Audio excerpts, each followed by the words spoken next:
From Germany, John Paul Montanus from Netherlands, umpire Jacqueline Williams from Wales, assisted by Johan de Clemestel from France. On table 8, men's singles class 10 semi-final, Patrick Travnichek from Poland, Matthias Rohes from France, umpire Kim Mudge from England, assisted by Richard Horsfield from England. Table 9, men's singles class 10 semi-final, Christian Carlos from Austria and Philip Radovic from Montenegro. Umpire Inigo de los Heros from Spain, assisted by Alan Thomas from England. On table 10, women's singles class 10 semi-final, Natalia Bartika from Poland, Marlene Reed from Germany, umpire Penny Sampo from Sweden, assisted by Boris Rako from Slovakia. On table 11, women's singles class 10 semi-final, Anja Anden from Sweden, Merv Damir from Turkey, umpire David Edwards from England, assisted by Joshua Reynolds from England. Good morning, viewers, and welcome to the English Institute of Sport here in Sheffield for day 4 of the Para-European Table Tennis Championships, the 2023 event here in Sheffield, and we are at the semi-final stages. This is medals times, and we're on table 1. We're watching Colin Judge from Ireland and Thomas Schmidberger, the world #1 from Germany, and I'm with Gavin, and where Gavin is with the Irish team, and Gavin, looking like a great day for Colin. He's already got a medal, and this is probably the biggest game of his life. Yeah, absolutely. I mean, it's obviously fantastic that he's reached the medal stages here for us. It's a huge result. So, to be honest, this is an absolute free hit for him. Chance to play on the biggest stage against the world #1, and yeah, just see how it goes. Well, he had a great win yesterday, getting through. Perhaps not what was expected, but a fantastic win. Yeah, unbelievable. The first time he's ever beaten Vasil Petrunev, so another top 10 player on his hit list this tournament, and we were extremely happy with him. Well, he's medaling whatever today's result is, and Schmidberger is one of those guys who has, well, he's been decorated in every competition pretty much going. Yeah, widely regarded as the best wheelchair player in all of Europe in all the classes, so it's extremely tough opposition today. But on the contrary, they haven't played together in an international competition, so at least there's that on Colin's side, a little bit of unexpected. They've played once in the German Bundesliga, and a little close enough, not no chance. So we'll see what happens today if there's a few nerves involved. Yeah, well, everybody seems to have settled in. They've had the warm-up, and competition about to start. I'll go and join my team, Yuri. I'll be back. Thank you. You go and enjoy this game as much as you can. Colin Judge from Ireland taking on the mighty Thomas Schmidberger from Germany. This is the semi-final of Class 3. First point for Colin Judge. And a second point, Schmidberger into the net. Bit of nerves from Schmidberger, the German, who is ranked #1 in the world.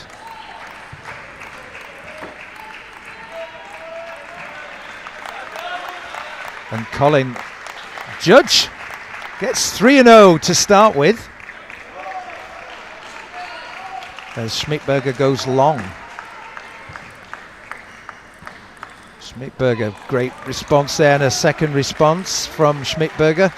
Backhand cross court. Good reach from Schmidberger. And Colin Judge has been previously classified as a 2 in the wheelchair game, and was reclassified in 2017 to 3. So it's been tough to come up into a higher category, but no nerves from Colin Judge. Early doors, he leads 4-1. Schmidberger focusing in, serves, hits the net again and goes 5-1 down.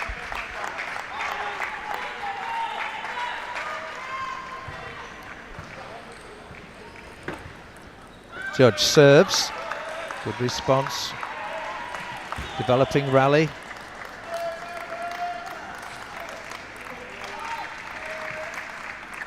What a great rally this between two players, and it keeps going. Amazing rally from Schmidberger, and Judge playing out of his skin. 6-1, he leads. No fear. Apparently these two have met in the German Bundesliga competitions in the past. Pressure from Schmidberger makes Judge go long. 2-6. Great corner shot there from Judge, and again, long rallies, exploring each other, and Judge just goes a bit long there, trying to get the winner. Schmidberger with the point.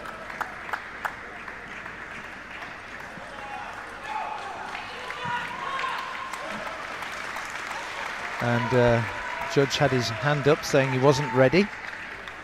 Wasn't trying to adjust.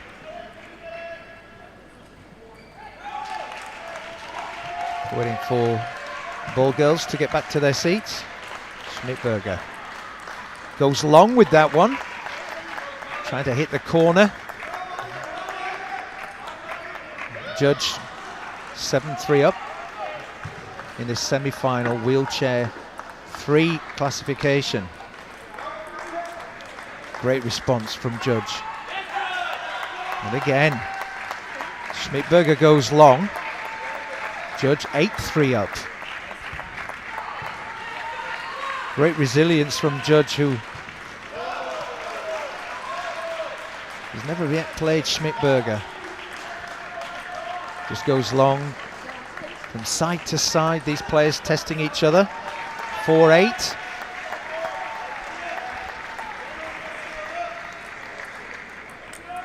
Great play from Schmidberger.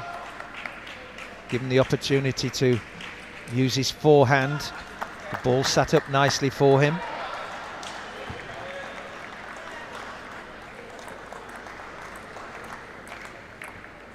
Great defense from Judge, but Schmidberger beginning to get into the flow.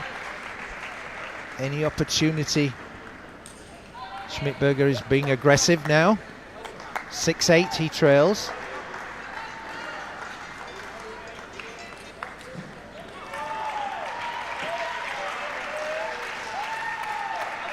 And Schmidberger again.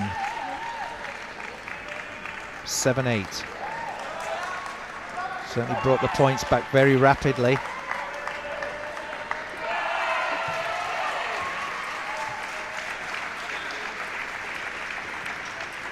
Great effort here from Judge to keep the pressure on Schmidberger. Schmidberger wins that point, but it's great rallies we're seeing. 8 points apiece, and Schmidberger's brought back the last 5 points. Makes a mistake. Judge goes 9-8.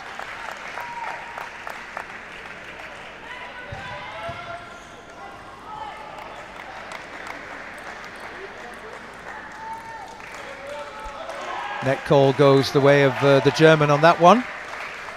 9 points each. Judge from Ireland to serve. Already had his best performance so far. Point goes to Judge there as the German hit the top of the net, goes long. So a set point, and Judge has service. And into the net from Schmidberger, who loses the first set. 11-9. What a great first set there for Colin Judge. And I'm joined by Gavin Maguire quickly from the side of the court. Great first set. What a start, what a start. Looked a little bit ropey there coming towards the end. Schmidberger starting to get comfortable, but Colin held it out with two really, really clever serves at the end, so perfect start. Tremendous effort from Colin Judge. Doesn't seem overwhelmed at all, and he's certainly in the game. Yeah, as I said to you, this one's a free hit for us, really. There's no pressure on Colin. Everything lies on Schmidberger, and now the pressure is even greater. He's 1-0 down, so. Well, we'll see what Schmidberger comes back with. But Colin he seems to be able to cope with the pressure that's been put on him, but you can see how quickly Schmidberger can come back. When he was 5 points adrift, he won the next 5 very quickly. Yeah, well, that's it. It's going to be really important for Colin to break the rhythm, take towel breaks, take long between each point every time, just to try to slow Schmidberger down, because he's a steam train when he gets going. And here we go, we're back on the table. That was Gavin Maguire from the Irish para table tennis team, eagerly watching this performance.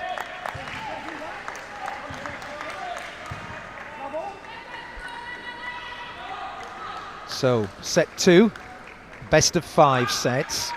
Judge from Ireland leading 1-0 against the #1 in the world, Thomas Schmidberger, who opens up with a beautifully angled forehand push.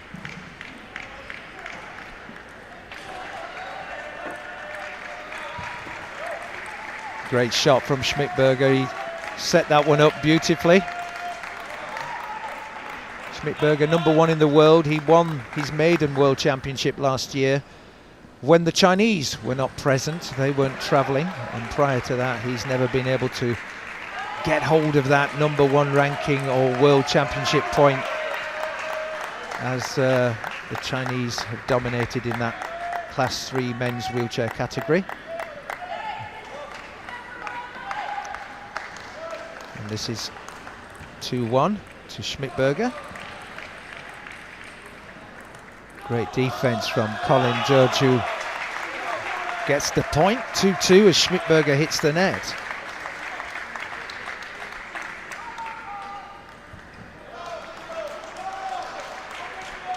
Great defensive effort from Colin Judge.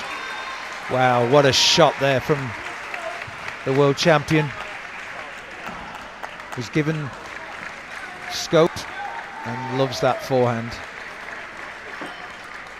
Much better serve this time.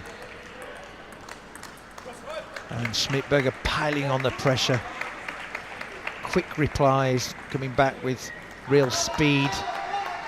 No room for error. He goes 4-2 up in this particular match. Second set, 4-2. And into the net, let call help Judge. 4-3.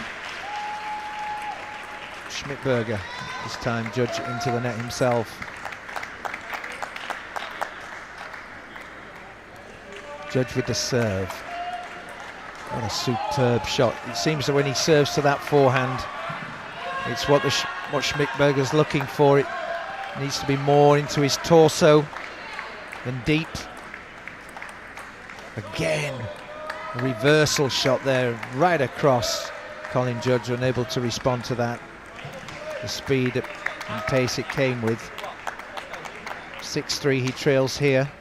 German going into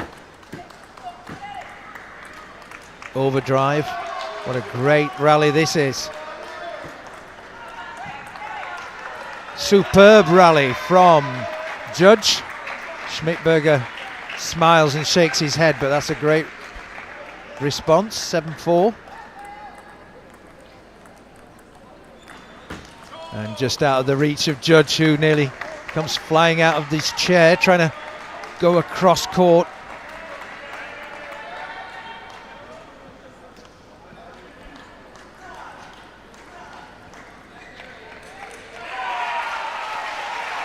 Judge steadies himself.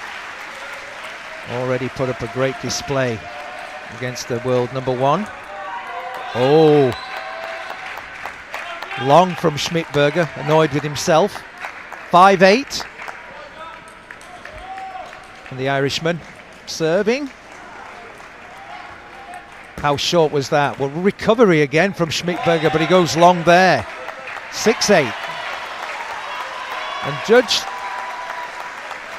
hanging around.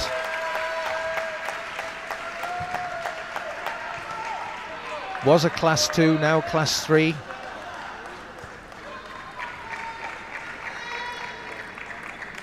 Schmidberger. A tough forehand there, which Judge couldn't quite control. Tried to go for the opposite corner. Went long.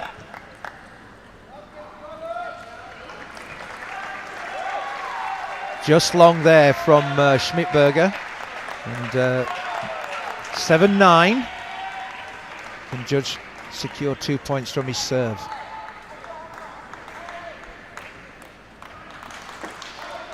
Nice and short this time. Gets Schmidberger on his back foot. Side to side from Judge. Keeps that angles going. What a response from both players here. Tremendous rally. And Schmidberger goes long, and that was probably the rally of the tournament. Roars coming from the Irish bench as he closes into 8-9.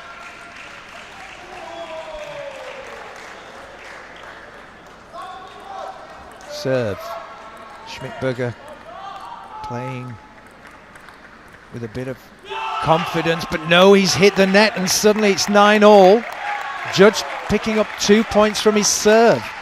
And the German might be feeling slightly uncomfortable now.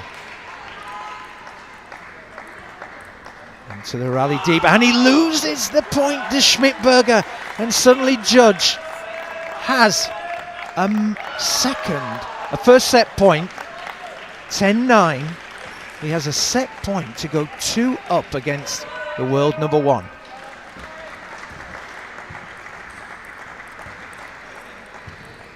Great return. Oh, and Judge just slightly long. There was lots of let chords that both players had to adjust to there. It's 10-all. That was close for Schmidberger. Pumped the air with that one. Judge with 2 serves. Into the net from Schmidberger. He went short with the serve there, Judge. The alternate service here, 11-10. Oh, and Judge into the net. 11-all. If Schmidberger goes down 2 sets to love, it could be fascinating. But Judge is giving as good as he gets here. Good adjustment from the German from the net. Here's the lob. And it's a...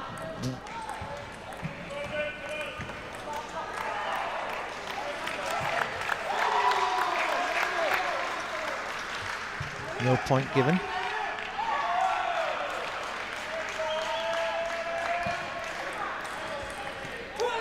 Good pressure there from Schmidberger. Attacked that short serve.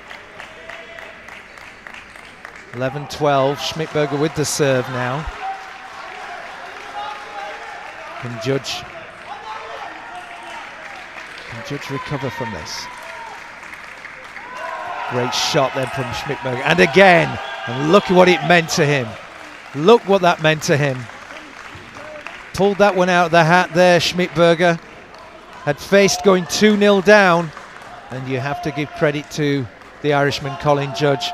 That was just another phenomenal game. I was joined by Gavin once again from the team bench at Ireland. That was a phenomenal game. I'm not going to be able to speak soon, Yuri. This is a bit tense for my liking.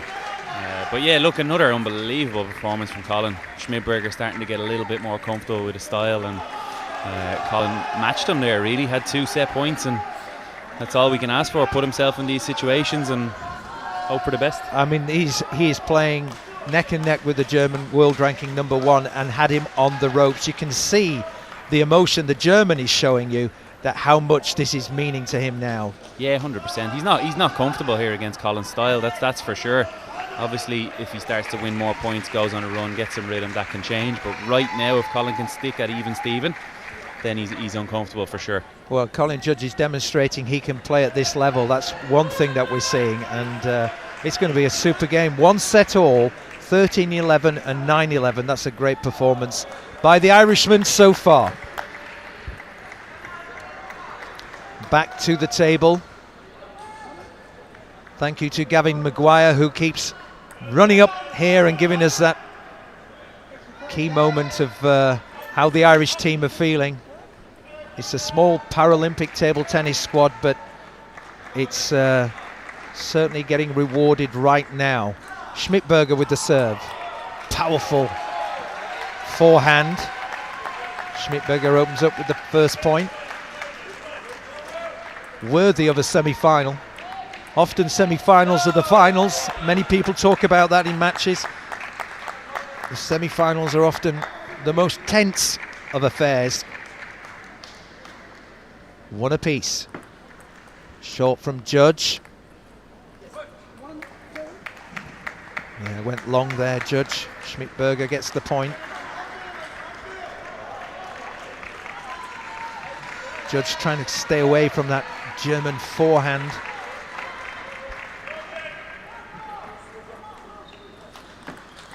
He's gone to the forehand, but he recovers with that. Deft touches from both players here. Tried to kill it there, Colin Judge. Recovers well again. Oh, wide. Look at the German. He's pumped for this. He knows he's in a game. He knows he's in a game. And Judge keeps going, but what a standard of table tennis we're seeing. Great recovery from Judge. And into the net from the German. And what he gives, the Irishman gives back. Cross court. Again. Oh. Judge frustrated with that. Tried to go to the other corner. 4-2 he trails, but he has his 2 services. Strong from the German, and Judge couldn't quite respond. Opening up a gap for the first time, the German. Can Judge come back? That was a let call.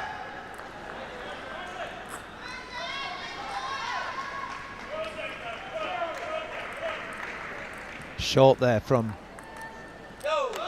Judge. He pressured the German there. Kept going to his backhand and got the point. 5-3. Judge has this ritual of making sure the ball girls or ball crew sit down. Long from Schmidberger. Likes the forehand though. 5-4. Schmidberger serves. Judge responds, and again, there's a great shot, but recovery from Judge. And a ridiculous number of defensive putbacks there from Judge. Levels the score at 5-all. Has taken the last 3 points. That mid-table serve. Great shot there from Colin Judge. Schmidberger can't respond. He's feeling it. Looking at his coach.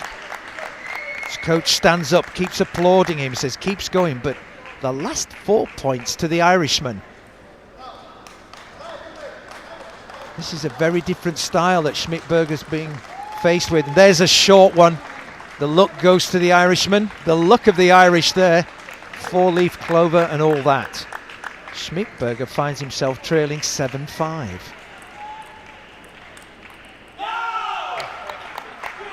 And that's long from Schmidberger. Feeling a little bit uncomfortable, moving around a lot. Judge saying settled. 8-5 he leads. Long with that one, Judge.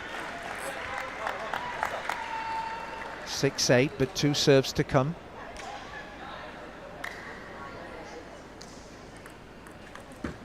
And long from Schmidberger, hits the top of the net. He looked a bit hesitant. It wasn't his usual thrust with the forehand. And he misses again. Went the other way this time, goes long, and he's looks a bit rattled, and 6-10 to judge.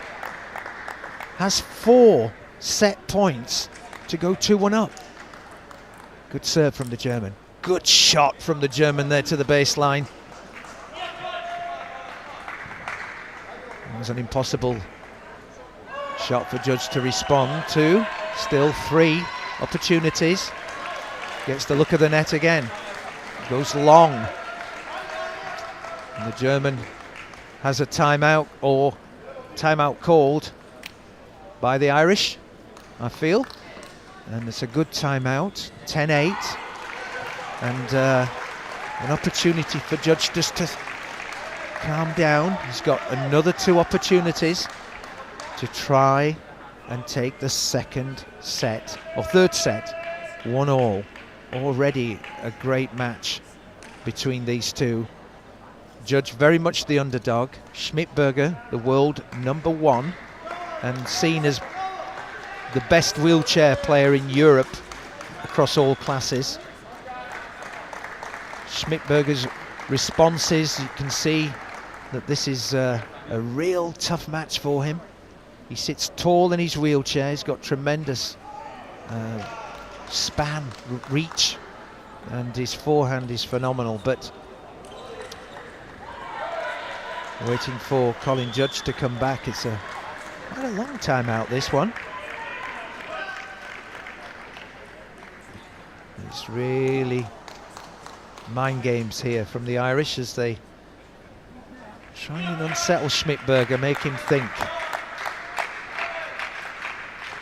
Just one mistake here will give the third set to Judge, and he has the ball.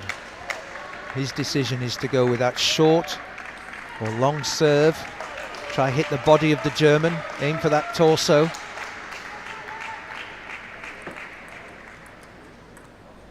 Into the rally, well recovered. The German gets the point as Judge goes long. So, one remaining opportunity.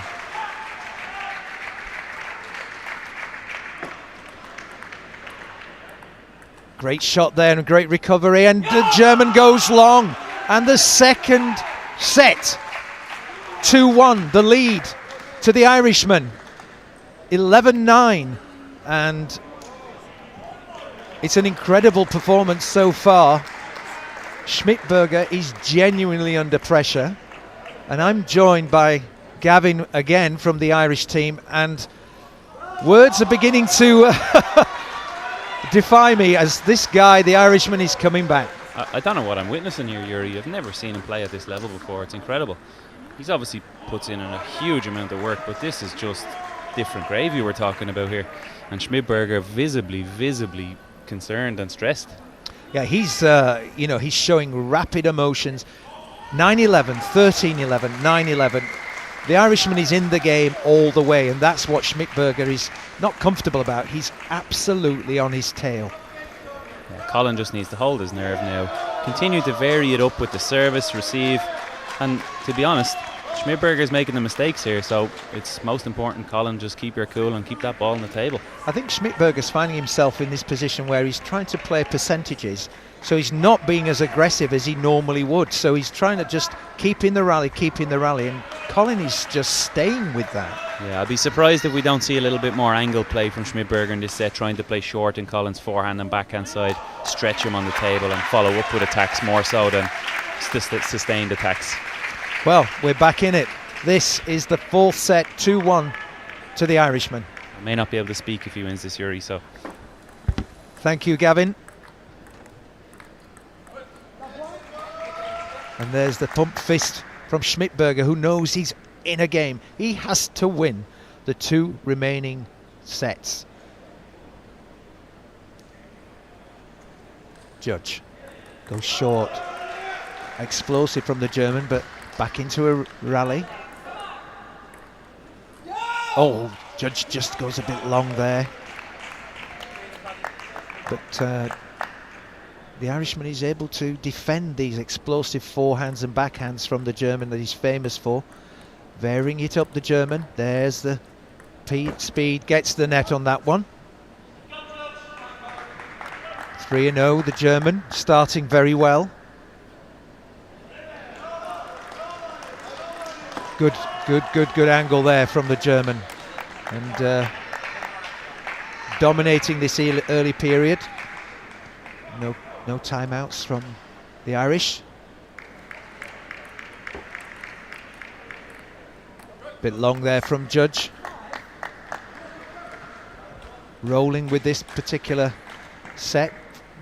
5-0 to the German. So certainly this will be difficult to pull back at 5-0. Judge gets back into it. Varying here from the German. Explosive shot. German dominating that rally, always moving the ball around well, and 6-0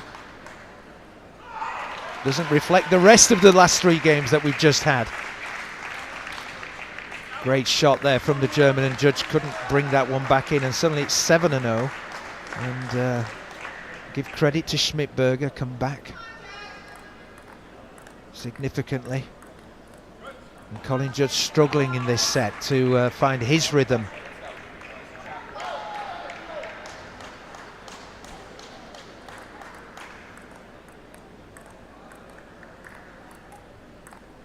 Nice rally evolving here again. Here's the lob.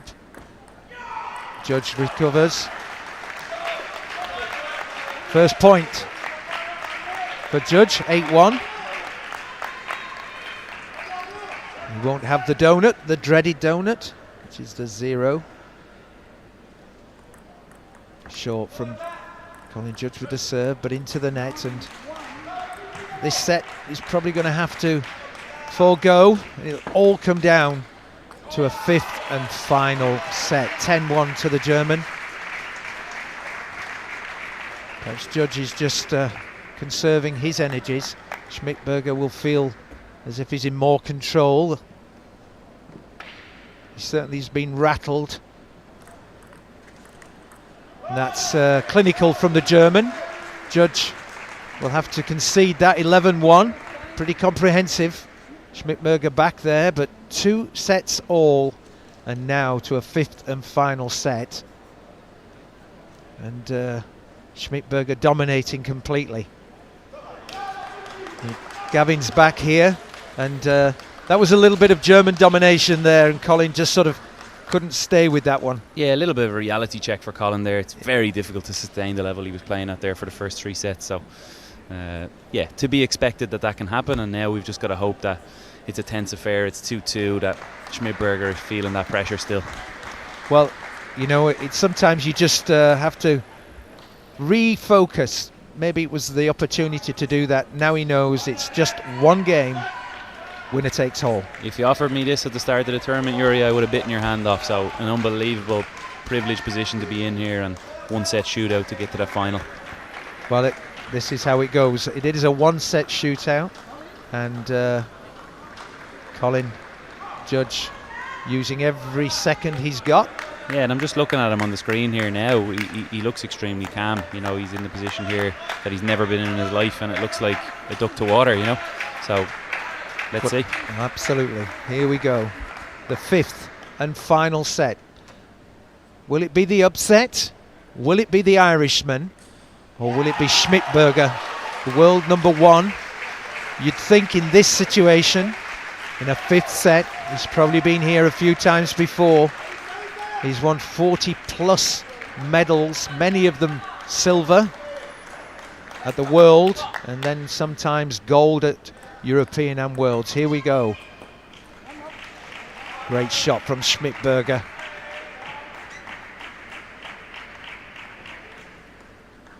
Quick timing, speed, 1-0. Judge comes back. Gentle. And Schmidberger places wide. 1-1.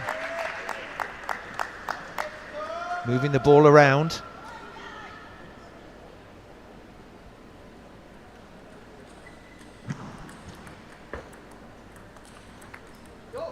Colin Judge into the net. It's the sort of things he needs to eradicate from his game, particularly in this set, this fifth and defining set.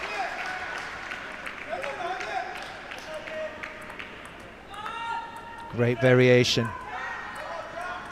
Judge staying with it, pushes Schmidberger under pressure. And again, and wide to the torso, and wide, and back. Oh, and the net helps Schmidberger out there. What a great rally.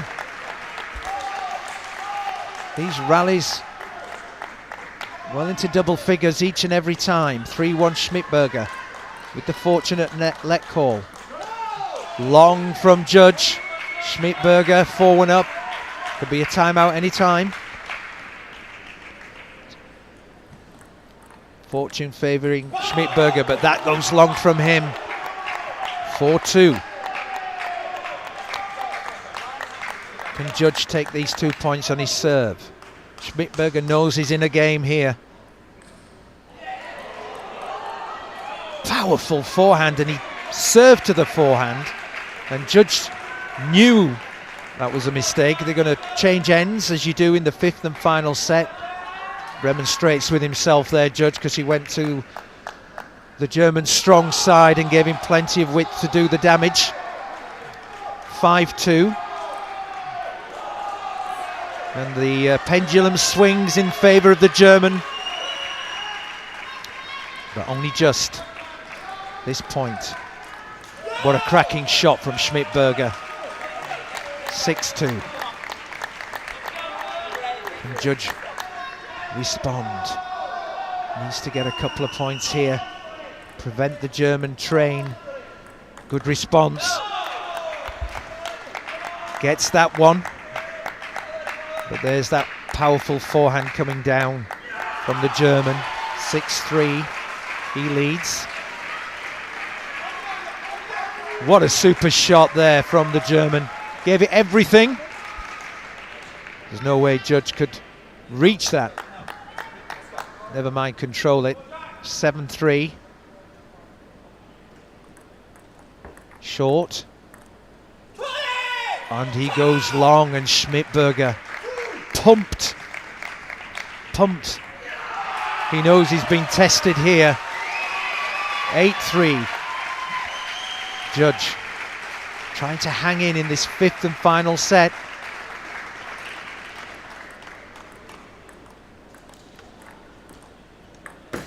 Good reach there from Judge, almost came out of his chair, and it's slipping away from the Irishman now.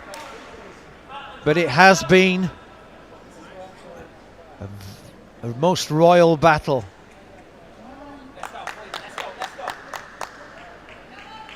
Just checking there about the net. Schmidberger, 9-3 with serve. Strong forehand. Here comes the lob.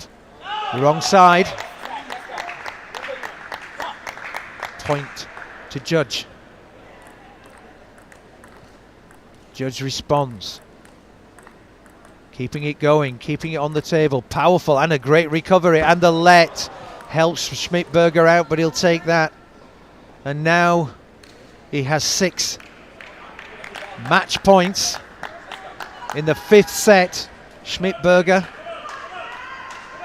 It's been a massive battle. Judge will feel that he's been able to compete with the very, very best in this class. Into the net from the German. Judge keeps going.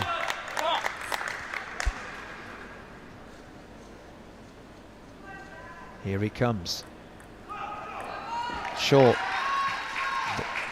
And the German again goes long. A bit of pressure. He's lost the last 3 points. He's going to have a timeout. Quite interesting here. The German is feeling the pressure. He's just, I mean, he's still very much in control of the situation. 10-6. Should be able to close this out, but he knows that Colin Judge has put him through the ringer in this competition, and I've no doubt he'll do very well. But we're still here. 10-6. The German has to win. Judge battling to stay in. He's done pretty much everything he could possibly have expected to have done, bar win. He's taken 2 sets. He's taken the world number 1 to a 5th set. He's going to serve.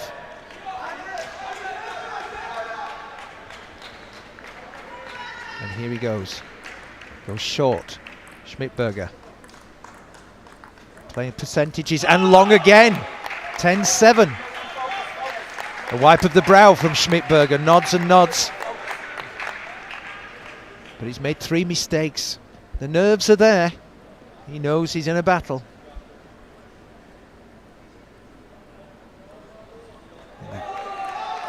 Tension palpable. Oh, and Judge just takes into the net there. And that's the pressure of the moment. But 11-7. And these two shake hands. They know that's been a great game. A 5th set. Words exchanged. And the verdict there on Judge. There's more to come. And he can certainly play at this very high level. He'll be pleased with the bronze. And congratulations to Schmidberger. He goes into the final. And certainly Judge and Schmidberger, a 5-setter. Been a great tussle. You can see from the replays that these two have battled out a tremendous game. 9-11, 13-11, 9-11, 11-1 uncharacteristically, and then 11-7. And the German Schmidberger is through, but Judge has put up a great performance. We'll be back with more competition for you shortly. And it's proving to be a great day here at the EIS during the semi-finals and final days of the singles. Thank you.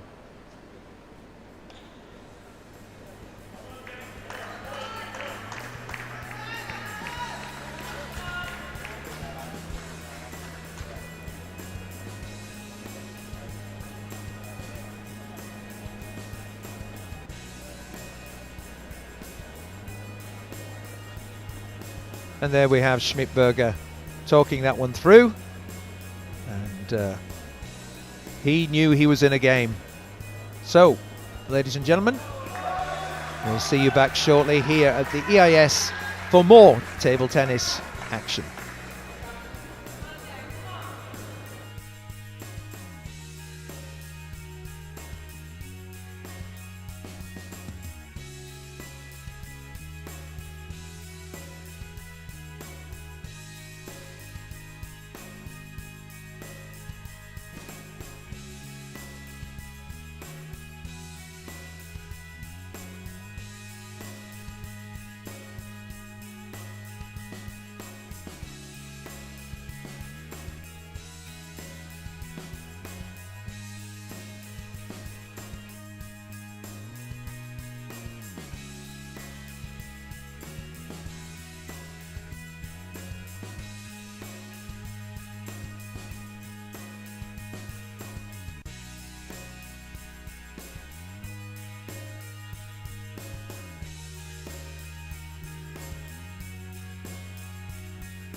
And welcome back to the English Institute of Sport here in Sheffield for our next semi-final here.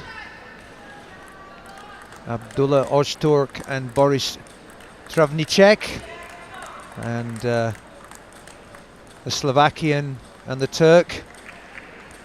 And Ozturk had a win yesterday, perhaps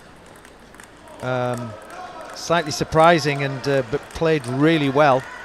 And brother of Ali Ozturk, who's also playing in this competition, so unusual, but both table tennis players. And if it's anything like the game we've just witnessed between Schmidt and Judge, Ireland and Germany, we could be in for another 5-setter at these semi-final stages of the competition.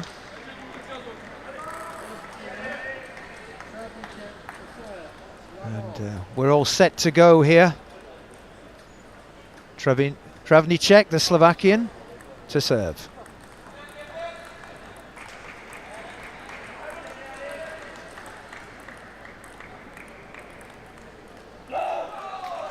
First point to Ozturk as the Slovakian goes long.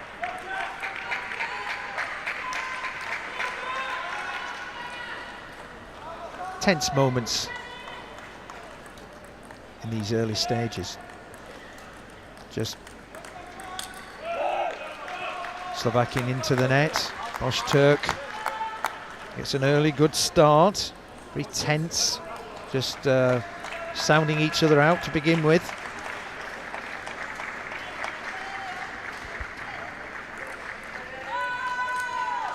Great shot there from Ozturk. The Slovakian couldn't quite get the response back. Powerful. Increasingly Ozturk looking very self-confident.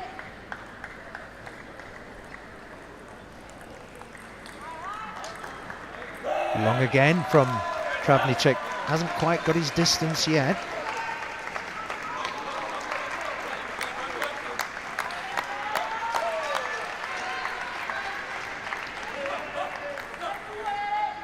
Class 3 here of the wheelchair category. Often seen as the hardest class. Most competitors in this group, and Ozturk takes a 5-0 lead. And that's a difficult lead to come back. And certainly Travnichek yet not in the flow, so this is a lot more. That's more like Travnichek, that reverse backhand. We're having a towel break there, 5-1. You can do that at 6 points.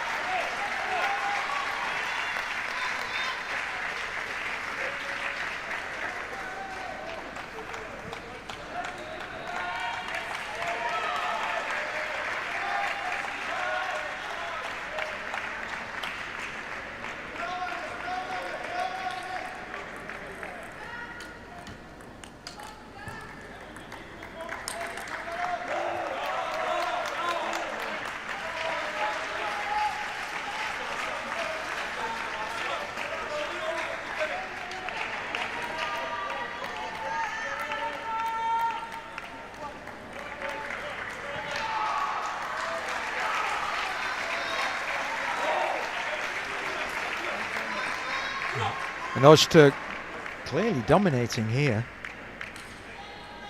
7-1.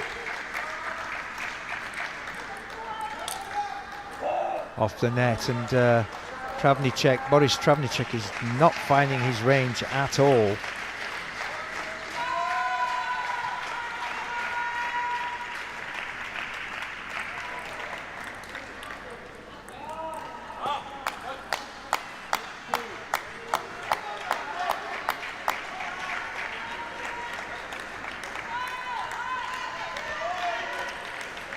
Ozturk goes to retrieve the ball.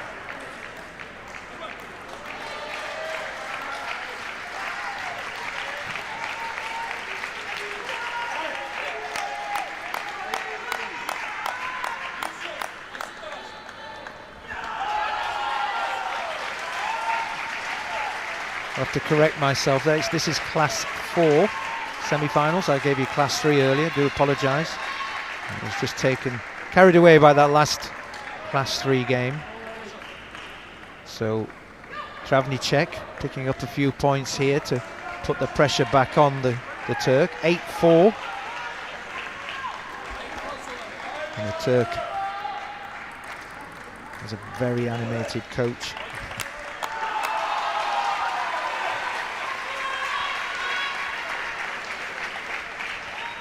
Back at the table, Travnichek.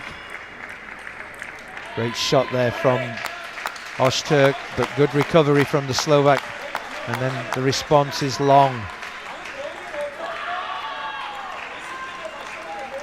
from the Turk. So 5-8. The Slovak is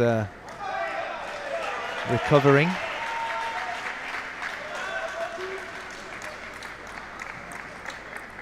Lots of spin on these shots across the net. Into the corners. Oh, and the Slovakian just peppered that corner one time too many. Went over the side of the table. Ozturk goes to 9 points. And that early 5-0 lead is going to have an impact, you feel. And there's the Slovakian with the faults into the net. 10-5.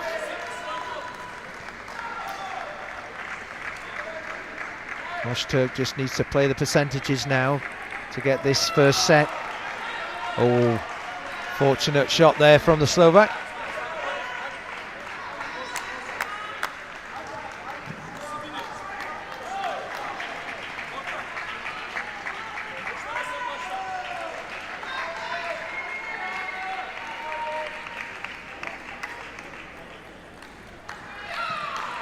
This again. For the set point, Ozturk leading 10-6, but now 10-7, so a little bit of pressure. Goes away from the table, recovers.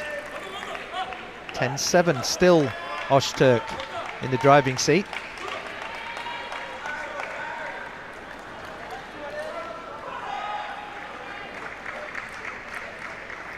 Gives a high return.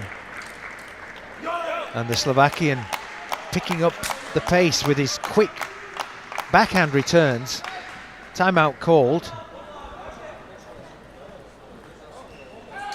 No, it's just going to be a towel timeout. Ozturk taking his time. And the young Boris Travnichek beginning to recover. Having trailed by 5, he's now down to just 2 points. Ozturk trying to serve out the set.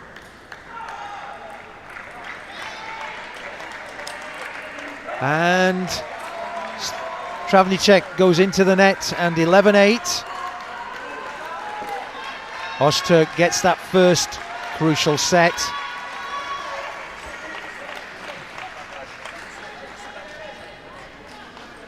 These first sets really important. There are not many people, the percentages are very low of people coming back and winning in 5 sets, having lost the first.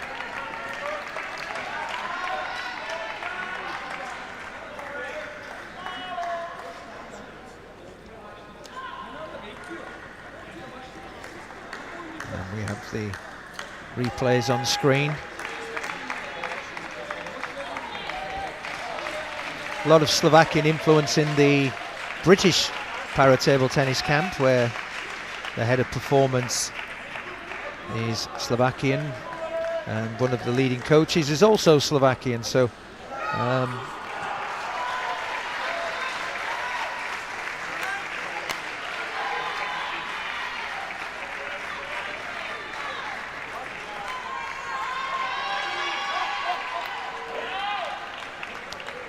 Ozturk back on the table. Travnichek needs to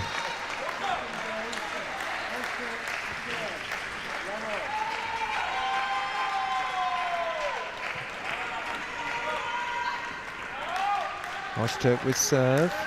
Travnichek needs to get back into the game, playing with a lot more confidence now. Good rally here.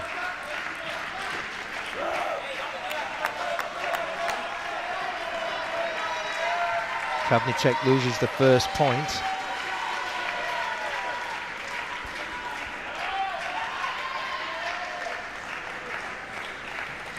Ozturk gets the second point.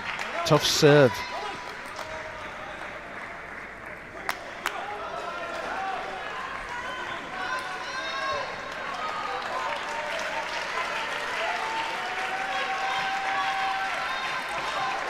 Travnichek again goes long after a really good rally at 3-0.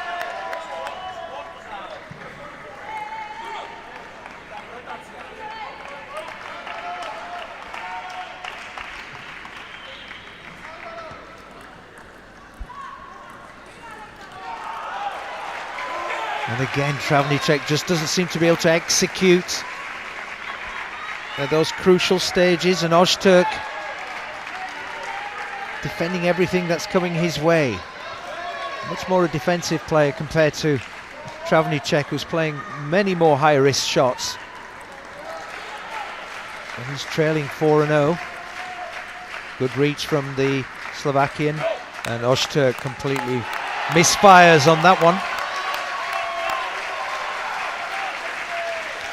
But he has a 4-1 lead. Great crowd here at the Institute of Sport. Multiple games going on at crucial stages. So many semi-final matches.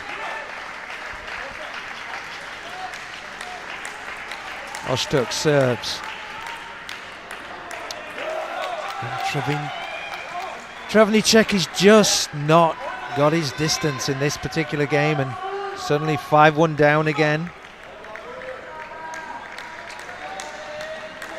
A lot of unforced errors which will be frustrating him at this level. Those will come back to bite you.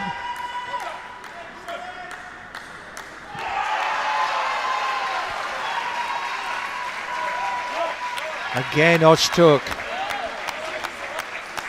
almost got that one back, but just slightly long.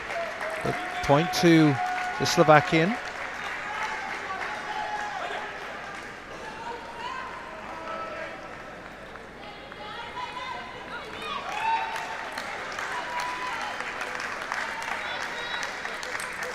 Good shot from Travnichek, set it up well.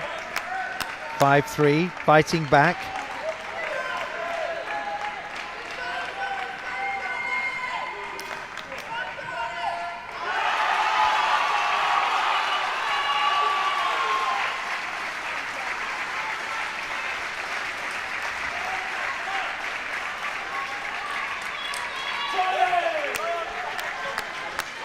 And Ozturk beginning to make one or two errors as Travnichek grows into the match. But Ozturk leads 5-4.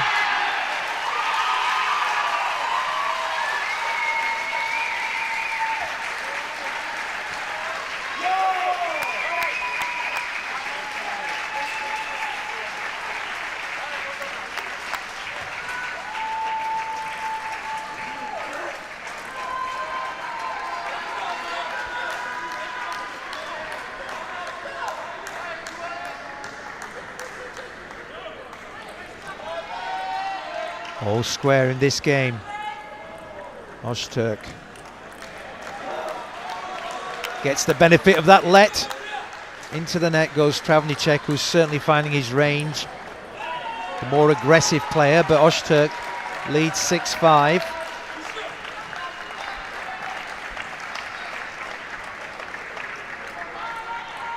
Huge noise in the arena as Jack Hunter-Spivey from Great Britain makes the final of his wheelchair class. And Ozturk takes a 7-5 lead here. Towel break as the Slovakian needs to fight back in this one. He doesn't need to go 2 sets down because that's almost too difficult to climb back from.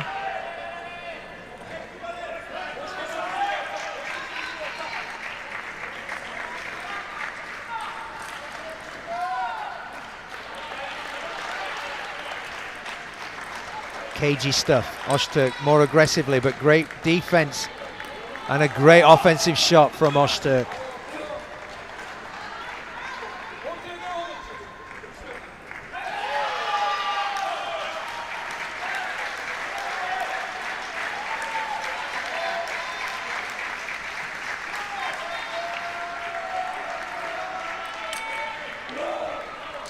Ozturk again, 8-5.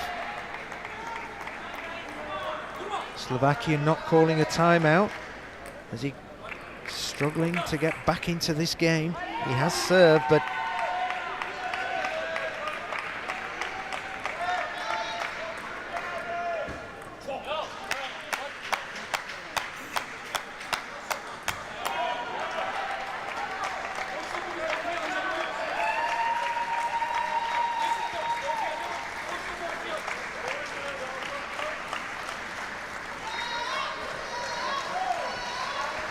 (9-6). Ozturk leading and 1-0 up. And what a great cross-court forehand from the Turkish player to set up 4 set points and to take a 2-set to love lead.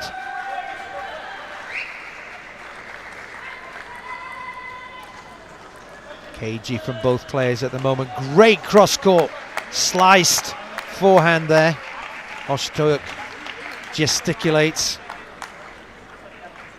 but just a great shot.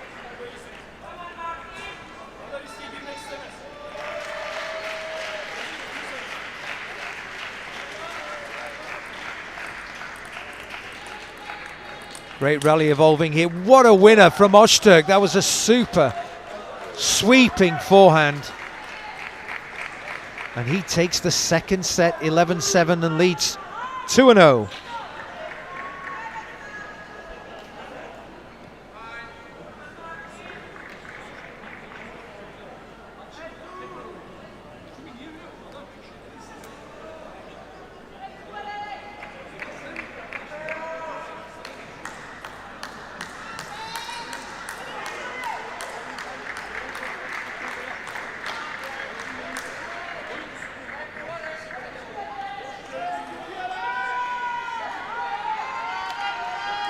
Well, 2 sets to love for the Turk, as you see from the replays. 11-8, 11-7. But Ozturk has largely dominated these 2 first sets. He's taken the lead and held on to it. And Boris Travnichek has just not been able to sustain that aggressive model he's got.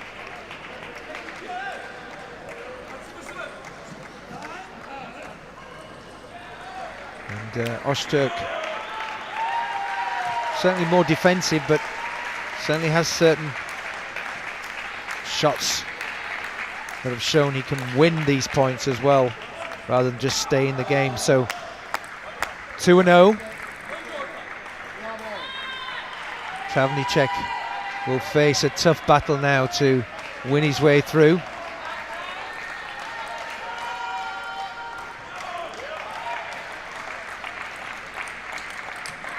Great rally there, and Travnichek just a little bit long. Huge intent from both players.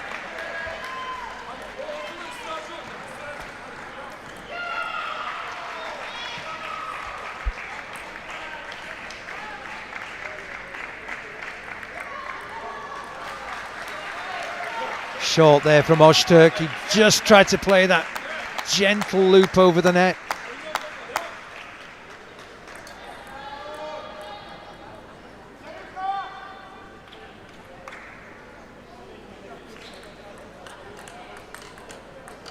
Great rally and a super shot from Travnichek, responding well. Takes a 2-1 lead here in the third.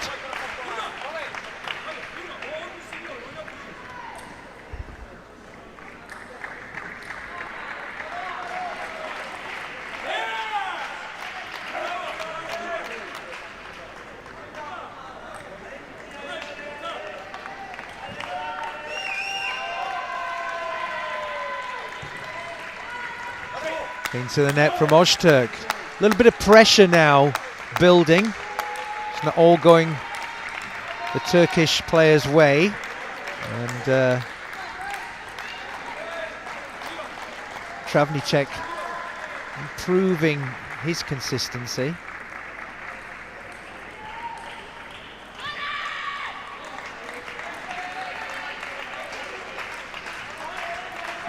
Angles being played first now, and Travnichek just stabs at that one, it goes long.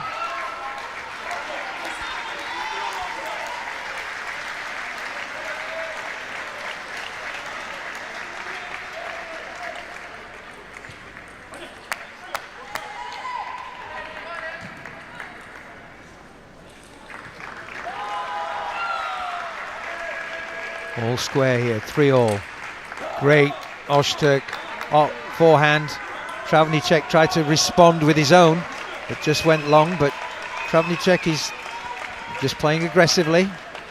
Seems to be the only way he knows how. 4-3, Ozturk leads. And that's an opportunity missed there for the Turk, he knows. Head back. That was certainly a shot he had to take, but didn't make the table. So, 4 apiece.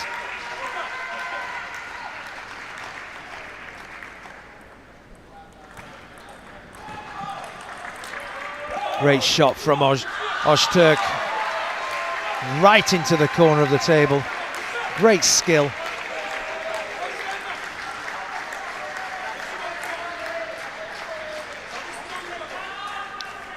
Travnichek, a muscular upper body, physical. Ozturk, a much slighter physique. Oh, hits into the net. Travnichek levels up at 5-all. He knows how important this set is. He's got to keep struggling in there.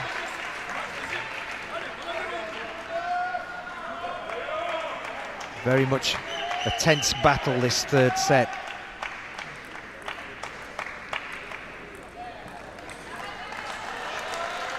Here's the game of chess, nobody giving it an opening. Torso to torso, there's the change. Both players recovered, and now the angle's been exploited, and Ozturk wins that game of cat and mouse. Each point bringing out these long rallies. 6-5 to Ozturk with serve.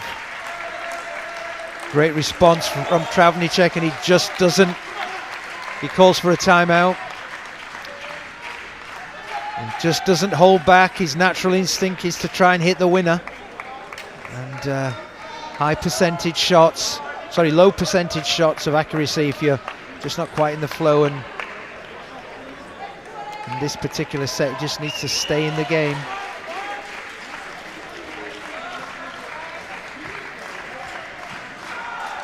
He's 7-5 down, and the Turk is 2 sets to love up.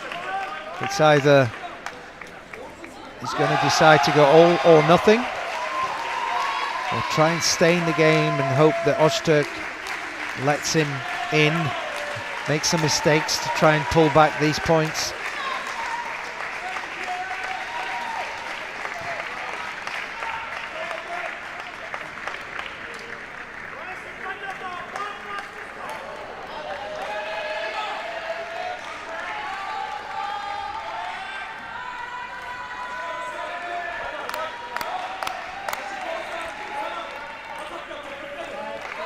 Travnichek. He knows the importance of these next 2 services. Ozturk, long, good serve. 1 point back. He can quickly change. Good reply from Ozturk, but an even better one from Travnichek, and suddenly it's 7-all. The timeout has worked well. Ozturk composes himself.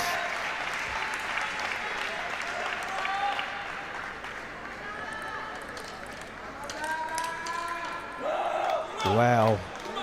And Ozturk clips the end of that table with that response and gets the point.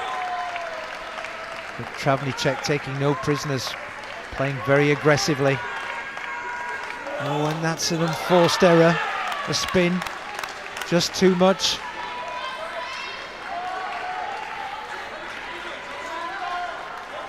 (9-7).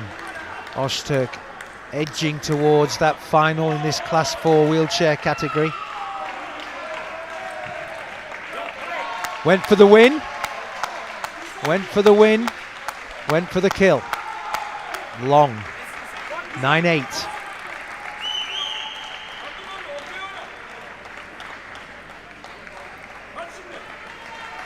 Travnichek.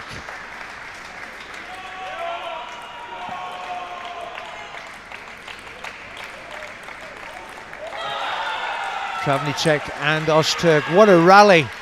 Great response, and Ozturk wins that battle, and Travnichek is frustrated. That was a wonderful rally. Travnichek now faces elimination from this game. 2 points, 2 match points to the final for the Turk.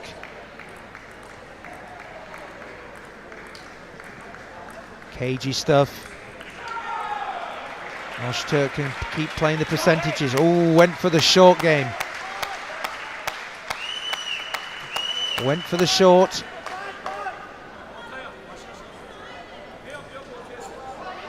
(10-9) still. Match point to the Turk.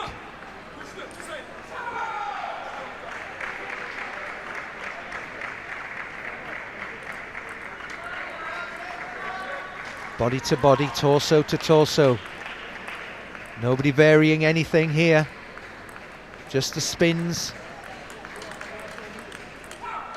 Whoa, and what a response from Travnichek, and he saved all the match points. 10 apiece. Battling in here, Travnichek.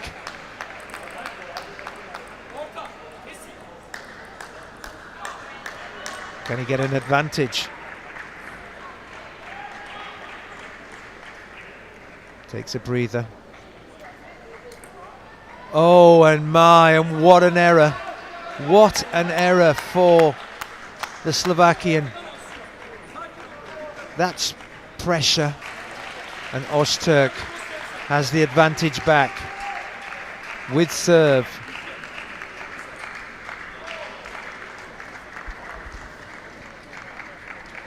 For the match. Great shot from Ozturk, and he's through. Tremendous performance. 3 sets to love though. He was the better player throughout. There were glimpses from Travnichek towards that third set, but he'd left too much of a mountain to climb, and Ozturk goes through to the final in Class 4. Congratulations to Ozturk. We'll be back for more table tennis action shortly. Hope you're enjoying it. Stay with us.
Welcome back then to the final day of singles competitions at the European Para Table Tennis Championships here in Sheffield. We're still on table 1 and we're continuing with men's singles class 2 semi-finals here. Myself, Matea Pintar, joined, as has been the case a lot of this week, by Gavin Maguire from the Irish Para-National Table Tennis team. Alexander Jezik of Ukraine will be battling it off with Rafał Czupar of Poland for that place in the singles finals. Just a quick warm-up, 2 minutes, and we'll be ready to begin this battle.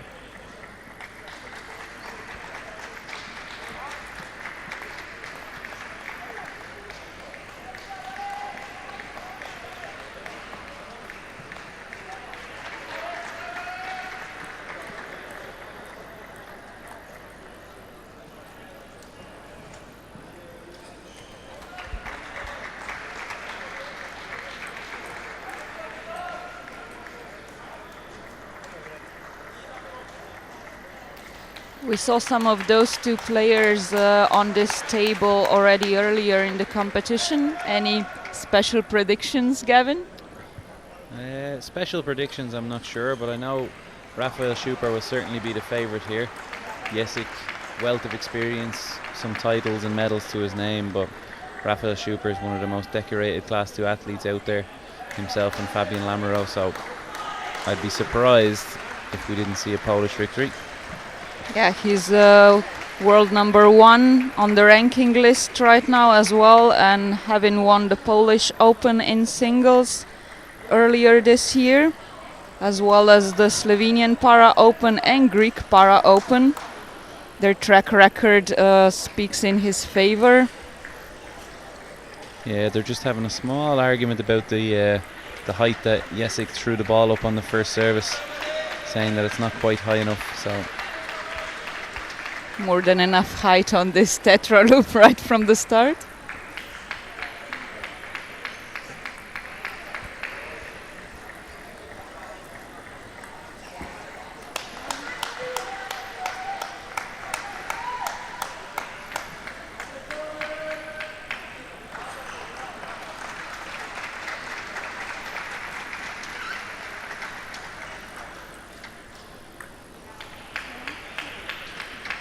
That signature tetra shot serving Czupar well here at the start of the first game.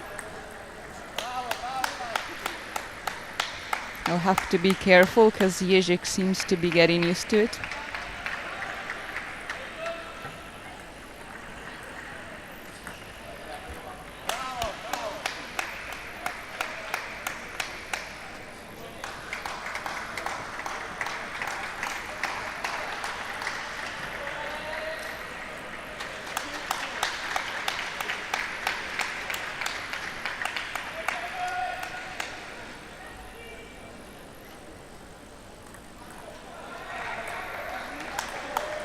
yeah, interesting enough, if Jezik finds himself here in the semi-finals.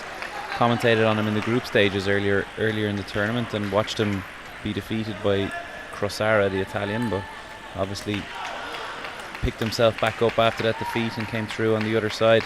But he really didn't look like himself in the group stages. Fatigued really quickly, maybe he had some sort of injury problem, not sure, but seems to be back on form. Yeah, and was that loss that made him have to battle it off in the round of 16 against Riapoš of Slovakia. 3-1 there, and then Rodriguez from Spain beaten 3-1 in the quarterfinals. Czupar got some rest in the round of 16, but won against Suchanek from Czech Republic 3-0.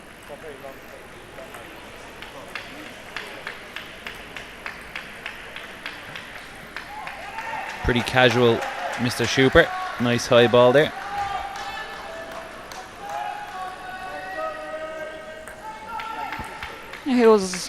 He's been on and off now with this lobs.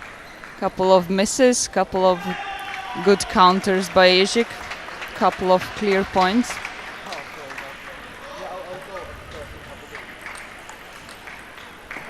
Nice block, really good from Jezik there.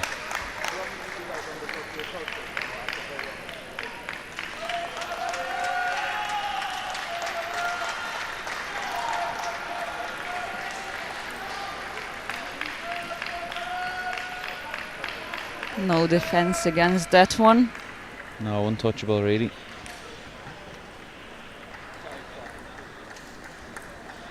And another one. He seems to have found his range after the couple of errors and couple of slightly longer high balls in the beginning of the set. He's looking good now. Takes that one. That's a question really, what to do to prevent him from taking those kinds of shots and making them. Well, you were the wheelchair player, Mateo. You were the specialist, so you'll have to tell us. I'm never a specialist for tetra loops, unfortunately.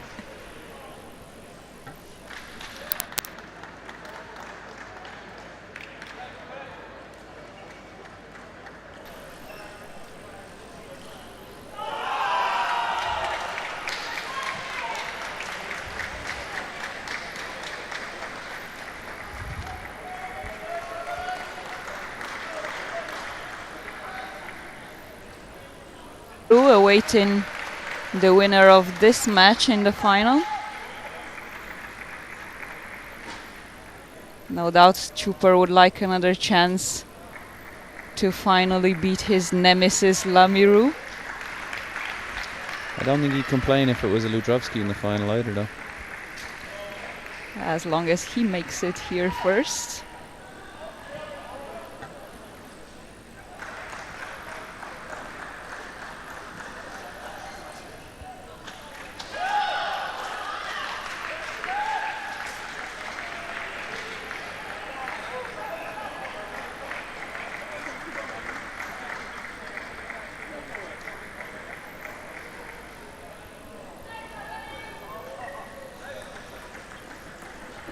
Lovely angle to start. Oh, maybe that's the answer. And that's Mateo. one answer. You can't play high balls if you can't reach. Oh, another one. But this time fizzing with a bit of pace.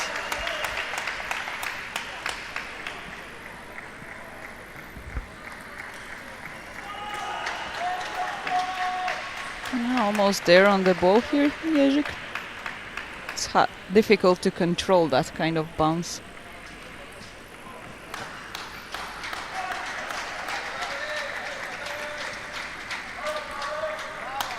Nice smash against the high ball. The issue for Jezik really is on his own service, which is quite unusual. Normally the service is an advantage, but it seems the Schuper is going for that high ball every time that Jezik serves.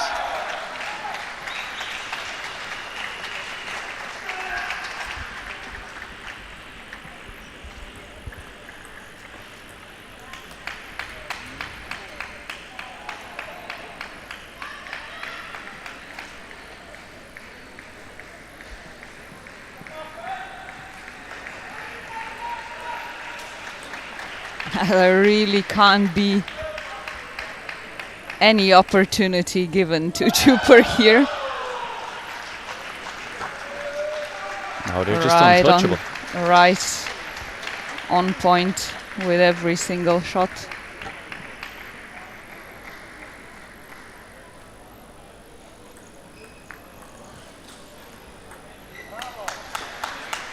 A nice answer though there from Jezik.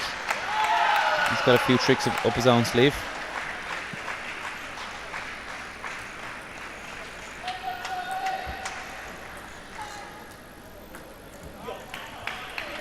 Off that rally, now the defense by Chuper.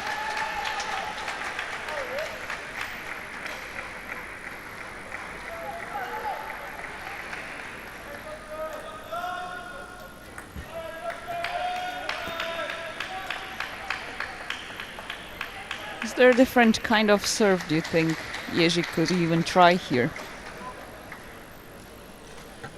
Slightly difficult because Jezik is using pimples on his backhand side, and obviously seems to be the side he's comfortable serving with. So difficult to impart spin and have different varied options if he's using that rubber. I don't think I've ever seen him use his forehand for a serve. Something to think of for him in the future.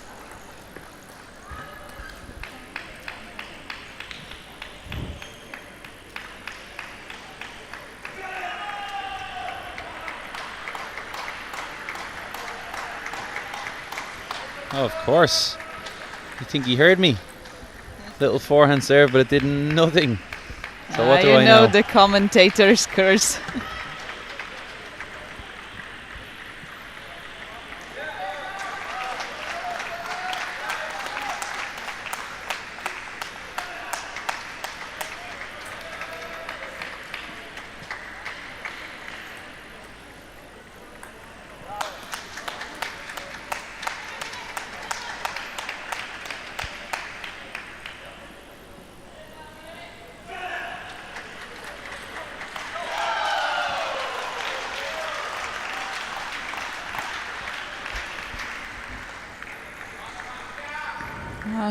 Better start for Jezik, but it didn't last long. Yeah, and it's very clear that we're not really seeing a lot of rallies in this match here. Both players taking the earliest opportunity they can to go for that winner, whether it's a wide ball, whether it's a high ball, or even the odd attack. But they're just going really early, first or second ball in the rally, trying to take it on, trying to win the point, which for them it's effective, well, in Schuper's case, but for the spectator we're seeing great shots but not a whole lot of play.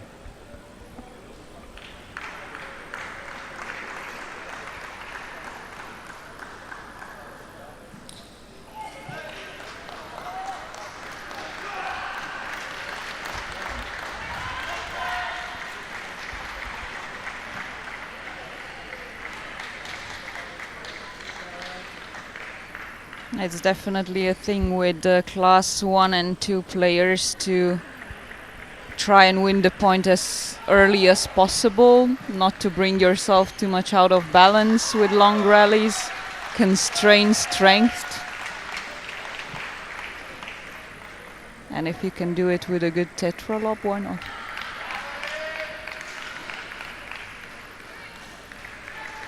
Any idea why it's called a tetra lob? You really have to ask.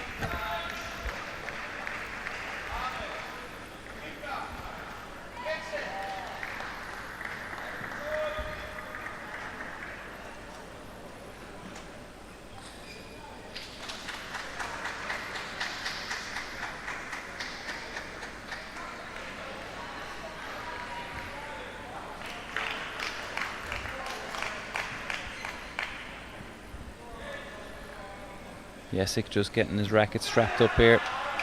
Uses that strap for support to his grip, so that he has full control of the racket.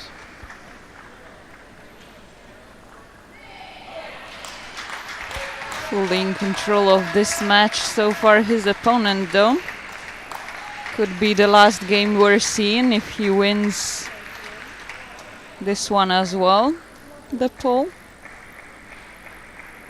Yeah, and I mean, up to this point, you've got to be happy if you're Jacek. You know, you lost a match in your group.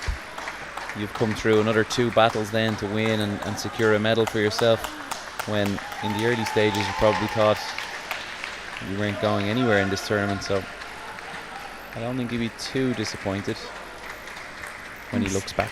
Certainly not, and the last time he medaled at a major competition was already 8 years ago. So this will be another success for him.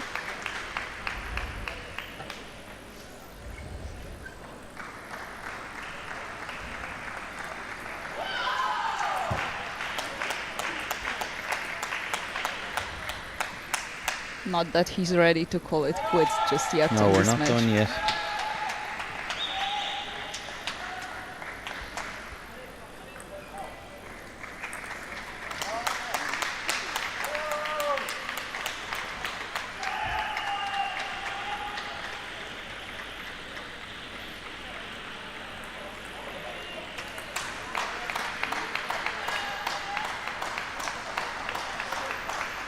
This is so close, you can hardly see on screen on which side of the net it landed.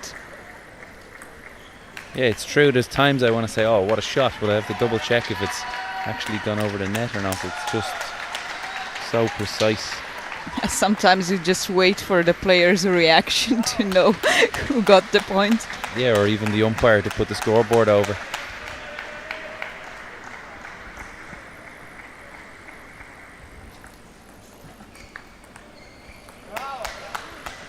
Yeah, nice display here of how Chuper was brought out of balance and then too late returning back into his original position for the second shot.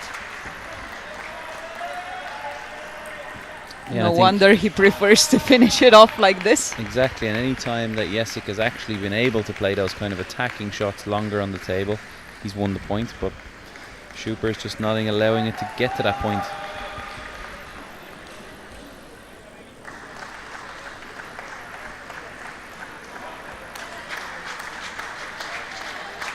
Some serve complaints again.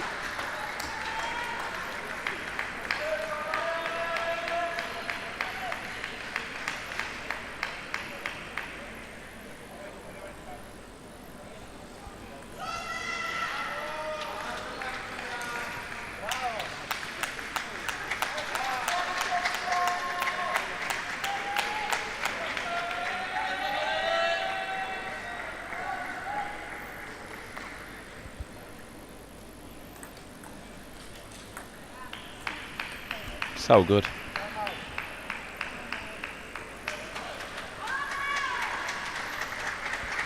Timeout for Ukraine here. Yeah, this game is starting to run away from him and the match, so he really does have the last chance to extend his time on this court and in this tournament. Yeah, and interestingly enough, I'm just looking into the corner of Jesik there that's on your screen. Vasil Petruniev, a Class 3 player that lost in the quarterfinals here. He's in the corner, not one of the Ukrainian coaching team. Not something you'd see very often.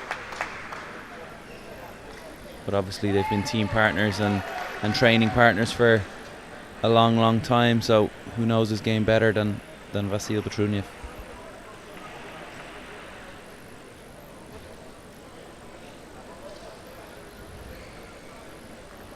Yeah, probably competed against these same players as well.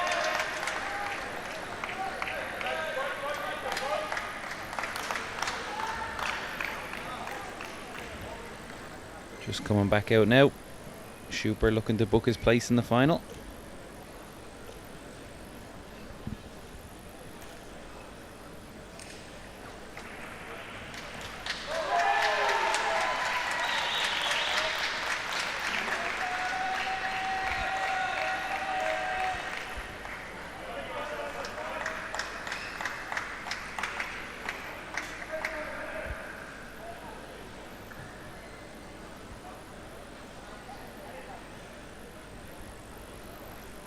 We're still waiting for the winner in the other semi-final match as well.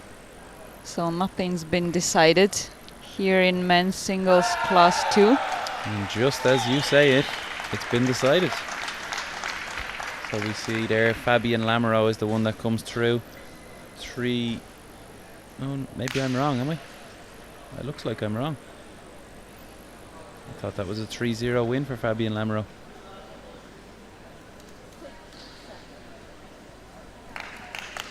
2-0 lead. I'm getting ahead of myself, Matea. Well, we're ready to get ahead here now.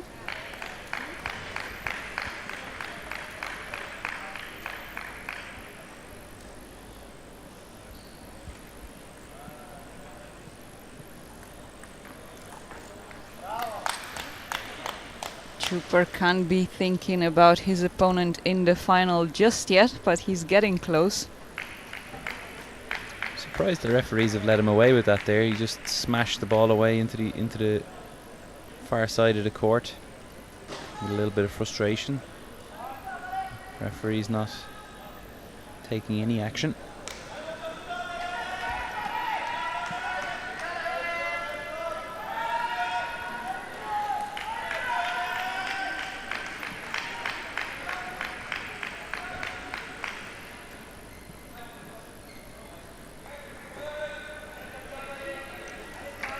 2 points, and actually the preferred setup for Chuper here with Jezik serving.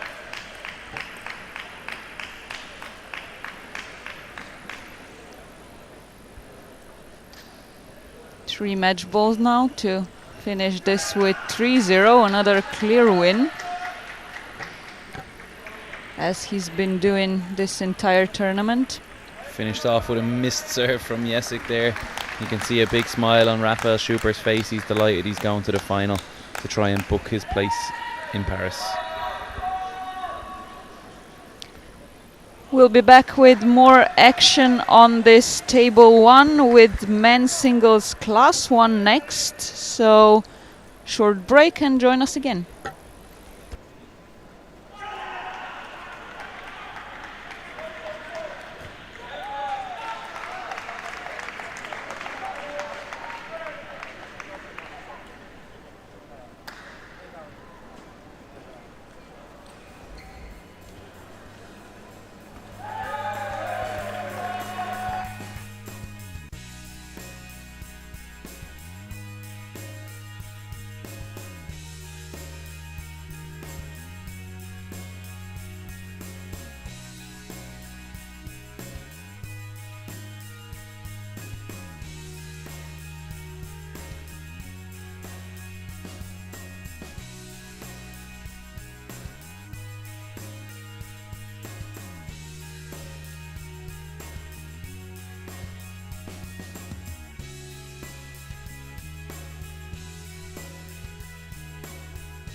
Welcome back to the day of the finals at the European Para Table Tennis Championships here at the English Institute of Sport in Sheffield. And we're actually on with the first final of the day, men's singles class 1. The home defending 4-time champion Rob Davis will be taking on Endre Major from Hungary for the second time at this tournament, as the two have already met in the group stages of the championships. 3-1 at that point for Rob Davis. No doubt he'll be looking to repeat that performance once again. With you once again, also Matea Pintar and Gavin Maguire from the Irish para-national table tennis team.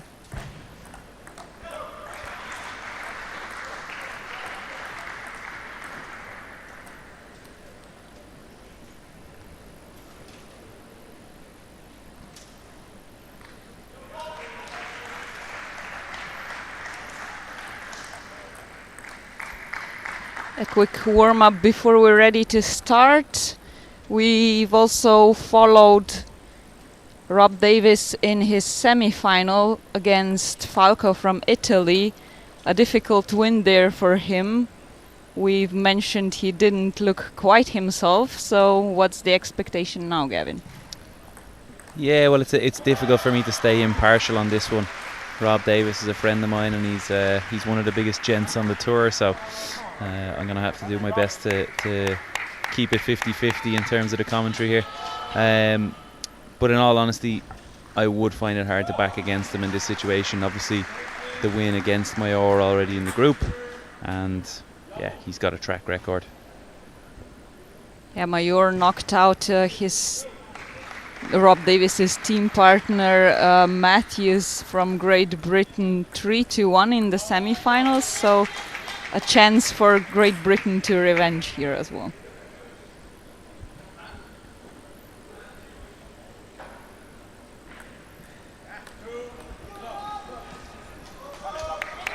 Slightly slow start, missed serve.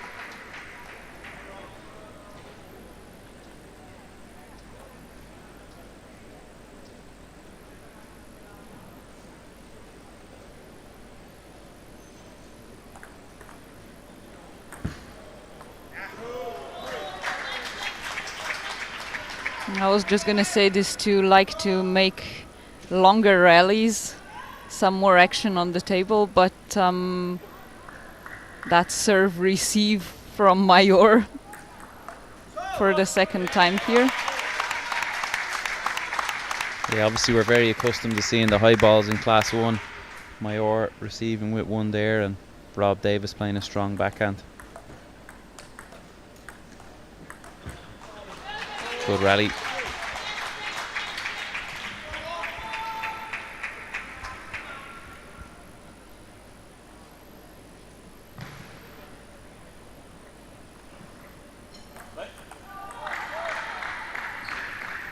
Referee just saying that he needs to throw the ball up higher when he serves.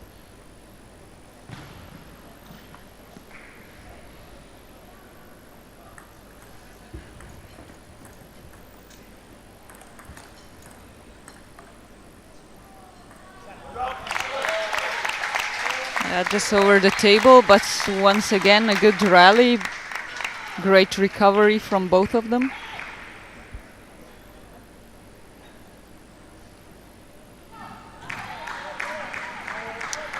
Second mistake on the serve from Rob.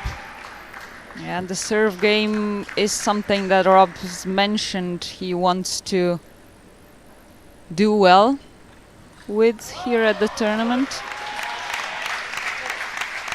And he follows it up with a unreturned serve, so complete polar opposites.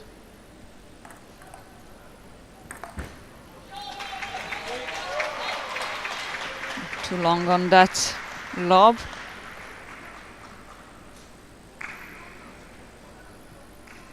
A repetition of the Europeans final from 4 years ago.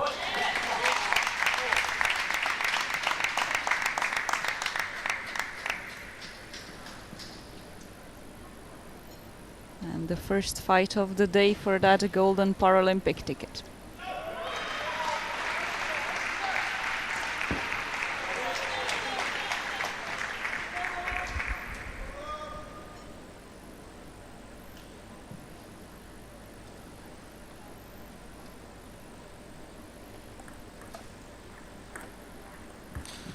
Nice reach there from Rob Davis, just to level it at 7-all. Which is good timing as well, finding that down the line position.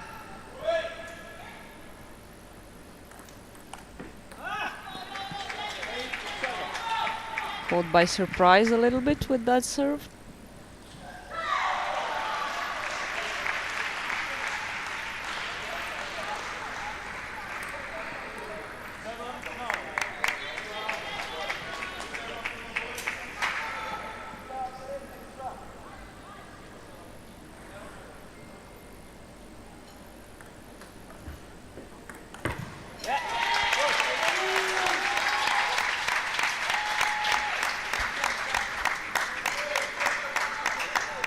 It really all just seems to depend right now on how short that lob is.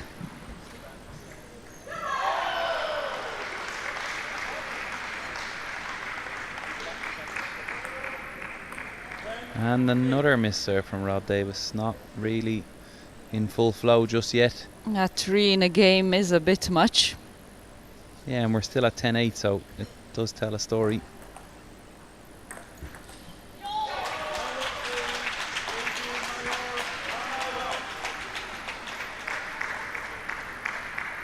Game 1 to the Hungarian then.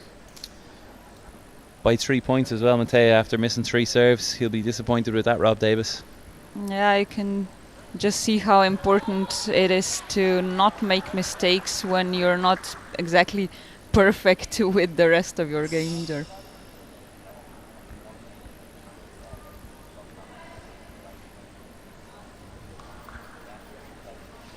But wealth of experience on the Welshman's side anyway, so I don't think he'll be panicking just yet.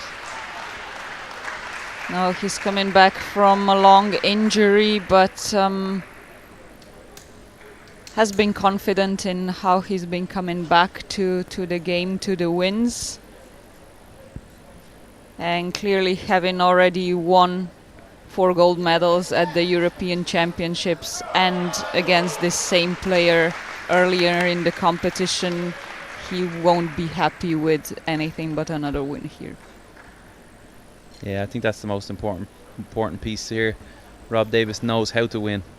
He's been here numerous times in his career, and that only brings confidence and belief in these moments. Would be a great thing for him to qualify directly for the Paralympic Games next year as well. Taking the pressure off, not having to worry about the next competitions for that, but just focus on recovering completely after the injuries and getting to his top game for next summer.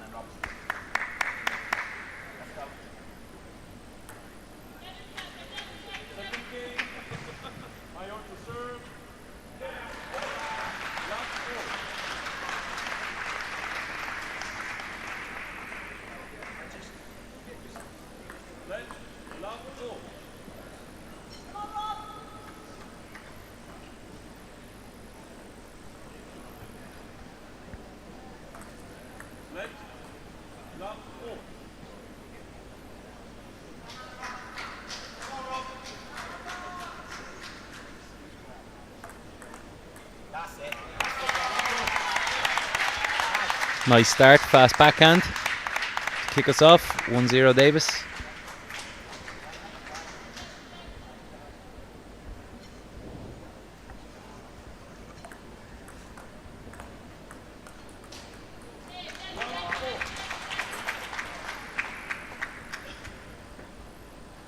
Has to do better with his serves now in this second game. Little clip at the edge there. Yeah, you're right, Matej. I think he's got to make sure that he's, first of all, making serves on the table. Sounds obvious. At least to give himself a chance in those points that he missed out on in the last set.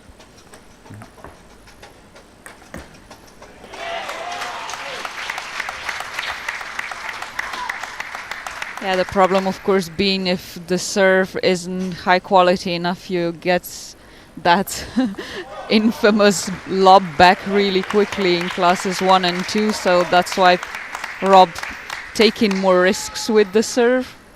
Hopefully in this game more successfully. So far, so good.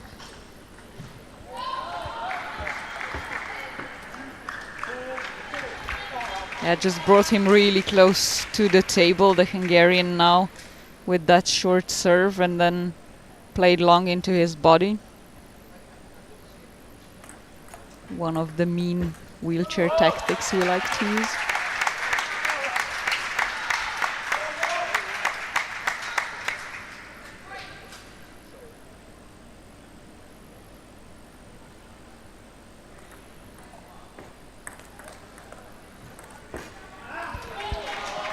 Really good now by the Hungarian.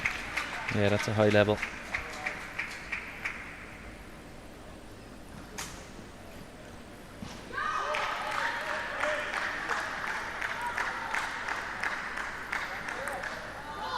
So short. Absolutely untouchable for Rob Davis. That's very, very good from Mayor.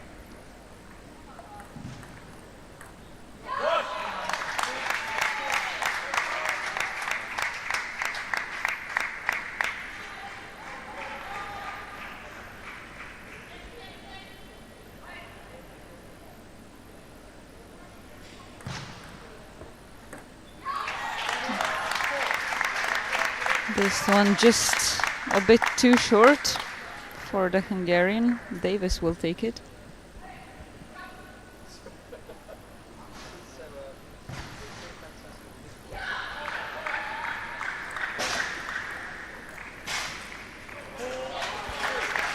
Nice recovery. Able to take the ball even though it hit the net from Mayor's shot. Rob with the good reaction.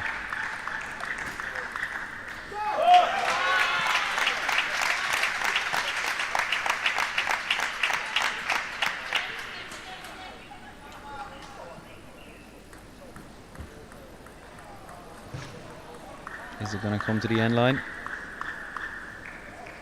We can't see on our angle. one of the situations where we'll just have to wait for... Oh, there we go.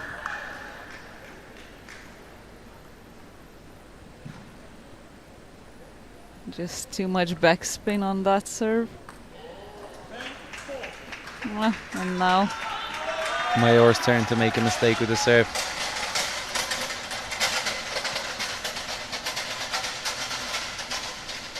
Much more comfortable in this game for Davis. Just to make that point again, what the serves, what a difference the serve make. Yeah, absolutely. Easy win here. Well, not easy, but comfortable. No mistakes on the service this time round from Rob Davis, and able to assert himself into the set a lot easier. Didn't have the pressure of those 3 points he lost in the first game.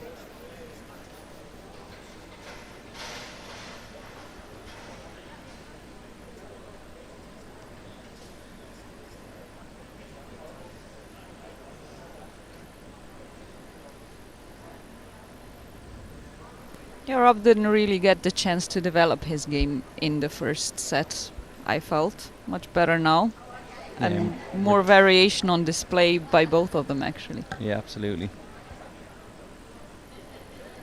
And just seeing some shots here of Rob, and a lot more attacking play in that set than in the previous. Just getting a few words from the head coach of GB Para Table Tennis, Andrew Rushton. And encouragement coming from the stands as well. Yeah, not to forget the home crowd. everybody here to watch Davis play, with the exception of 3 or 4 Hungarians. He could be the first one here to secure gold for the home team.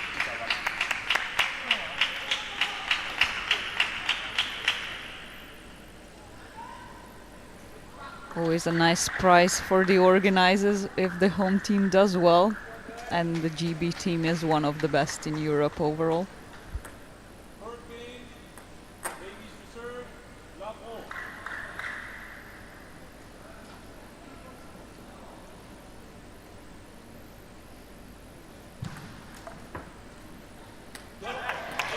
That backhand serve, the one that he missed 3 times in that first game, it's really working when it does go on the table. A little bit of side spin on the ball. Mayor unable to play that high ball that we know so well in this class.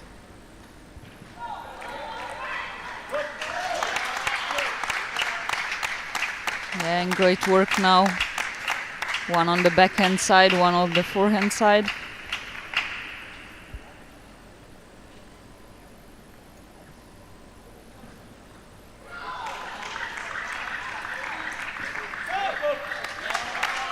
Good aggressive from the very start. That's what he wants to do, I think.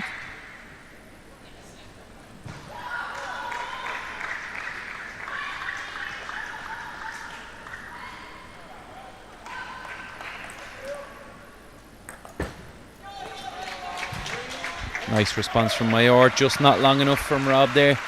Mayor punishing him. I just said not short enough, I should have said.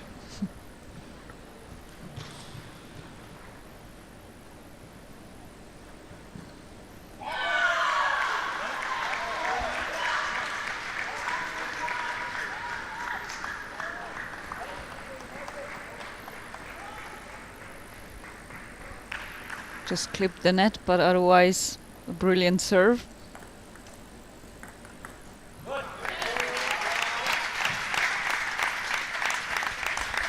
Keeping Mayor guessing with the serves now, I feel, Davis. You can see how effective they are.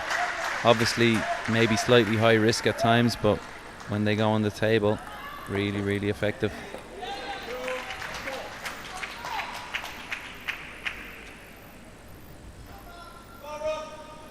Yeah, that one Mayor was ready for, and I think Rob's side rotation actually worked against him.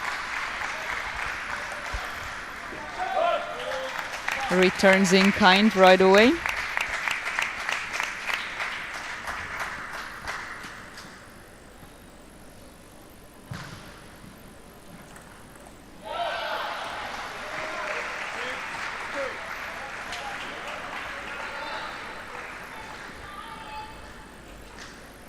Well, each side will have a different comment on that one.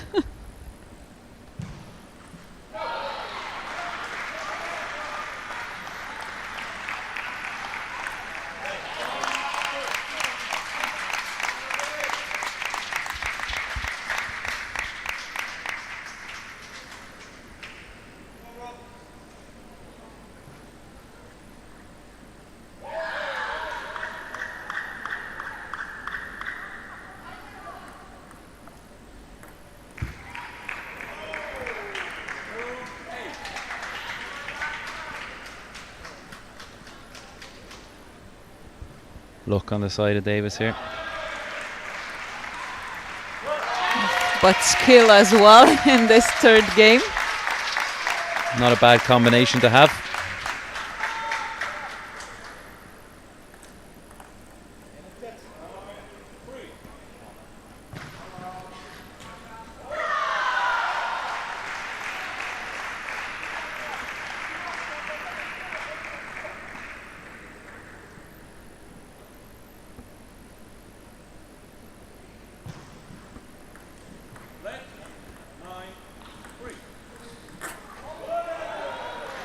It really is a net game here. It just looks like the gap is a little bit too big though for Mayor to catch him here.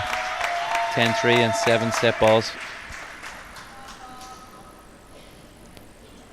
Should be enough for a player like Rob Davis.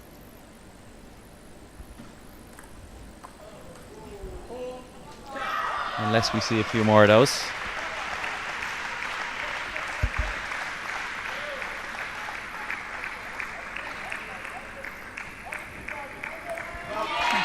Too good. Makes up for that serve mistake right away with his 11th point and bringing this back to his side. 2-1 now. In line with the scores we saw in their previous encounters so far. 3-1 3 times this year for Rob Davis. Yeah, he's been quite convincing since the slow start in the first set, really, hasn't he? A couple of mistakes took him some time to get into the game, but now he's really in total control. 11-4, 11-4. Service is working really well for him and dominating. You always have players who maybe need a game to really develop their own, but maybe especially after injury, a bit of insecurity, if not in your arm, then in your head. But Rob's turned it around and I would say has the upper hand now for game 4. And I know you would say that. Yeah, I would indeed, but as we mentioned, it's a bit of bias involved there, so I won't comment too much.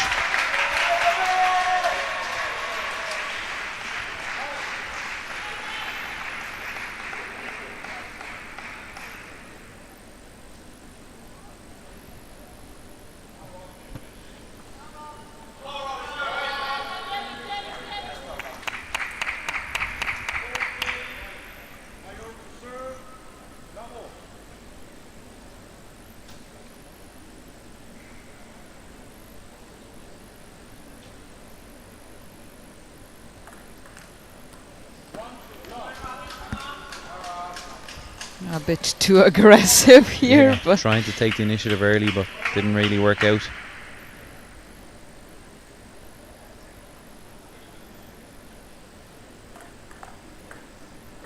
much better, more finesse, more feeling, more thought maybe put into that one.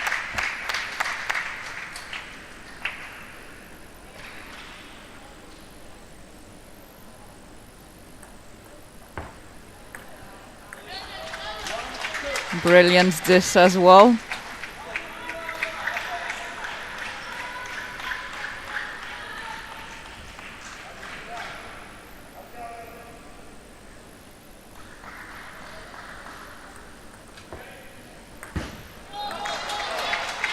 Major's trying to resort to that last hope, it feels like.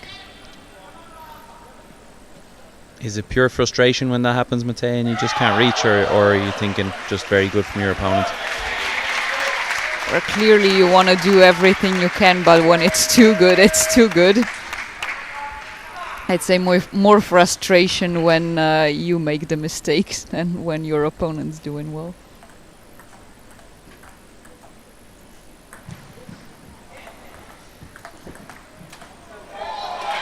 Yeah, so nicely Rob waited for that one, and even with a backspin return, but brought himself a bit too out of balance, unfortunately. Or rather, Major brought him out of balance. Yeah, even though we don't see it often, these guys are well able to play those fast attacking rallies, really, aren't they?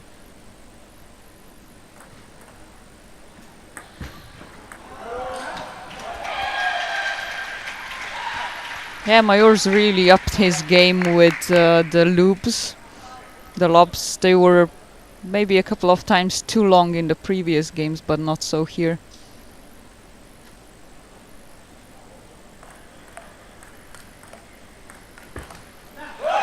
Yeah, Davis likes this much more.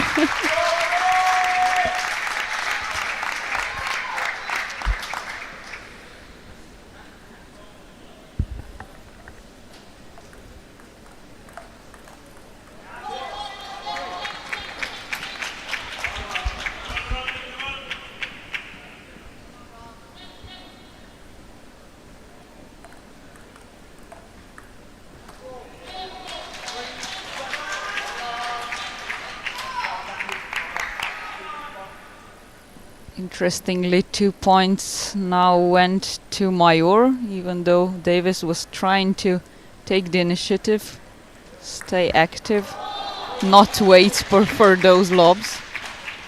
Yeah, and he had a chance there, Rob. Was quite in his range, that one, and just mistiming it, hitting the edge of his racket and sending it into court 2.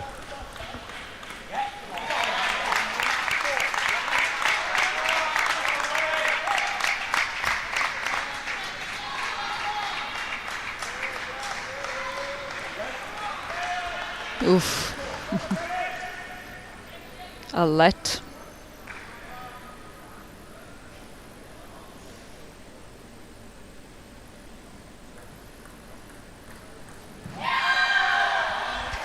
Not this time. Yeah, good serve, little change.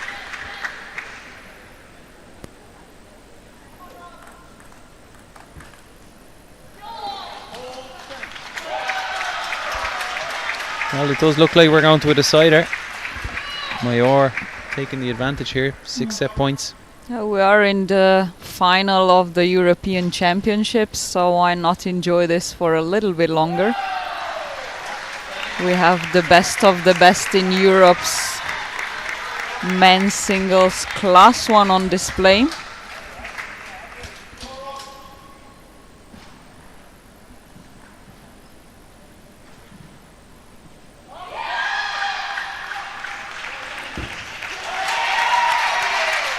Rob's not going down just yet. 2 points on the bounce, 4 to go. Excellent timing and at the right time too. Lovely forehand. 3 to go. Just not letting Mayor get too comfortable.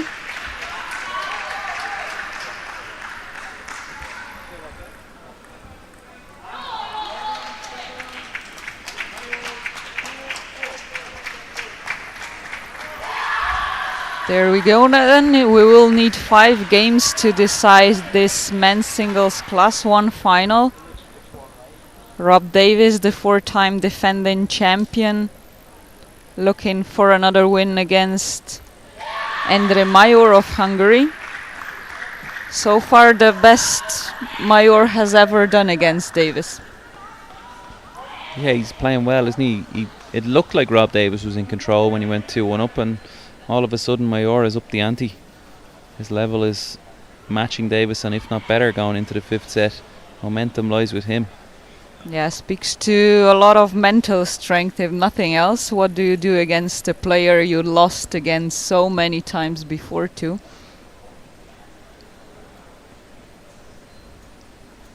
Well, a situation that Rob Davis is no stranger to. He's been here many, many times in his career, and as you mentioned, the 4-time champion here at the European Championships, so he'll certainly be feeling like he's going to be doing the business here in this set and taking home a 5th title. Home crowd strongly behind him as well.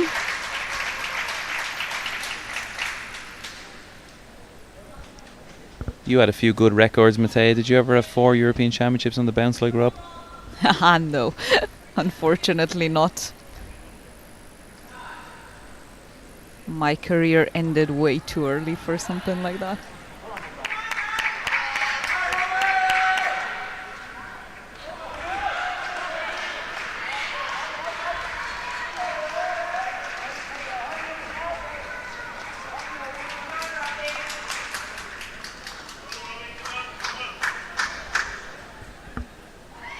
So we're just getting Mayor just getting strapped up with his racket here before we start the 5th set.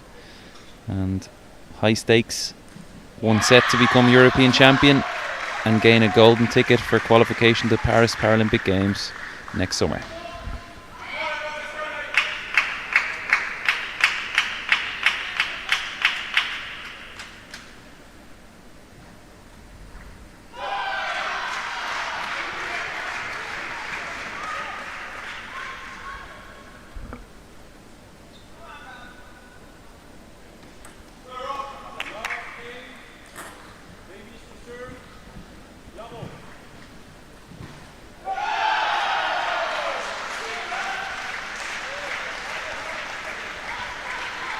Ready to go, concentrate on that serve. A bit of a look of desperation to the coach's corner, I felt. I actually thought that was a net serve, to be honest, but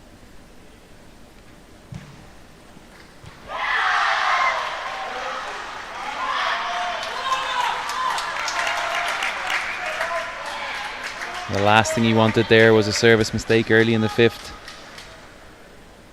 A lot of work to do now.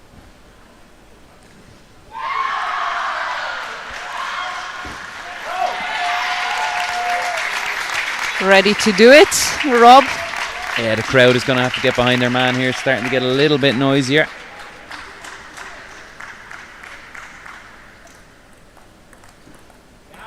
Oh, wonderful. That's the return he's been looking for.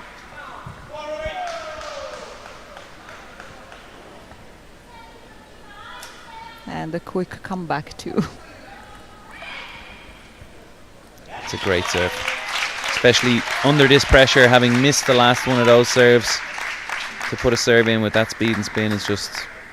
Yeah, I was just gonna say, amazing of him to still keep this confidence and courage to do it all after the first two went so poorly for him. And another brilliant serve. So fast, so long. Showing no signs of nerves after missing a serve there already. No hesitation at all. Can't afford to have it either.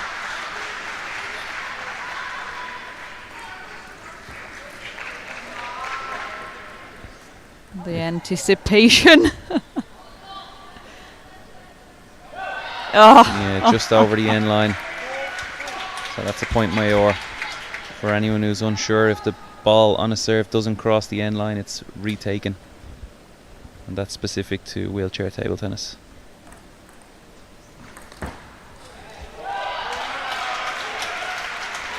Major's not letting down here either.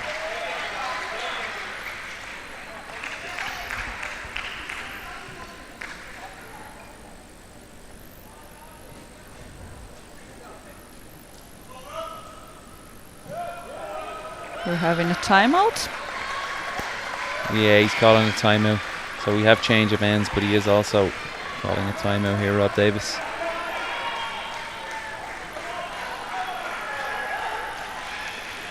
Yeah, Major just started to build a bit of an advantage here. Very hot in here in the hall. You're just seeing a picture of Rob getting fanned by his carer there. And a little bit of cold water on the face previously as well. Yeah, the body cooling down system is a bit affected by these disabilities. So even worsely felt by classes 1 and 2, this heat in the venue.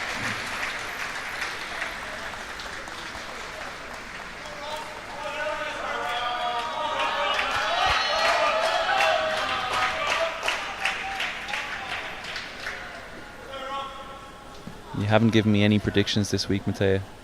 Is that going to change, or? Nah, I think you're gonna leave before I make a prediction.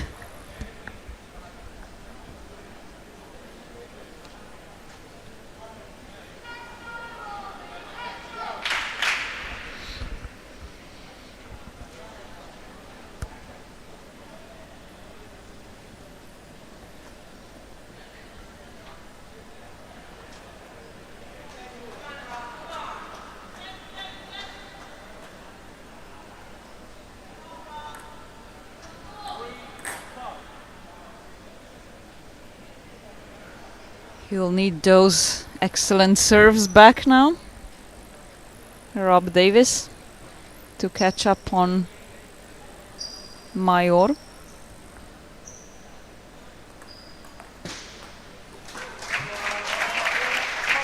He's saying it Dutch touched the clip edge of the table. Yeah. Looks like. But I think it might have been down, so it would have hit the side of the table rather than the edge. I'm not 100% sure here. They're having a bit of a conversation about it.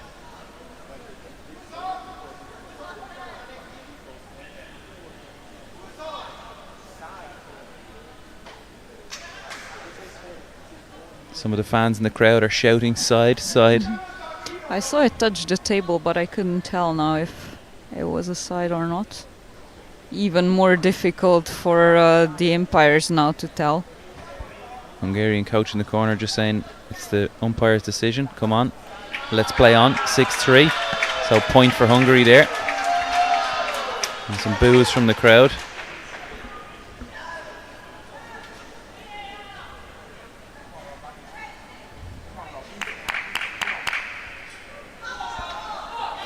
Admittedly a difficult call, but yeah, that is why the umpires are there. Would be a shame if something like that decided the match. Oh, and good rally afterwards. Rob Davis going for a huge backhand and straight away returned by Mayor. He's on top form here.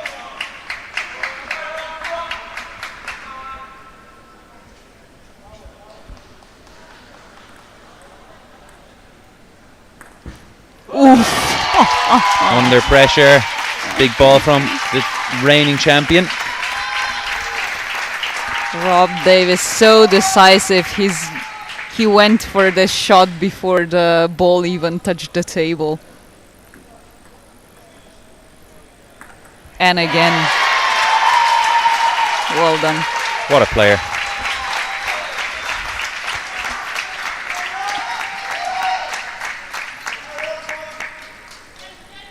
I almost feel that decision against him did him a favor. He's got his game face on now for sure.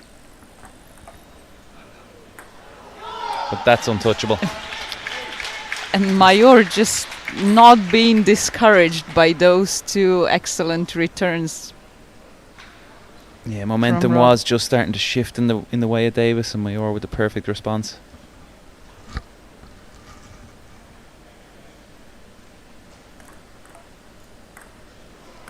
Whoa.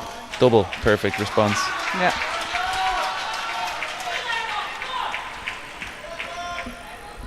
I mean, the skill here is amazing, but I'm just impressed by the mentality behind it, to be really, honest. really good.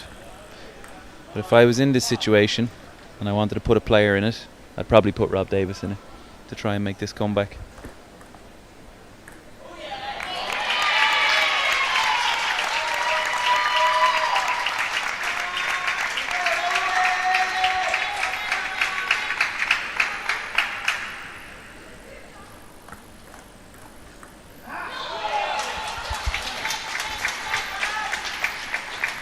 Good backhand from Mayor. He sets himself up here. 4 match points, 4 golden ticket points. Oh no, Rob. What a way to end this. What a way to end this otherwise brilliant game.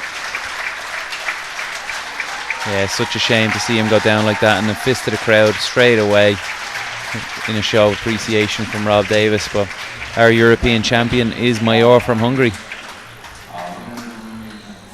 Congratulations to Rob Davis for securing that silver anyway. But a huge success for the Hungarian European champion for the first time, ending an amazing streak by Rob Davis. How many years has it been since we had a new champion in Class 1? Well, let me quickly check that. You need a calculator for that.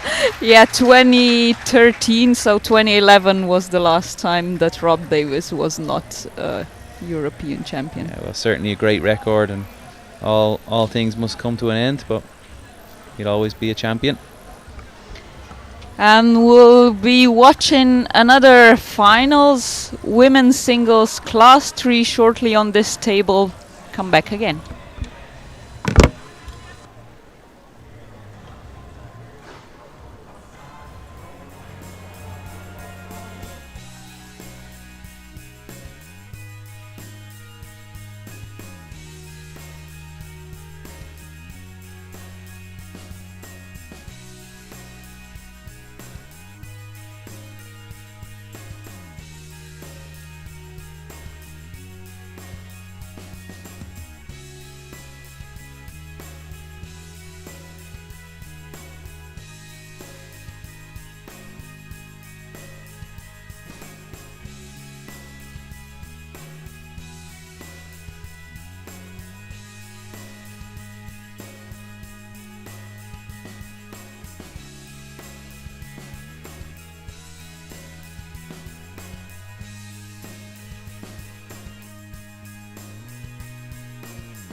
A warm welcome from the English Institute of Sports Arena here in Sheffield from Table 1.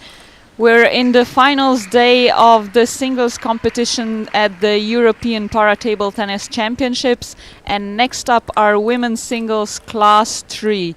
Angela Mužinić-Vincetic of Croatia taking on Michela Brunelli for Italy. And we have another repetition of a group stage match on our hands. Clear win for Mužinić, 3-0 in that encounter. No doubt Brunelli will be looking to change that. With you once again, myself Matea Pintar and Gavin Maguire from the Irish national para table tennis team. Welcome back. Yeah, I'm going to leave that pronunciation to you, okay? Yeah, we can work on that. Mužinić-Vincetic. How's that? Okay for an Irishman. Okay, I'm happy enough.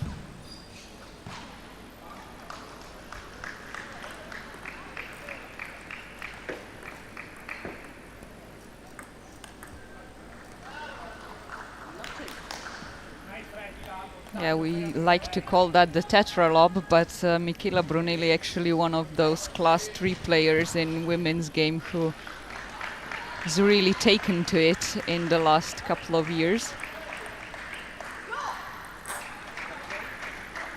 And she'll certainly have to bring her best game on if she wants to have a chance against world number 2 and the silver medalists from the World Championships last year.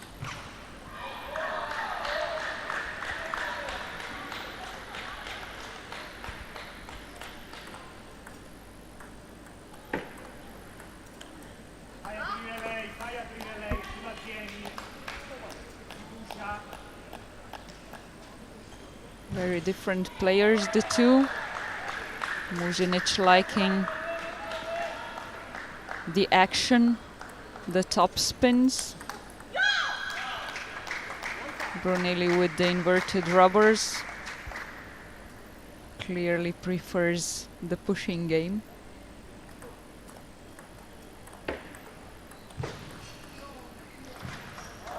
Probably suits Mužinić there, the pushing game. She's obviously got such a strong attack, and she looks crazy powerful in that chair.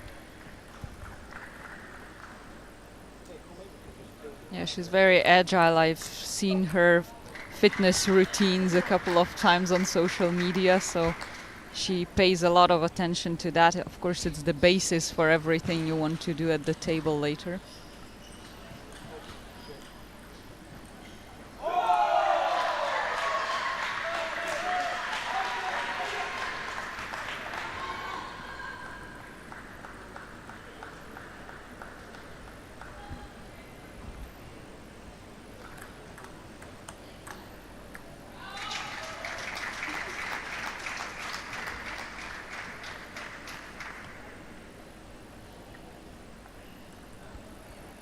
Michela Brunelli hasn't had much success in singles in the last couple of years, but she was the finalist at the last European Championships 4 years ago. She obviously has fond memories of this competition, and she's created some more here today.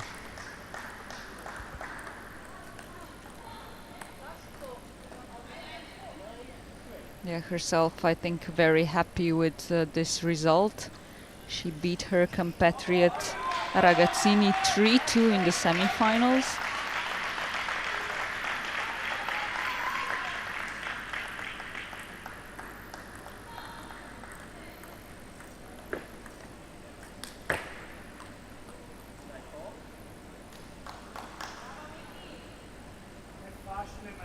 A couple of missed shots for Mužinić, but still a very comfortable lead here, I feel.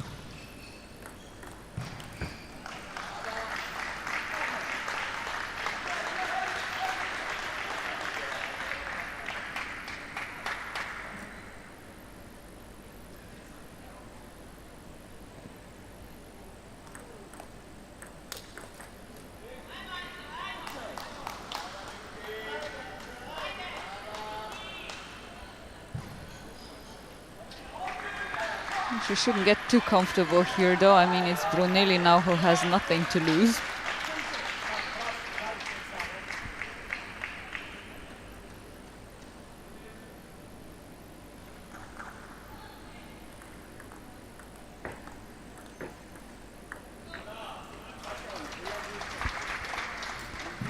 Good angle, and the winning point for game 1 for Angela Mužinić of Croatia, on track to her first European singles title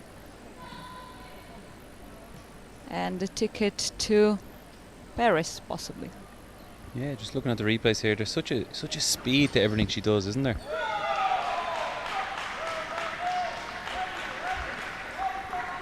And she's one of those attacking players, aggressive players that you don't often see in women's class 3. Yeah, and even when she plays defensive shots, they're just flying across the table. There's no delicacy or fine touch here. Yeah, so much pressure on the opponent.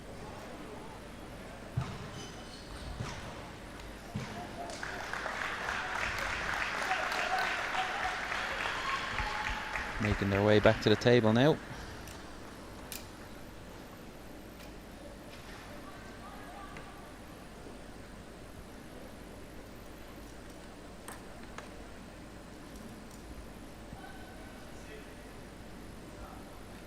I played against both of them in my time, but well, Angela has just developed her game a lot since then, and Brunelli has changed it. So I can't really apply my own experience on what's happening on the table right now. Is that just a modest way of telling us that you beat them both? Basically, yes.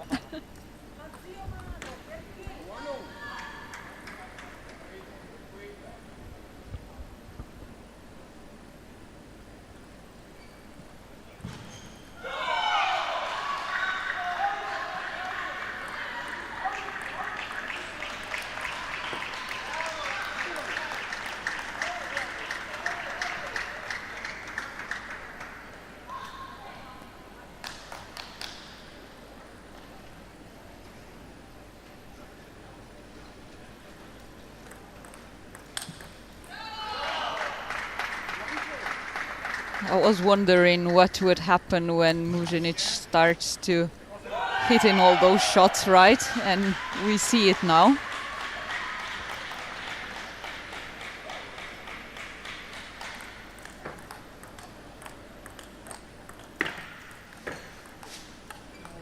Oh, look at that. Yeah, really good from Brunelli, to be honest, to stay in the rally and hold off on some of those attacks, but too much from the Croatian in the end. She's also just so quick to get back into her base position for the right shot. And there's that fitness I've mentioned before.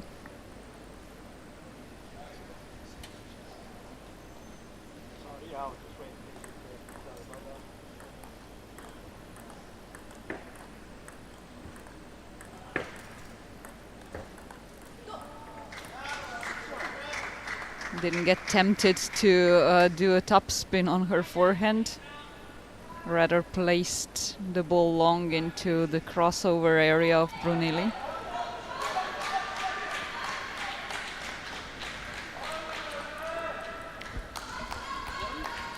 Starting to run away with this set now, the Croatian. 7-1 lead, and just looks like she's got a little bit too much in every point so far.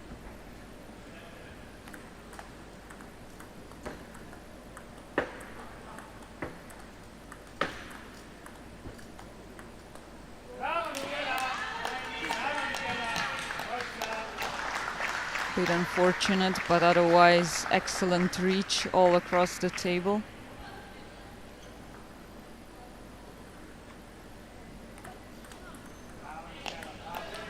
As Brunelli is doing everything to bring Mužinić out of balance. It's just not good enough. But that's more of a testament really to Mužinić's balance, isn't it? She's got such a wide range of motion and brings herself back to the centre so quickly. Yeah, certainly. Even on that actually good attack by Brunelli, right there, ready with a better counter.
A bit unfortunate to try attacking after the net was involved.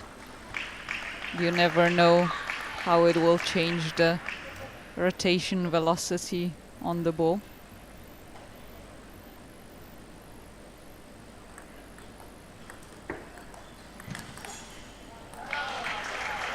Strong backhand just to make sure she keeps the gap.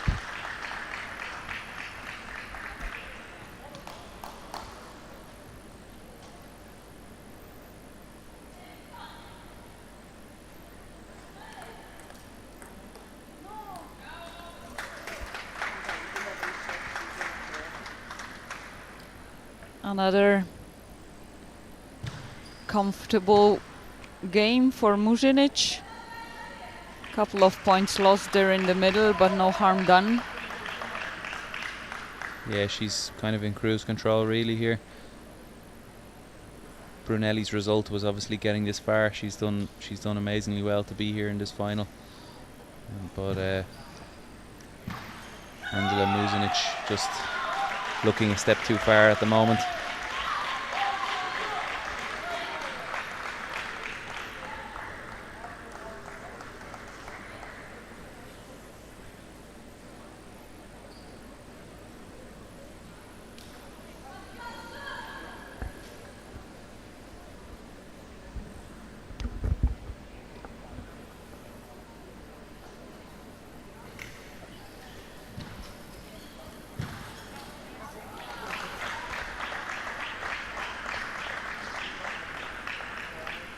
Both coming back now for what will likely be the final game of this women's singles class 3 final.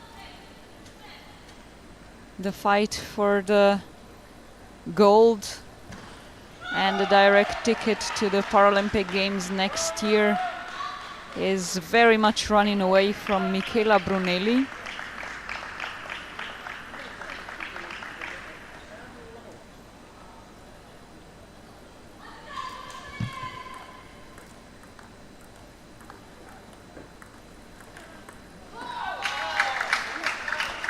That's very much Mužinić's game. Just waiting for the right opportunity to attack and taking it.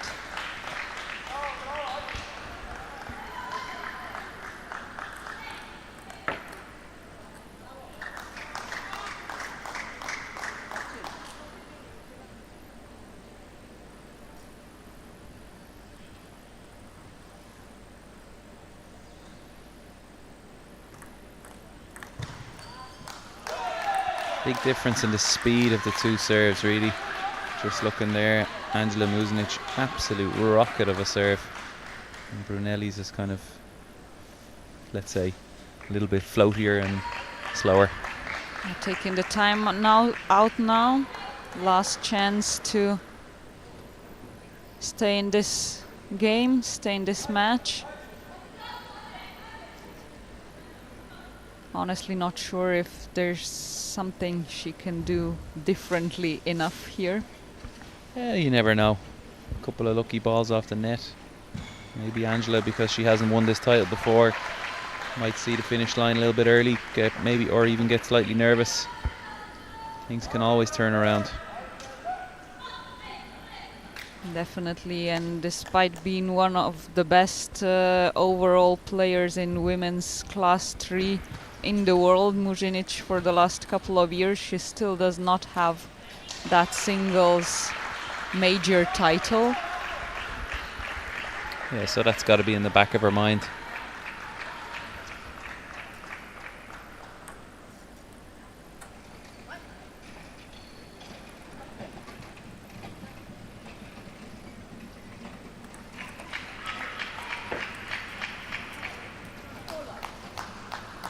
She's in a good place to start her collection of golds here.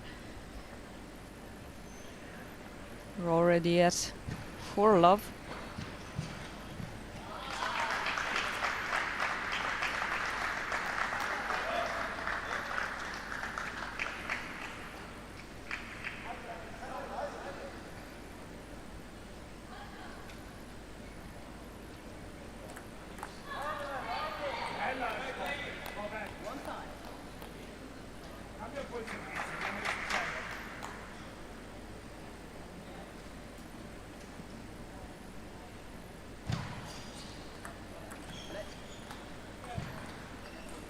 A couple of those unforced errors you were relying on.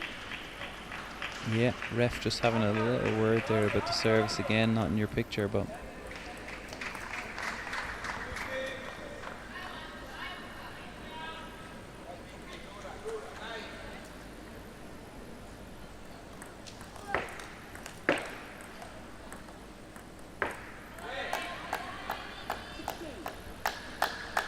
Good on both sides, and actually the first proper rally we saw in this game.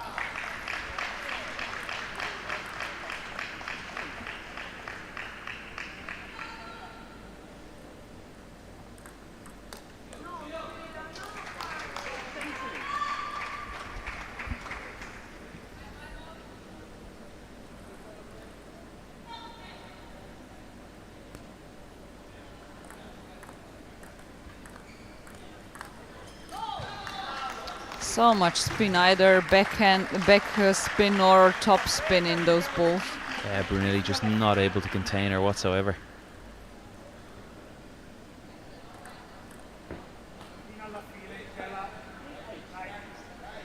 And the only point she's winning at the moment is the 1 or 2 unforced errors from Mužinić.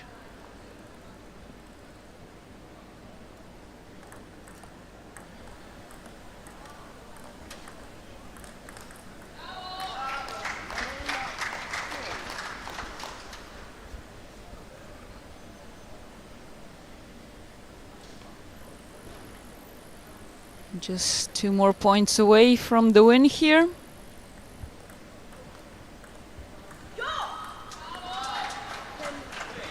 First bit of emotion really from Mužinić there. She obviously knows she's got 7 match balls now, 10-3 lead.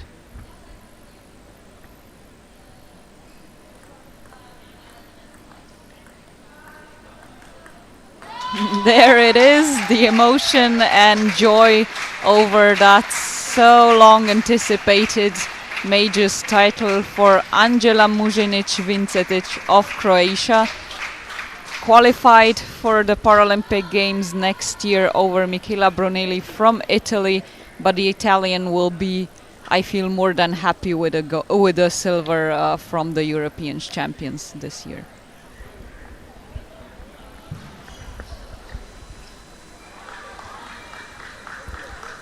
We'll be back with the medal ceremonies in 15 minutes, followed by another round of exciting finals here in Sheffield at the Para Table Tennis European Championships. Stay in.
somebody in doping control.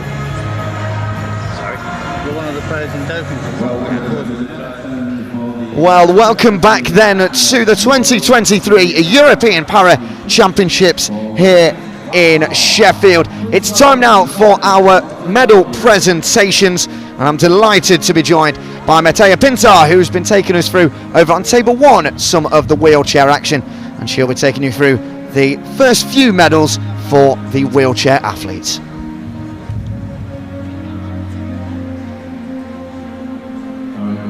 Class 2, please welcome to the podium.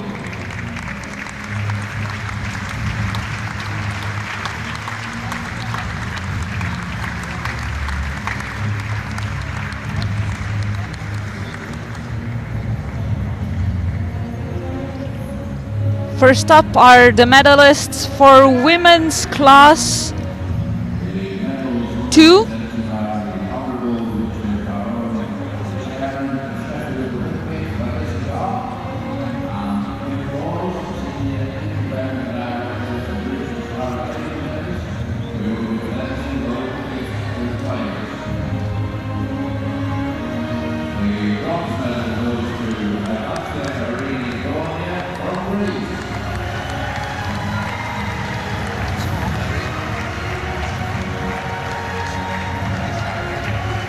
Bronze medal goes to Greece. Congratulations.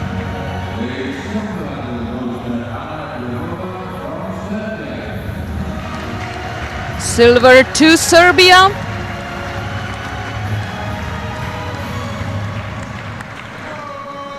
The gold medalist for the 2023 ITTF Para European Championships. And the gold medalist, European para table tennis champion in women's class 2, Giada Rossi for Italy.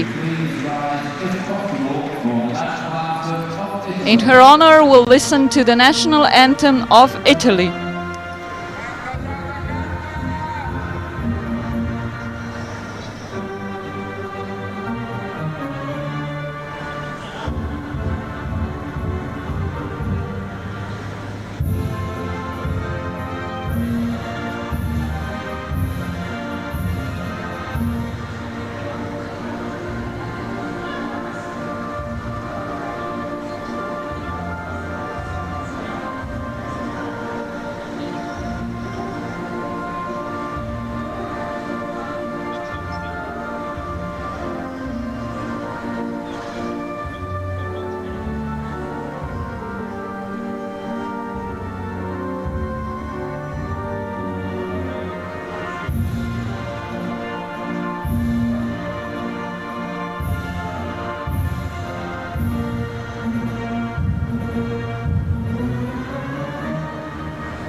Congratulations once again to the medalists at the European Para Table Tennis Championships in women's singles class 2. Gold for Giada Rossi of Italy, silver for Ana Parvulovic from Serbia, and in third place Isabelle Lafay from France.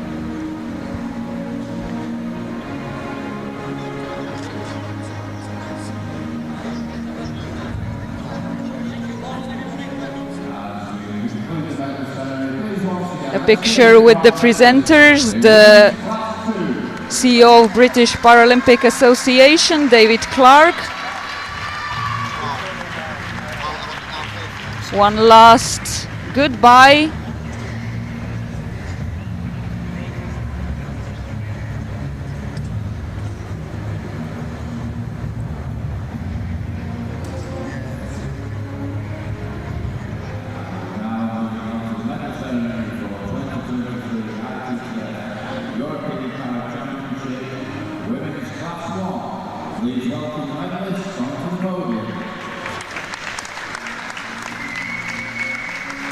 We're continuing the medal presentations with women's singles class 1. Only one group of competitors here, so we only have the finalists on the podium.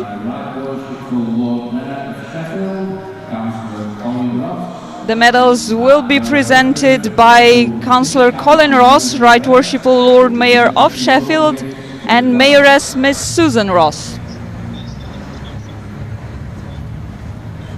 The silver medal goes to Jana Margaret Spiegel from Germany. Silver goes to Jana Margarete Spiegel from Germany.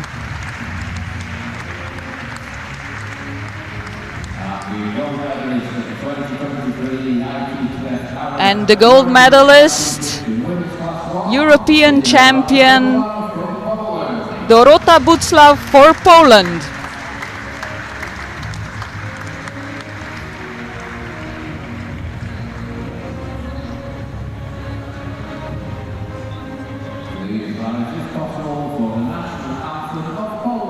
Enjoy the national anthem of Poland.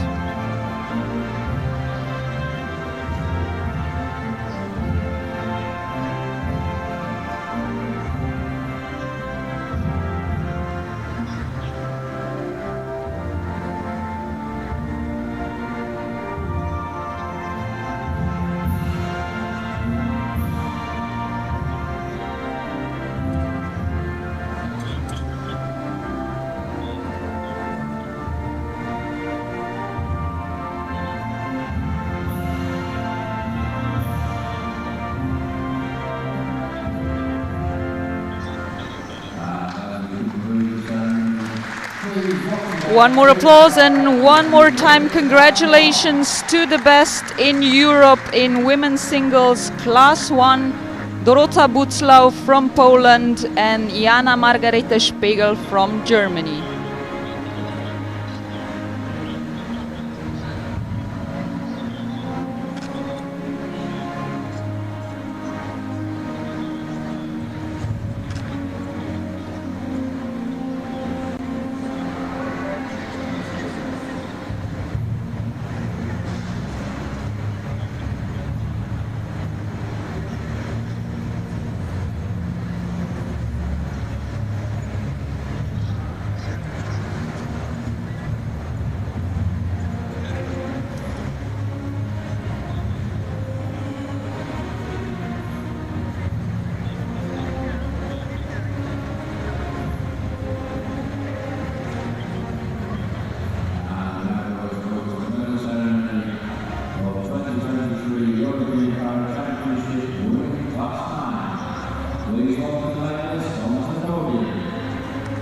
Well, it's class 9 then for the singles and the females. A fantastic achievement from your bronze, silver and gold medalists. We have from Turkey in third place getting that bronze, Neslihan Kavak. The silver being taken by Alexis Vitox of Hungary, and the gold going to Karolina Peck of Poland.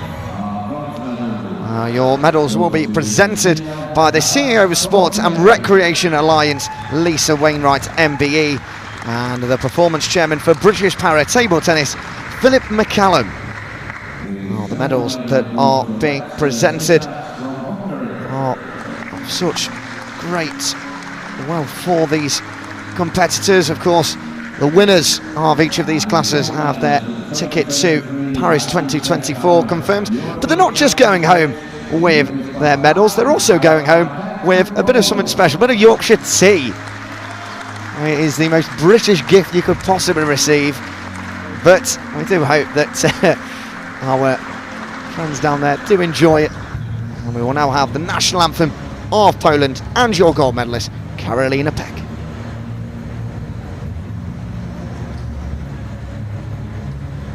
Please rise as possible for the national anthem of Poland.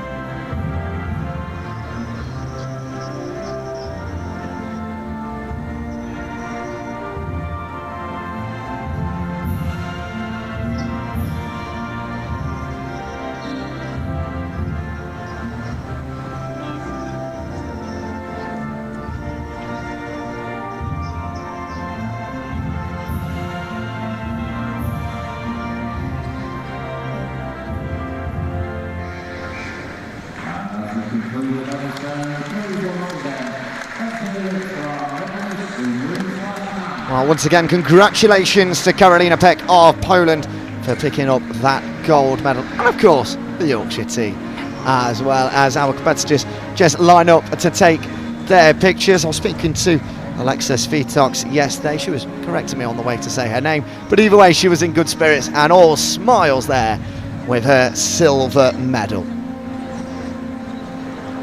Well, the medal itself is really quite an interesting design now. 3 arching and bullet-like table tennis balls in orange coming out of the medal itself, and underneath it just simply says Para Table Tennis Championships 2023, and of course the host city of Sheffield, which we are forever grateful for. Now on to the female class 6, and your medals will be presented by the following: the CEO of British Paralympic Association, David Clark, OBE, and the Director of British Para Table Tennis, Maurice Hamilton. Well, we have 2 bronze medalists here, 1 from Romania and 1 from Great Britain. A big congratulations to Fliss Pickard, who picks up her bronze medal at the European Championships, and also Gabriela Constantine of Romania. At the moment, those flags are actually the wrong way round. It would have been nice if those 2 could have switched, but either way, at the moment it looks like Pickard is Romanian all of a sudden. The silver medal goes to Poland. They are having a very good week, and that big cheer you've just heard there is for Fliss Pickard. The silver medal goes to Katalina Marshall of Poland, and your gold medalist from the Ukraine, Marina Litovchenko.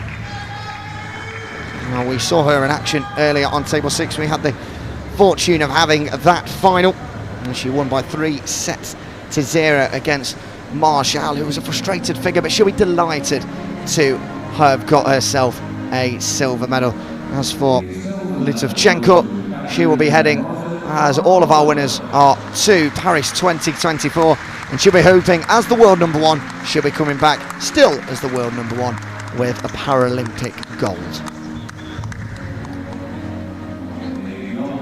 Now, David Clark, as I said, the OBE, who is handing out these medals. He's also a Paralympian himself. As a wheelchair user, fantastic to see him up there with these brilliant athletes that have given so much over the last 4 days. And there we go, the Ukrainian Marina Litovchenko getting that gold medal that she so thoroughly deserves. She's had a brilliant 4-day tournament here, and she'll be absolutely chuffed with herself, and hopefully she can enjoy that gold medal with a lovely brew of Yorkshire tea. But now it's time for the Ukrainian national anthem.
Once again, a big congratulations to our 4 medal winners there from Great Britain, Romania, Poland and the Ukraine respectively.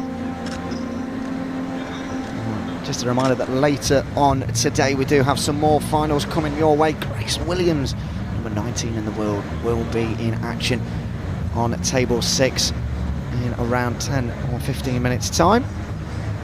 And now we head on over back to the wheelchair medals, which means we're back to Mattea Pinto.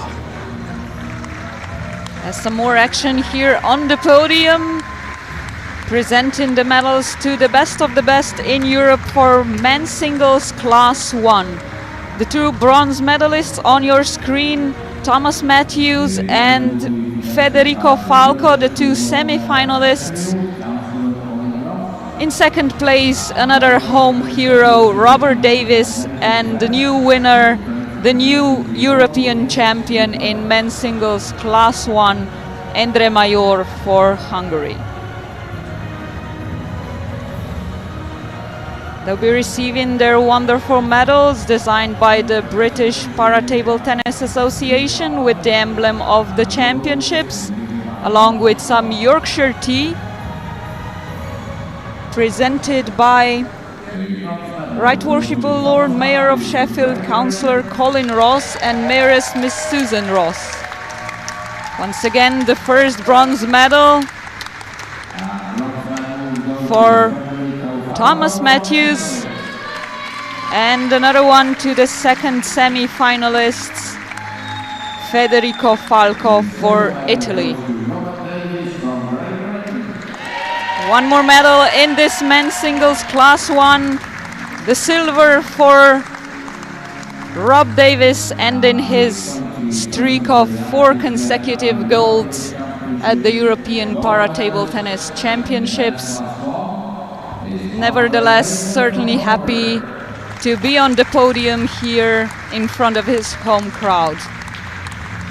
The new European champion after 12 years, a new name with a gold medal around his neck, Endre Major from Hungary, in his honor the national anthem.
Well, congratulations once again to our medal winners there. We'll be back shortly for another final coming your way, and we're really excited for this one. Grace Williams will be in action on table 6 as she does her best to defeat the Norwegian Ada Darlin. An almighty task, but the best of luck to her. Like I say, we'll be back with you in a short while.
The medal presentations made us a little bit late, coming back with more finals action on the third day on the fourth day, I'm sorry, of the European Para Table Tennis Championships here in Sheffield. And back on table 1, we are with women's singles class 4 and 5 finals. Myself, Matea Pintar, and Gavin Maguire from the Irish Para National Table Tennis team. The two battling it off for the gold medal and the direct ticket to Paris next year are Alexandra St-Pierre from France, world number 2 in class 5, and world number 1 in class 4, Borislava Peric-Rankovic for Serbia. No head-to-heads between these two, so we're in for a treat, as the 4-time consecutive European champion, the Serb looks for her 5th title.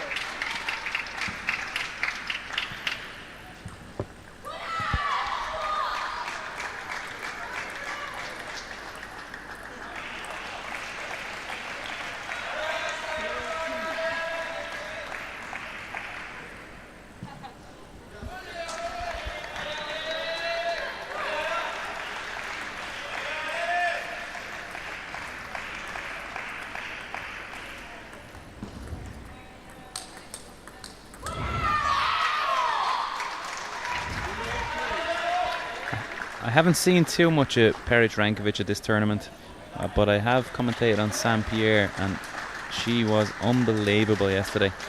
If she can recreate the form that she was in, it's going to be difficult to stop her. Yeah, the current world champion in class 5.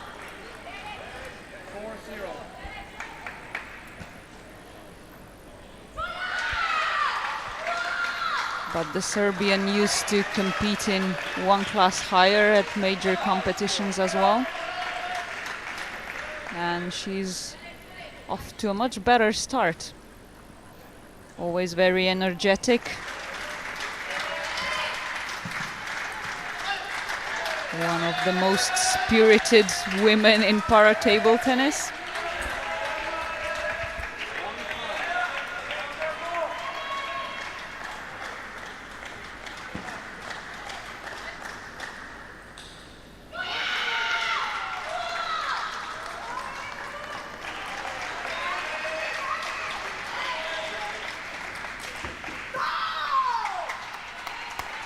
Yeah, and you see that big fist bump there to the crowd, just as you said, very spirited, and she's had a really good start here.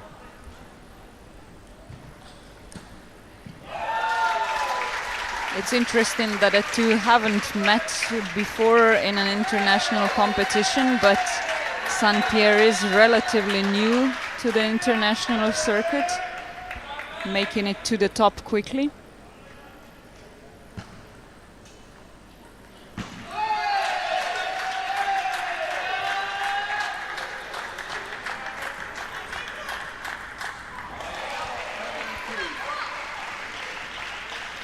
An apology there for the slight look, ball dropping over the net.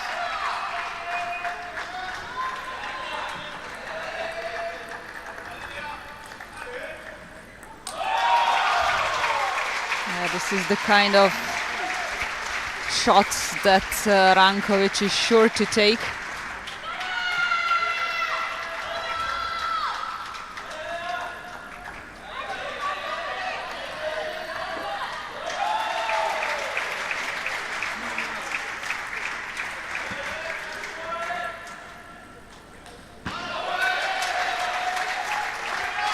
Shaky start for St-Pierre, despite great performances earlier in the competition.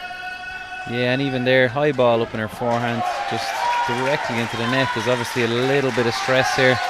Hasn't settled into the final as she would have liked.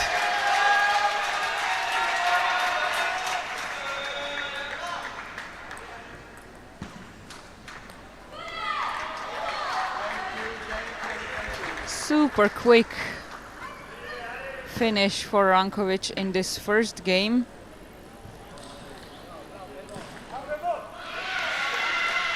will definitely keep her spirits up.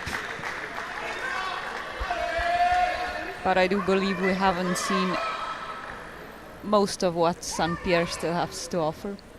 No, she's got a lot more than what she showed there, that's for sure.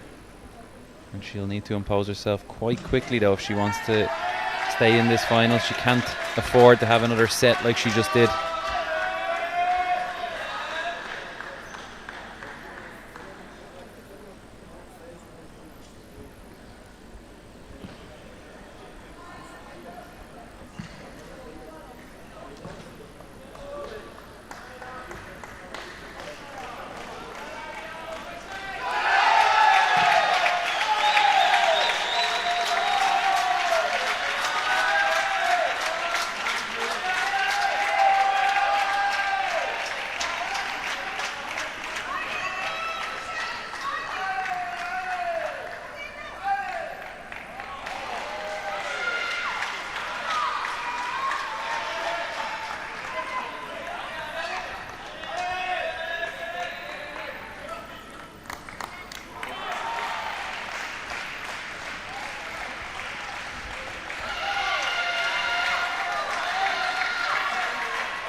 Game number 2, St. Pierre serves to hopefully tie things up here, or at least put on a better fight against the reigning champion.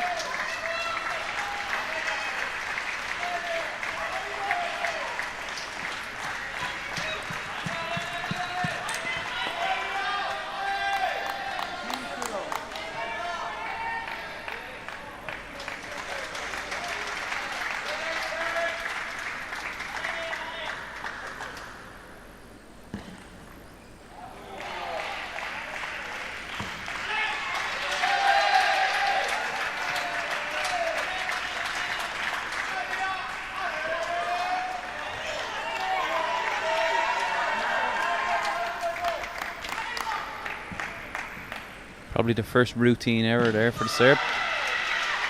Now she tried with a lot of aggression, and had it landed on the table it would be a winner.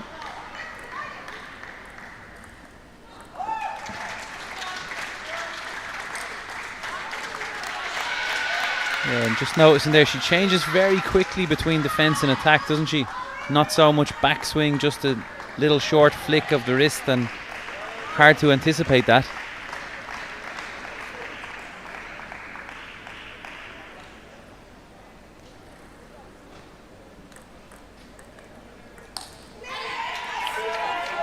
Yeah, sometimes this aggression and emotion get the better of her, but she's the type of player who thrives on these situations.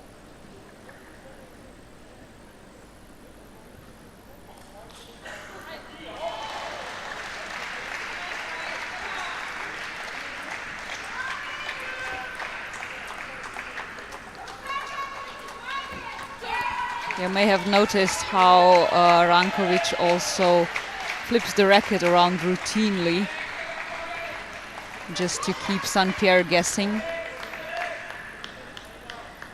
Inverted rubbers with the red one, I believe.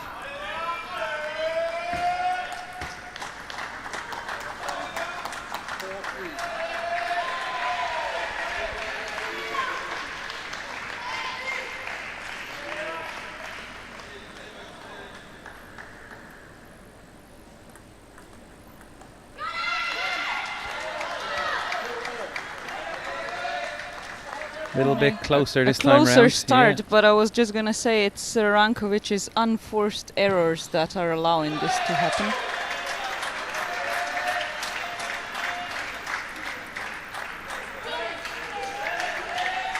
Yeah, yesterday we watched St. Pierre play such an expansive attacking game, top spins everywhere, all over the table. She was unstoppable, but haven't even seen one today. I don't know if that's the opponent closing her down, or maybe the occasion is getting to her a little bit.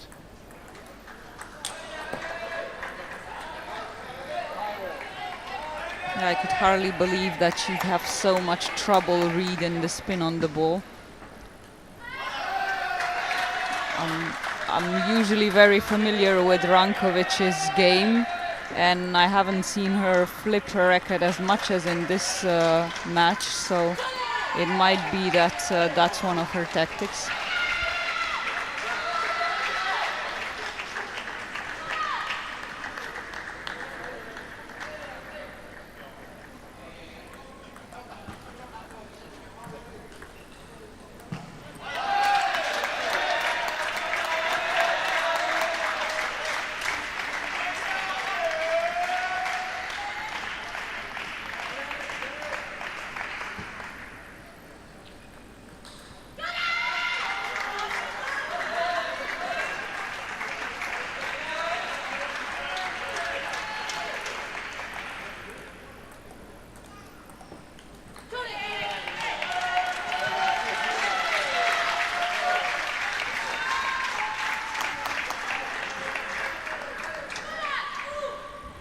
Six apiece. Into 7-6 now for St. Pierre.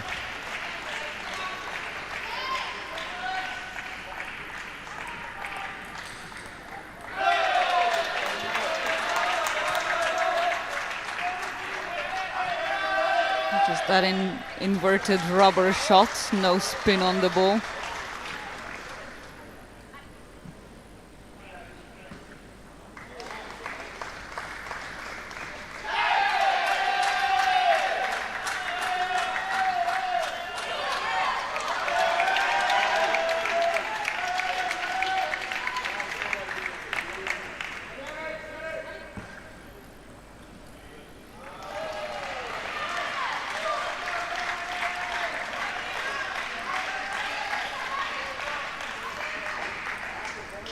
And they're just going point for point.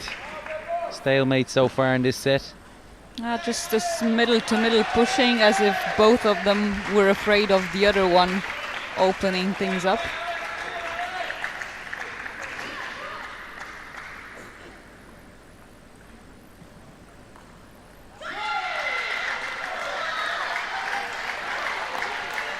Side spin and well positioned into the elbow area.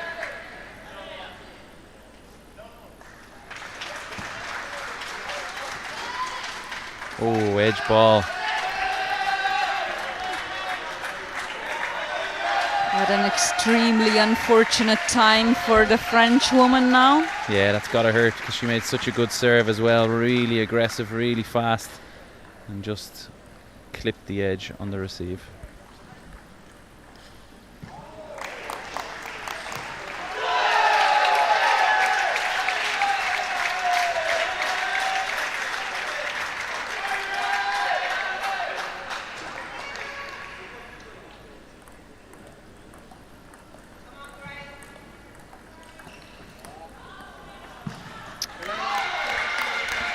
Money edge shot for 2-0 for Peric Rankovic.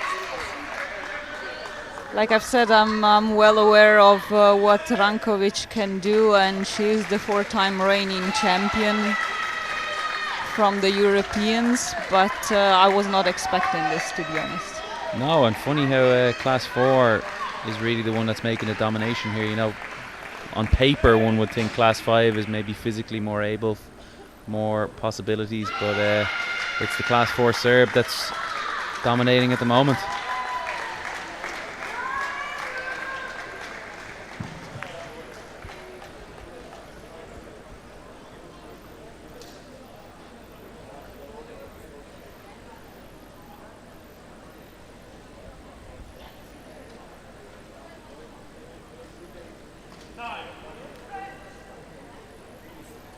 Certainly some positives in that set to be seen for St. Pierre. She was a lot closer. Very tight encounter right up until that unfortunate edge ball at 9-8. Yeah, we haven't seen much of her game though from all that top spin attacking, but it might really be that it's just Peric Rankovic who's not allowing for it to develop. I think she's got to try and come to life though now, St. Pierre. She's got to try and just go for it. 2-0 down in the final. She needs to start attacking now. Yeah, whatever's been happening so far has not worked out for her, so it's all or nothing now. Game 3. But I definitely think you're right, Matea. The change of rubber all the time from the serve is really affecting the French woman here.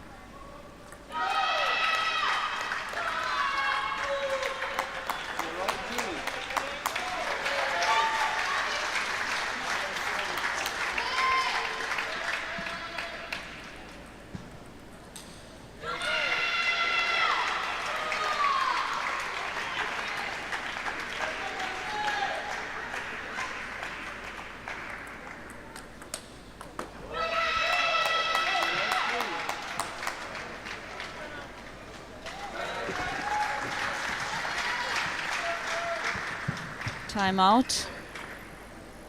But if she's having so much trouble reading the spin or which side of the racket Rankovic is hitting the ball with, it will be difficult to change something at this point.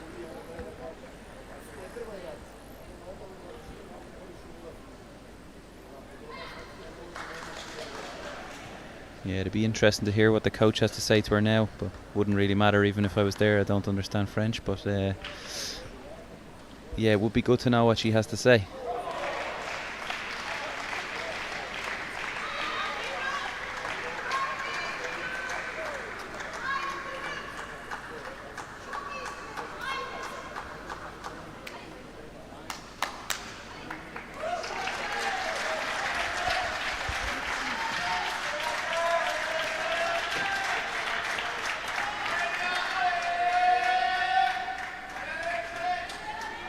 You come across players once in a while who are so used to just smooth rubbers that this can be a problem, but it's not something you can afford, I think, in wheelchair para table tennis, because there's so much of it. Yeah, I think you're right, and I think often in maybe class 5 it can get neglected because it's so much of conventional table tennis, whereas when you move down into 4, 3, 2, 1, there's a lot of variation in the equipment and the spins, and possibly what's getting the better of St. Pierre here. Yeah, so in this sense, we could even claim that her being a higher class than Rankovic is a disadvantage. Well, she certainly needs to get back in the training hall after this one.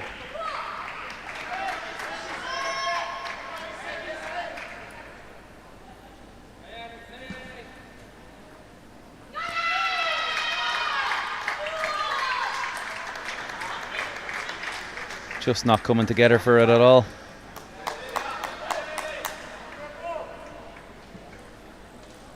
Towel break, but doesn't look like Peric Rankovic needs it. I think she's just enjoying the moment out here. Stay out in that court as long as you can.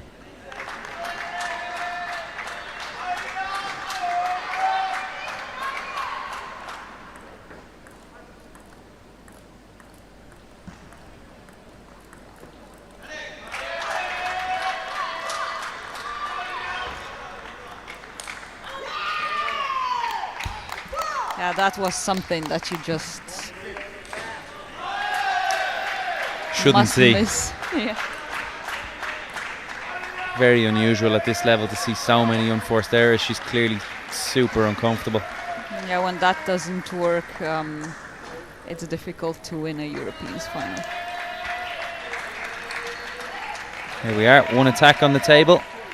Maybe she can start to grow into it from here. Will be a small confidence boost.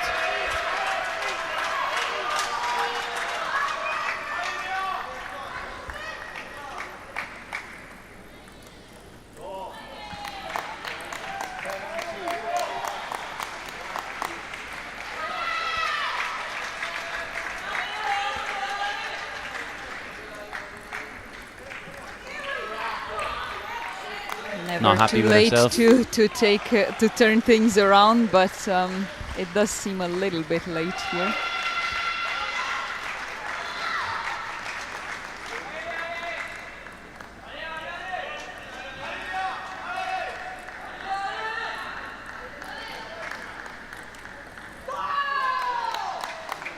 Great attitude, the Serbian. You could even see there one ball ago she made an unforced error and so annoyed with herself for letting a point slip too easily.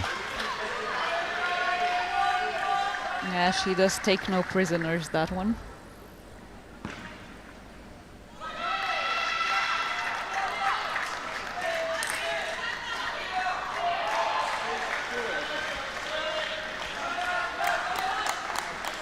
At least 1 point to take out all the, no doubt, frustration for the French woman. I think she needs more than 1 point to get rid of the frustration, Mateo. What do you think? Yeah, I don't think she'll get many more chances here. The Serbian experienced and, as we've mentioned, fired up player. She won't give anything away for free.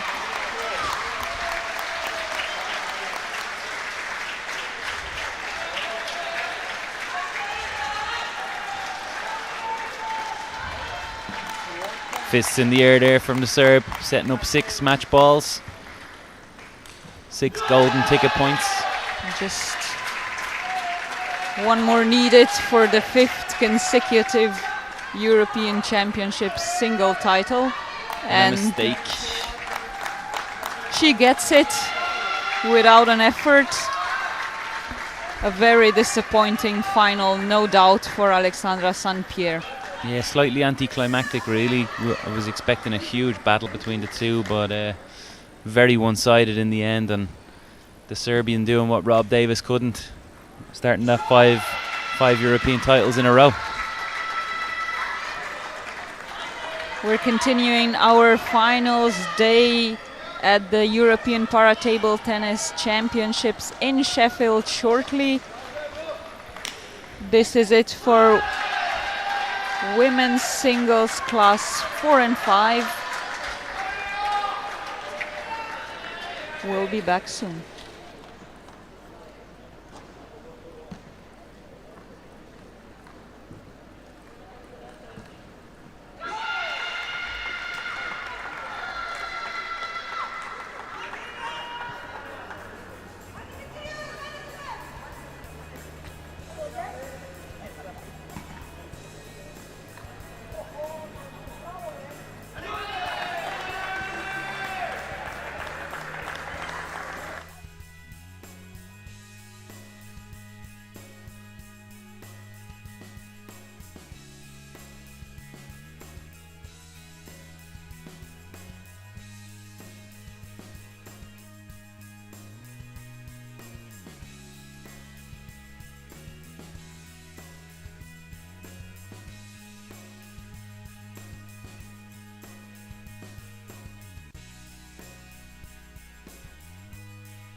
Once again, we're back on table 1 at the English Institute of Sport in Sheffield for the European Para Table Tennis Championships final day. Next up, our men's singles Class 5 final, and it's Valentin Bausch, the current European, World and Paralympic champion in this class, taking on Jack Hunter-Spivey of Great Britain. With you, myself, Mattea Pintar, and Gavin Maguire from the Irish Para Table Tennis team. Welcome back. I've been sitting here for about 15 hours with you, Mattea, now. Come on.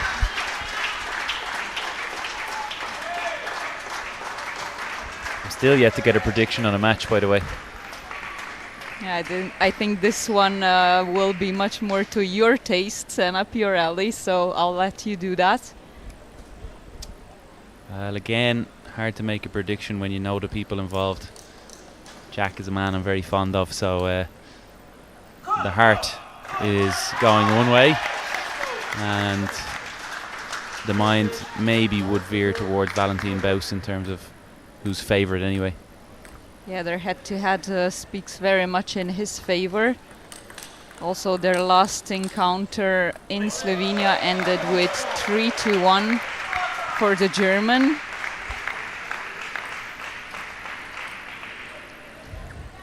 We're up to a fast start. Yeah, I don't think it's going to slow down anytime soon either. Both men no stranger to quick attack and play over the table. Valentin Bausch is a bit of a rocket man.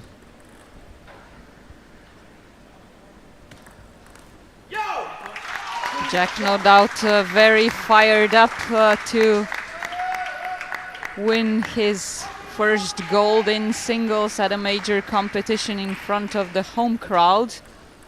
And let's not forget that gold medal also brings along direct qualification for the Paris Paralympics next year.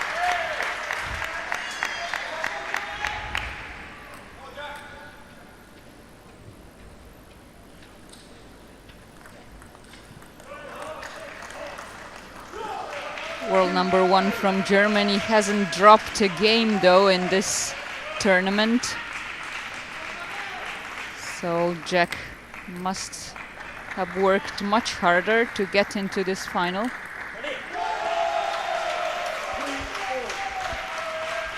Yeah, we already know that Jack had a slow start to this tournament. Really not looking himself in the first group game against Palikucha. Taking a loss there, but he's gone from strength to strength since then.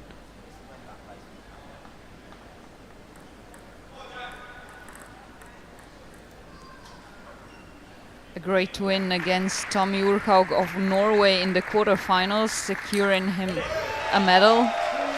And then another close one with Ali Ozturk from Turkey in the semis. That's one you weren't happy with, Mattea. Jack taking down your good friend Tommy. Oh, come on. I'm always up for good table tennis, and the best man won. I'm never going to get you to admit a favourite, am I? Somebody has to stay professional here.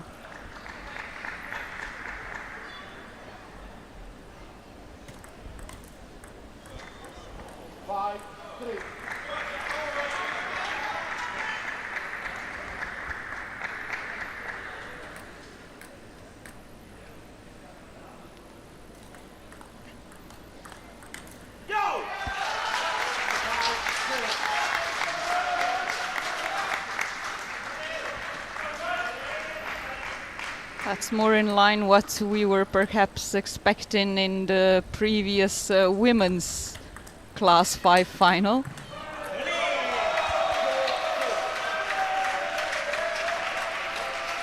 Yeah, definitely this seems a little bit more evenly matched than that one turned out to be.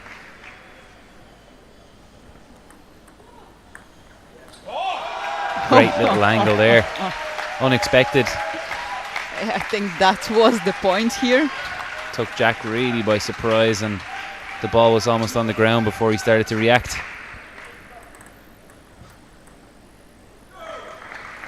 Such drastic change of pace. Oh, that's beautiful. Chop block, as we call it. Taking the attack on and generating backspin. And developing quite a lead here in the middle of this game now.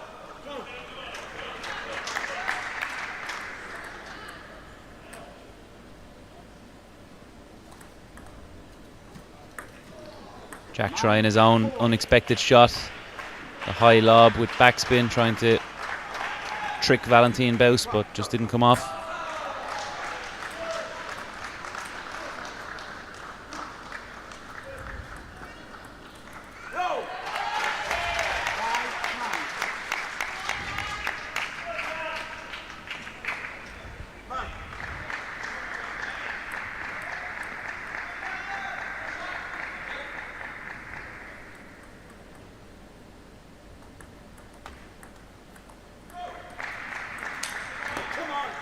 That's an unexpected mistake there, high ball. Yeah, slightly unnecessary as well.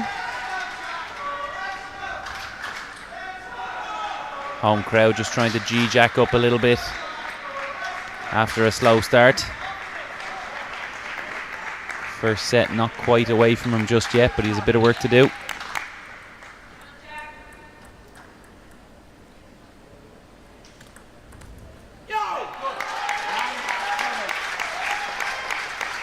Yeah, just about 3 quite unnecessary errors now from Baus. Uncharacteristic.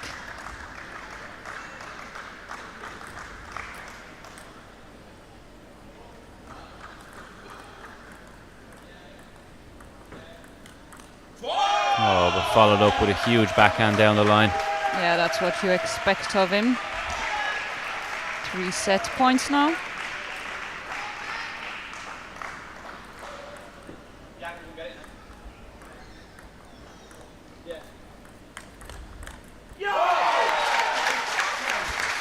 Still battling, Jack.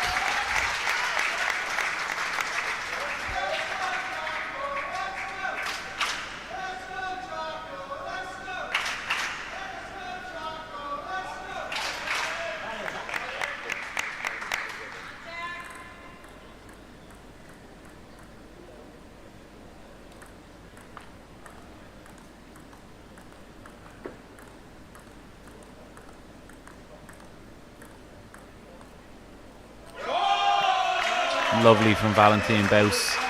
Little flick of the wrist there, side spin on the backhand, caught Jack by surprise, and he just wasn't able to control it.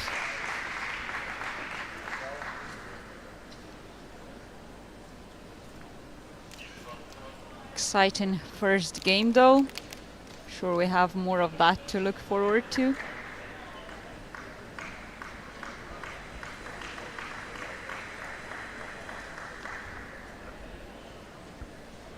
Just a couple of replays here. Good to see since it was all going on so fast.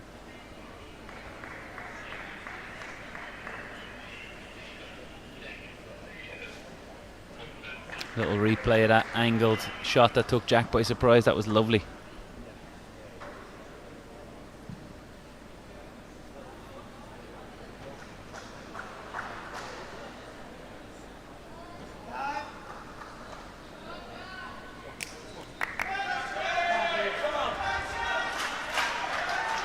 Now both players making their way back to the table now for set 2. Loud cheers from the crowd. Encouragement for Jack. A bit of let's go Jacko.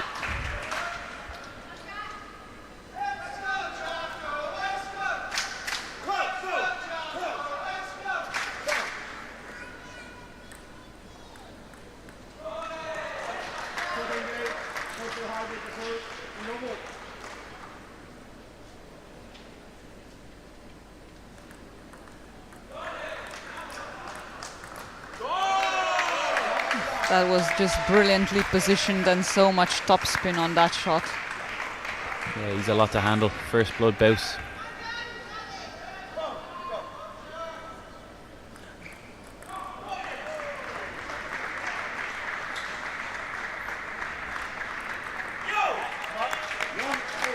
Slightly rushed on that return.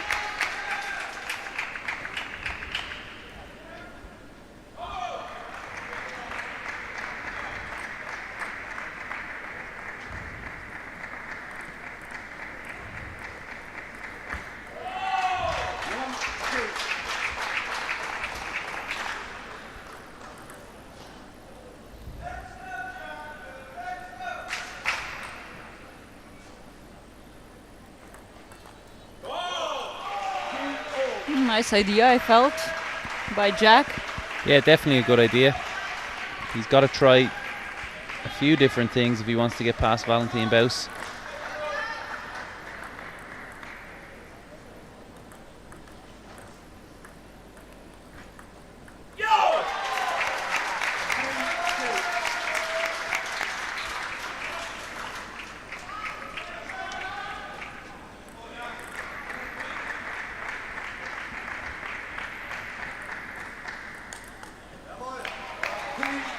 Just trying a big backhand topspin there.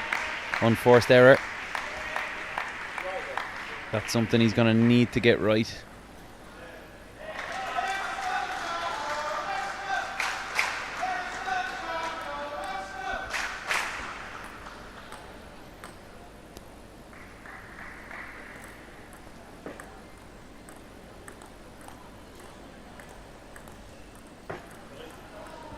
Really nicely moving Jack from one side to the other.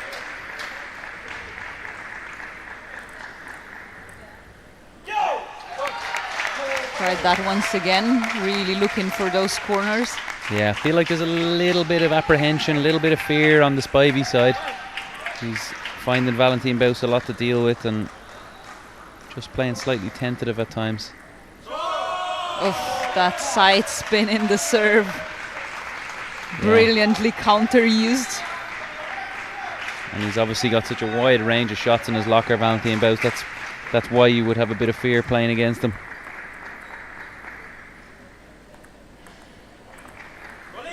Yeah, but playing it safe at this point won't do it either, so... Yeah, he's got to find a happy middle ground and start to take some initiative in the game.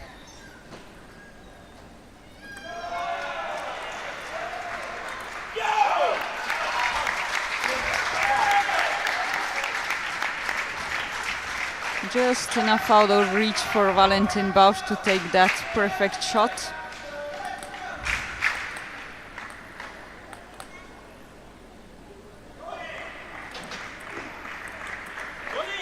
Oof, but not this time. No, there's just so much topspin on that ball.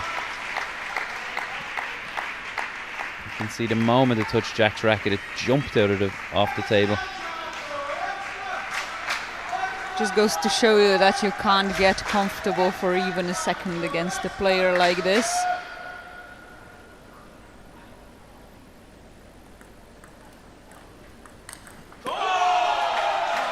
And he also just can't play soft like that. Anything soft, slightly high over the net, Baus is all over it like a rash. Yeah, just because he missed the first shot doesn't mean he'll miss the next 3 as well.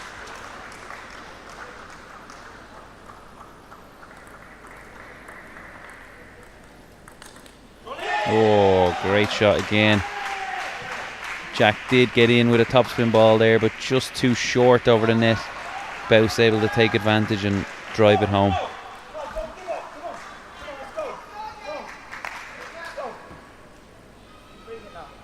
He needs that self-talk now.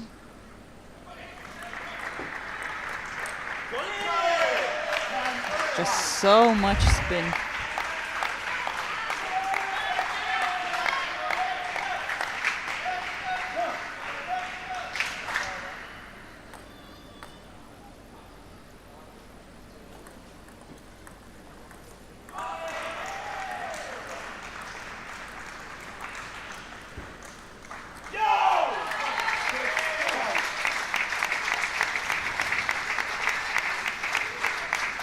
Even with this missed shot, just so close to the edge as well. Yeah, absolutely.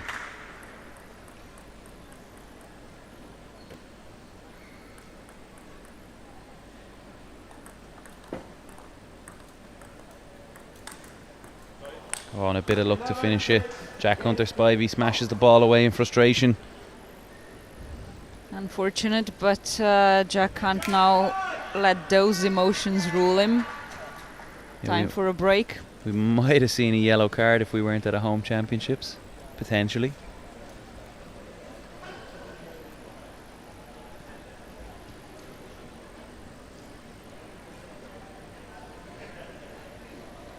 Not much emotion going on in the German corner. No, he looks cool as a cucumber, Bouse. And you feel like Jack's putting up a fight, but it just isn't adequate. Yeah, one thing you can always say about Jack, no matter how he's playing, whether he's playing his worst or his best, he never stops fighting. He's in every point, he's trying his hardest, he's forcing himself to give energy. But right now, Valentin Bouse just has too much quality and he cannot deal with it.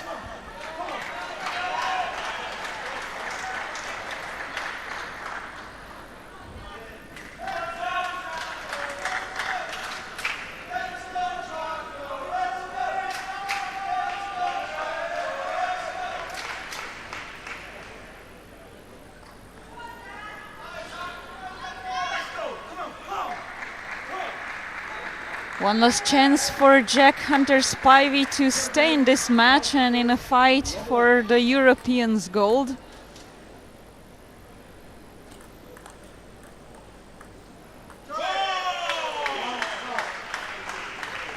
First blood, Bouse again. And even after the ball touched the net on his side, still a great response. Another big backhand. He's just so comfortable out there now. And Jack Hunter-Spivey is anything but comfortable.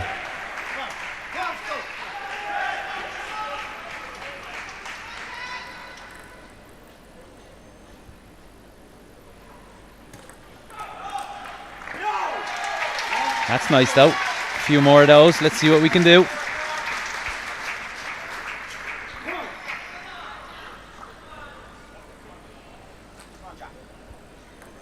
I wouldn't mind seeing a few more sets, Matej, would you? Not at all. That's why we're here.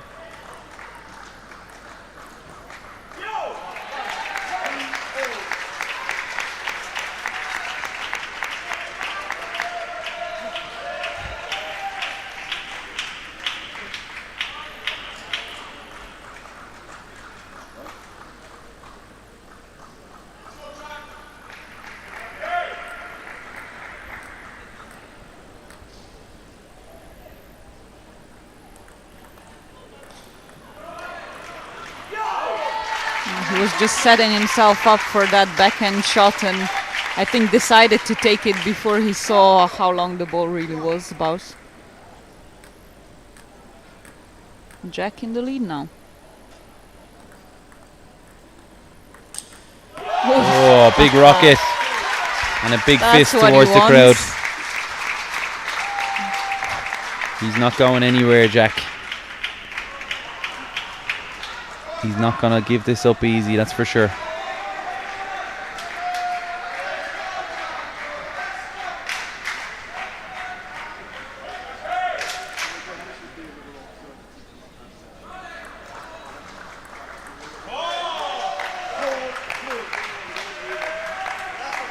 Those are the kind of balls you really need to put on the table. He's generated a nice little 2-point lead for himself. Got a routine forehand and just couldn't make it. Yeah, just can't afford yourself those kind of errors at this point.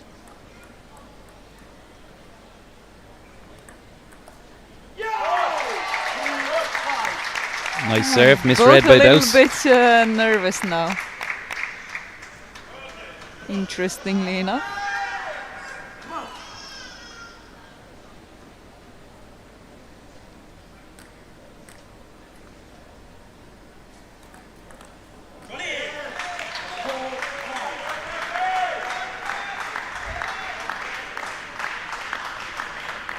We're back to that serve and receive that we've seen so much of in other classes.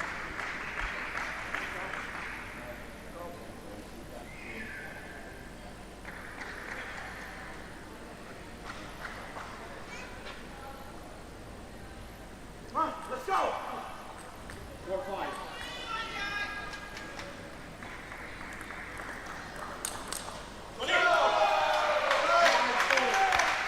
Forehand too much for him again. And now the German coach has also stood up.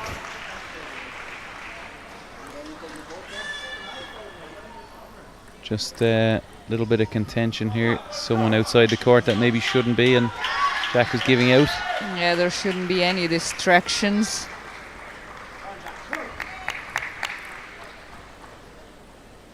Although, to be honest, I never saw anything other than the table when I was playing myself. We all can't be as good as you, Matej, that's for sure.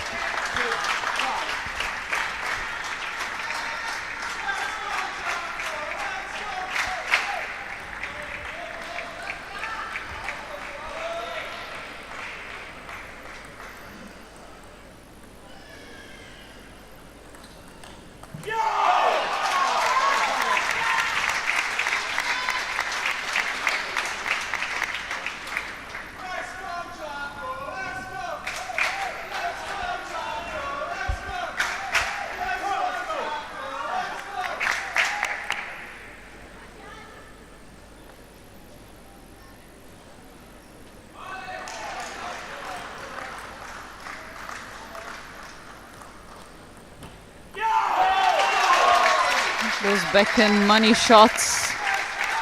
You have to miss one every now and again. But perfect for Jack under Spivey. He gets a gap of 3 now.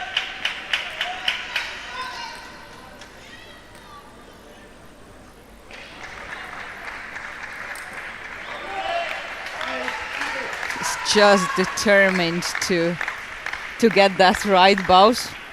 If not for this game, for the next one. Yeah, and Jack just tried to telegraph it there, moved out towards his forehand, but Bouse changed direction and put it directly into his body.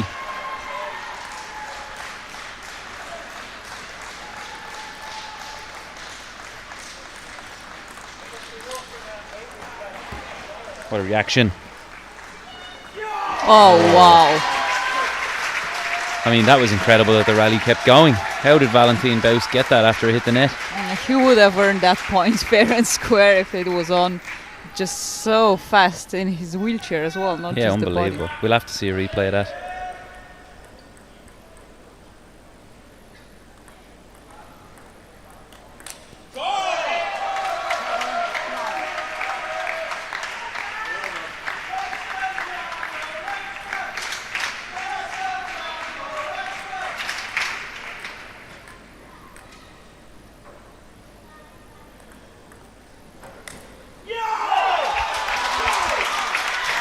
Another error there from Bouse. Just some signs of shakiness, maybe a few nerves.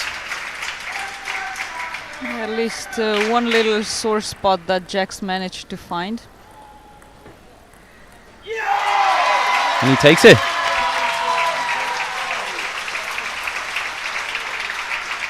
Jack Hunter Spivey staying on in this super exciting final.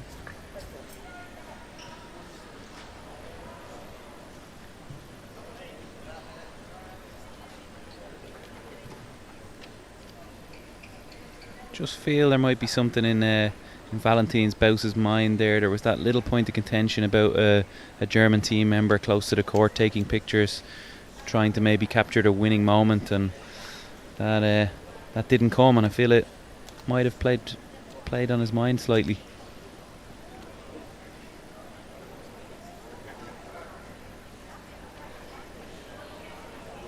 Momentum lies with Jack.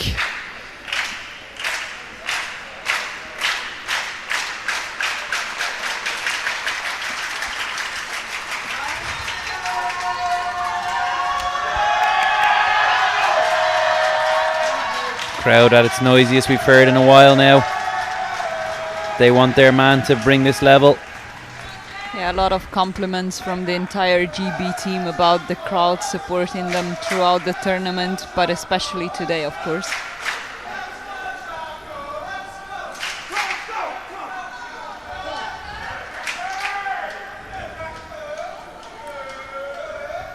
And you can see in Jack's demeanor that he feels completely differently now.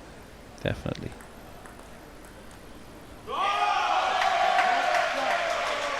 Lovely little change there. Shorter ball from Bouse, wider.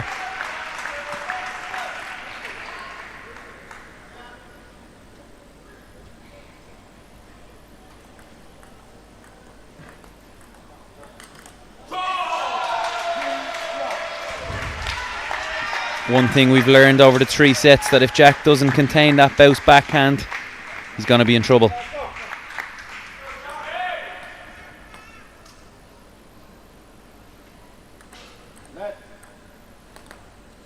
Speaks to Bouse's confidence as well. I mean, that backhand has cost him game number 4, 3, and still he won't give up on it.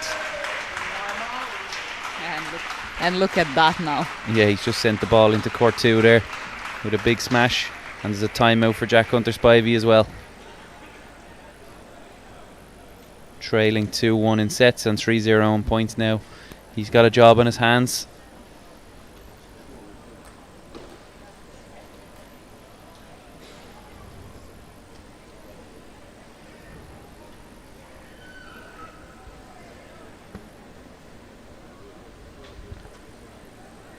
You've played in several finals, Matea, at this kind of major level. Well, obviously you were a winner in most of them, so I'll ask you what goes through your mind if you're Valentine Bouse now? I guess just keep doing what you're doing. Let nothing unrattle you.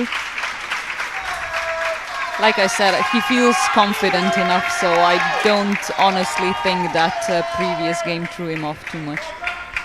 Certainly doesn't look like it now at the beginning of He the looks court. fired up.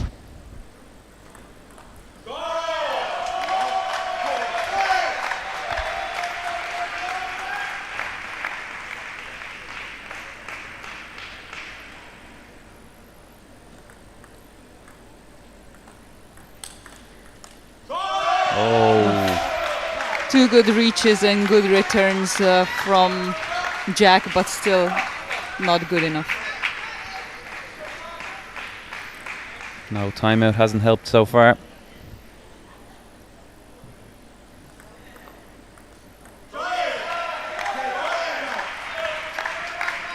And another unforced error. Got a mountain to climb now.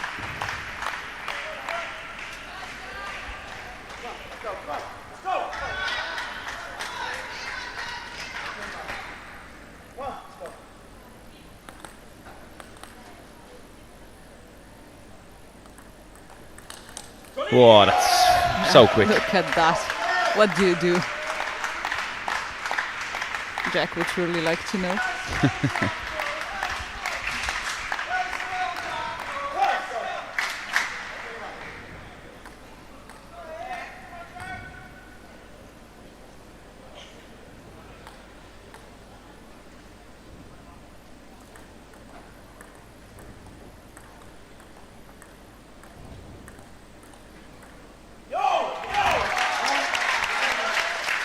First point at least.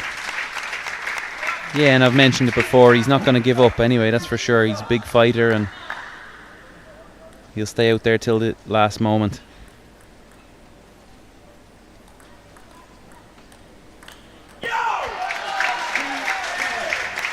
All he needs, a little chance.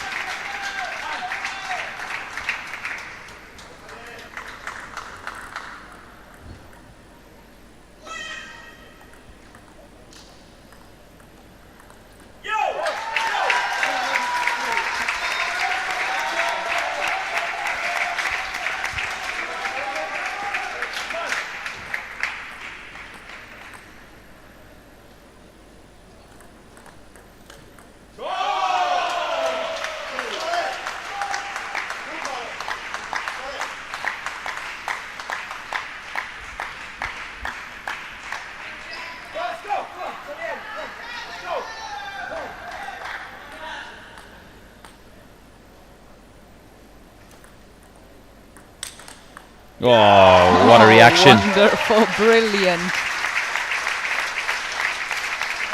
Probably not the best return of serve in his life, Jack. Popped it up a little bit high, but super reaction to block the topspin down the line. Didn't have to do much more than just position his racket right.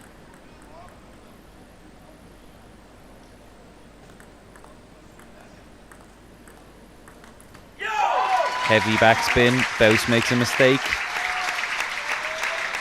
Possibly a similar situation to the last where towards the end Bouse makes a few errors when the finishing line is in sight. Yeah, one thing I could tell Jack is that I won matches when I was this much behind, so it's not over. And another mistake.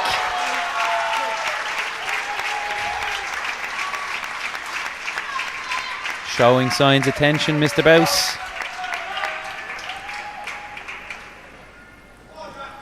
Timeout for Germany. Yeah, he's definitely looking to bring this to a close now, Valentin Baus. Yeah, he's just got to recompose himself here. A couple of words of advice from the coach. Just settle down, deep breaths. Think about what way he wants to play over the next few points. Yeah, he was so dominant at the start, but 6-1 now in Jack's favor with the last 7 points is a bit of a crisis.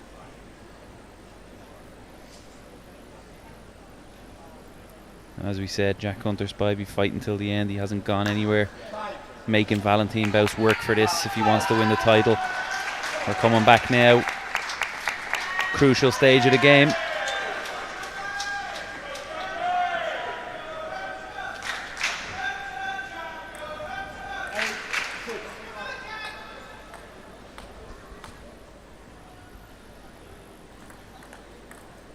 Oh, another mistake. Definitely signs of tension here. We were looking forward to and hoping for this kind of a match, so yeah, tension is rising in the whole building, not just on Valentin Baus. Let's see if we can get that 5th game.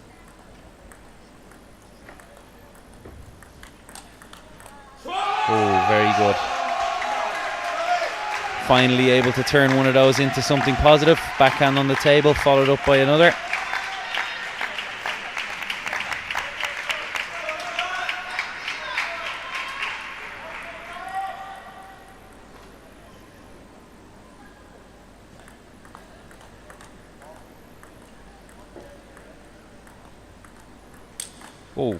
Oh my goodness. Oh, again, just what Jack did to him before.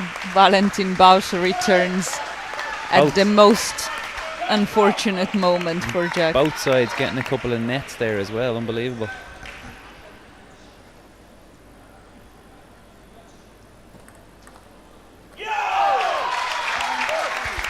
First match ball defended, 2 more to go. Got to play against the Baus serve twice though, Jack. He's got to make sure he keeps that backhand topspin out. Keep it low over the net, Jack.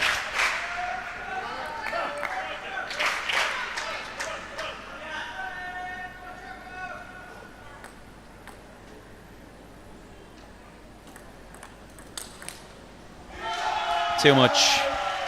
takes the first one. World number 1 defends his European Championships title in men's singles class 5 and wins a direct ticket to Paris, where he'll be looking to defend that gold medal as well. Jack Hunter Spivey, greetings to the audience, his first major final, so he can't be disappointed with the result.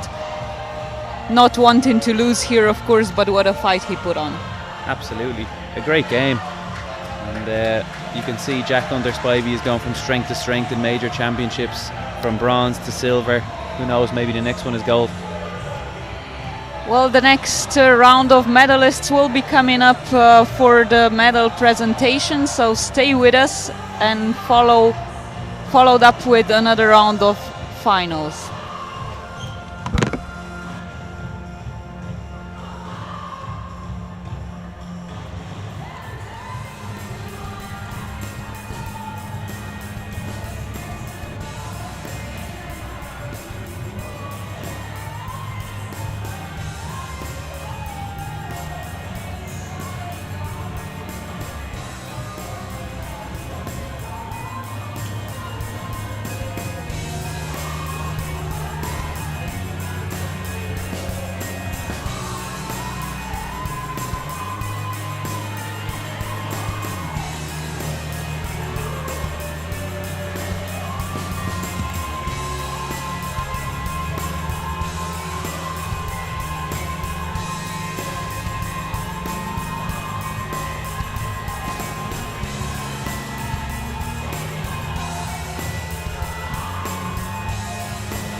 Welcome back then to our medal presentations, and we're going to be starting off with the women's class 3. So once again, I'll hand over to Matea Pinto.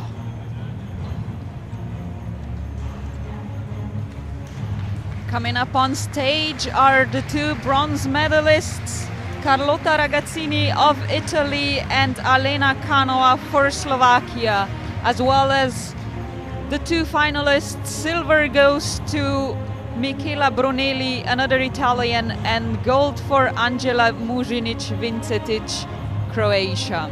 These medals will be presented by Lisa Wainwright, FBA, the CEO of sport. The best in Europe will be presented with the wonderful medals.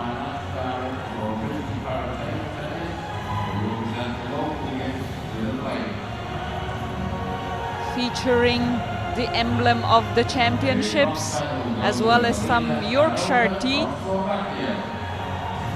coming from the hands of Lisa Wainwright and Martin Clark. Another round of applause for the 2 semi-finalists and bronze medalists, Alena Kanova and Carlotta Ragazzini. First majors medal for Ragazzini, while Kanova has been an experienced player. Silver for Michela Brunelli. A long-awaited new final. And the new European champion in women's singles class 3 is the Croat Angela Mužinić-Vincetic. In her honor, we'll be hearing the national anthem of Croatia.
All the emotion on display on the face of Angela Vincetic-Mužinić as she receives her gold medal for her first major singles title.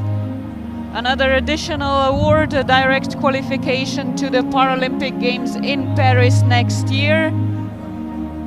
But more happy faces on the podium. Michela Brunelli with the silver, Carlotta Ragazzini and Alena Kanova with the bronzes. Congratulations to all the medalists once more.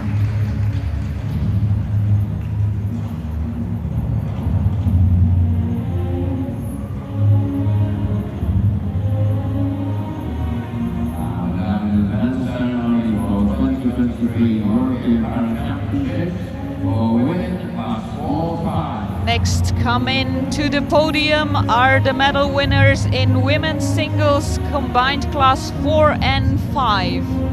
Representing Turkey, Irem Oluk, and for Germany, Sandra Mikolasek, the 2 semi-finalists who will take home the bronze. In second place, Alexandra Saint-Pierre for France, and the new old European champion, 5th time in a row, Borislava Perić-Aranković of Serbia. The wonderful medals featuring the emblem of these championships will be John Dawson and Kim Law, also awarding the players with some appropriate souvenir from England, the Yorkshire team. The 2 bronze medals for Sandra Mikolasek, from Germany and İrem Oluk from Turkey. Silver goes to Alexandra Saint-Pierre for France. And the golden ticket to Paris 2024, the gold medal and the title of European champion in women's class 4 and 5 for Borislava Perić-Ranković. Please enjoy the Serbian national anthem.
Another round of applause, last chance to say goodbye and congratulate two medalists in women's singles class 4 and 5.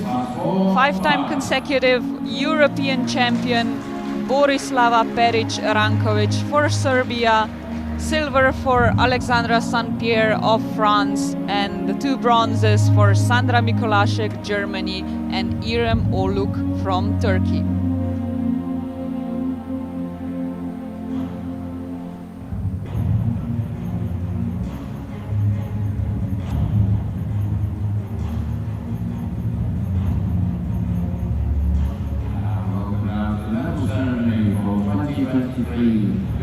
Well, time now for your next presentations. A big smile on the face of one of the medal winners.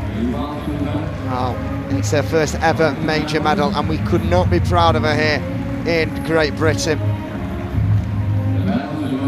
As Blythe Toomey enters the stage in the third spot. For the women's single class 7, two bronze medal winners, of course, Blythe Toomey of GB and Nora Corneliussen of Norway. Mind that Blythe Toomey only 13 years of age. The silver medal goes to Kelly van Zon of the Netherlands, and the gold goes to Kubla Korkut of Turkey.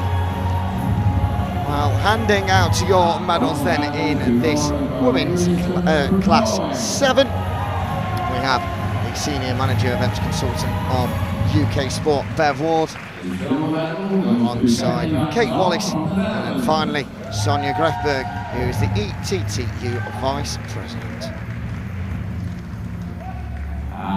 Kubla Korkut, who's about to get her gold, came from 2 sets down to lead and win 3-2 overall. A really fantastic performance from her against the world number 1 Kelly van Zon.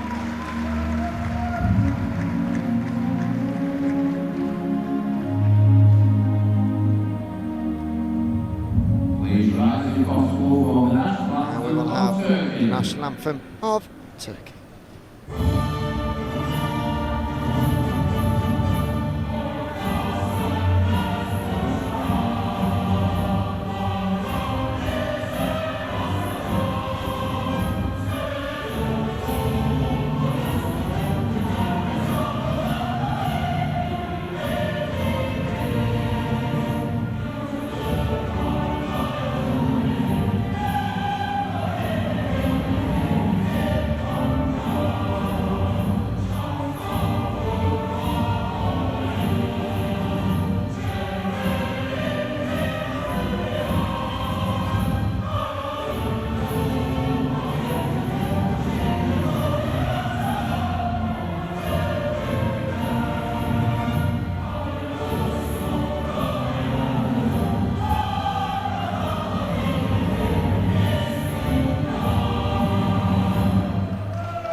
congratulations to Bly Toomey, Nora Corneliussen, Kelly Van Zon and Kubla Korkut of Norway, Great Britain, the Netherlands and Turkey as they win their medals. The first one ever for Bly Toomey. Kubla Korkut wins her first European Championships at 29 years of age. Once more, congratulations to those four. It's been a really fantastic time watching them and being able to just lend my voice to their fantastic abilities.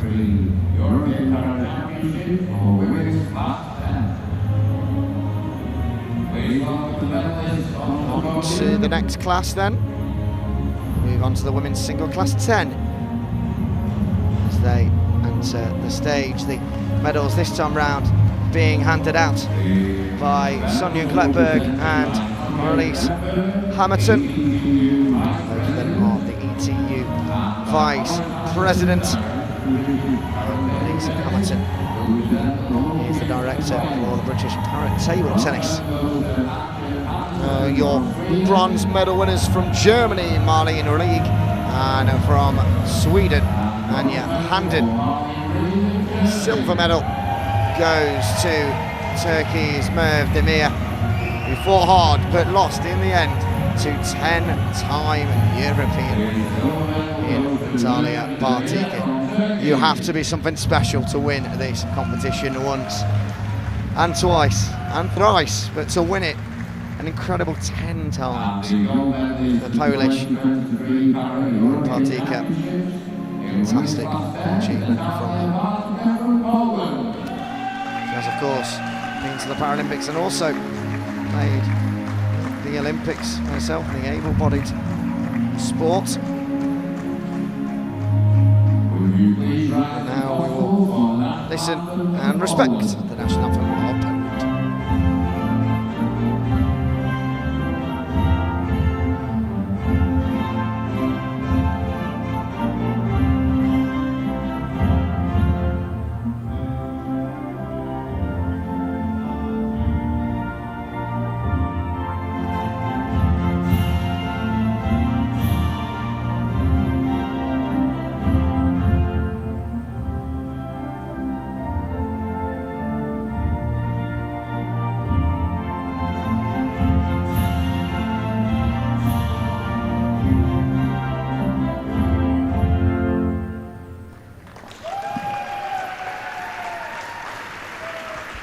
Once more, congratulations to your medal winners, Anja Handen, Marlene Rieg, Merve Demir, and your winner 10 times this European Championship has been hers, Natalia Bartyga, who will be heading on that plane and over to France for 2024.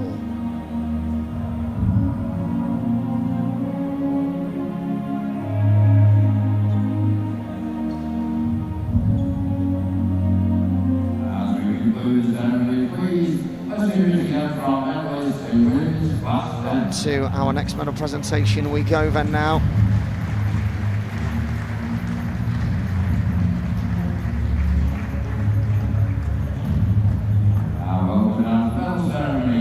And this is for the women's class 8.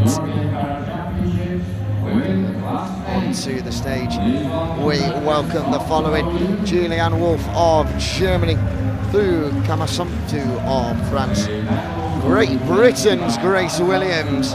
What an achievement from her to get this silver medal at 20 years old. Fought hard in the final against the eventual winner and your gold medalist Ada Darlin. Well, your medals and your Yorkshire team as the special gift from the host city of Sheffield, handed out by Phil McCallum, who's the performance chairman for British Para Table Tennis, and the Butterfly Europe and Tea Sports, the Alan Ransom OBE.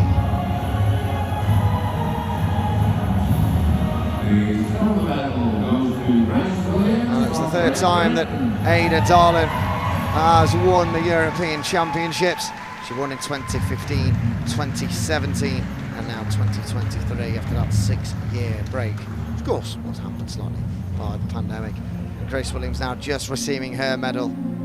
Awesome stuff from her, that's the only way I can describe it. Her first major final. She's ranked 19 in the world, by the way. 19 in the world, up against Ada Darling, who was number 3. So even get to the final was a good achievement, pushed her all the way. From all of us here from Great Britain, we're incredibly proud of you, Grace. And a big congratulations once more to Ada Darling, who celebrates by putting her hands in the air and go woohoo, which is absolutely what she deserves to do, with a Yorkshire tea in hand as well.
Once more, congratulations to all of those medal winners there, and we'll be moving on shortly to our next final. Laurens Devos of Belgium, as he takes on Ivan May of the Ukraine.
After another round of medal presentations, we're back to the competition in EIS Sheffield Arena for the European Championships in para table tennis. It's men's singles class 3 next up between the 3-time defending champion Thomas Schmidberger and another 3-time single gold medalist from the European Championship, Florian Merien. The two were the ones who decided the finals 4 years ago amongst them. Schmidberger, the more successful one lately, world number 1 against world number 5. So surely expected to win here, but you can never count somebody as Florian Merien out. Joined by Gavin Maguire once again from the Irish table tennis team, and myself, Matea Pinter. And Gavin, if nobody else, at least you've taken a good look at Thomas Schmidberger earlier today. Yeah, definitely have a good bit of insight into, well, both of these players, but most recently Schmidberger, having our player Colin Judge play him in the semi-final today. So, and it was a 3-2 big battle. So saw a lot of Tom, and yeah, I would tend to agree with the statistics and think that Tom is in pole position for another gold medal here. As the score to a much better start here as well.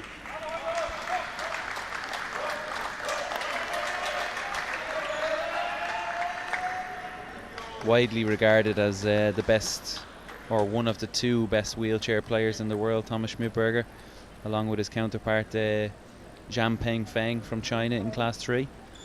They've had some incredible battles over the years and brought wheelchair table tennis to a new level. Yeah, the only player to beat Schmidberger lately at either the Paralympic Games or World Championships.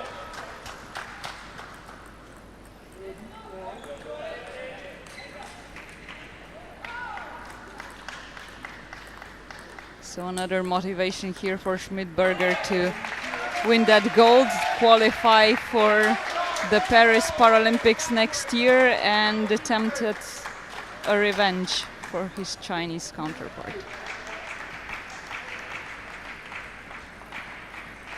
Merien took down another German in the semi-final, another Thomas Bruchle, 3-0. Yeah, really surprising semi-final, to be honest. Thomas Bruchle not putting up much of a fight, which was kind of unexpected.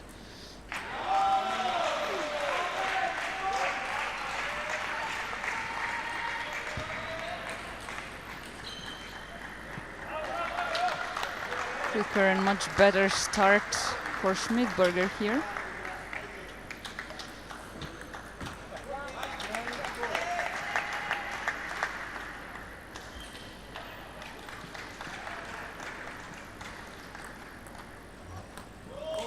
Surely gold's the only thing that still counts for him at this point. Yeah, I think anything less than gold in any competition that he plays is a big disappointment.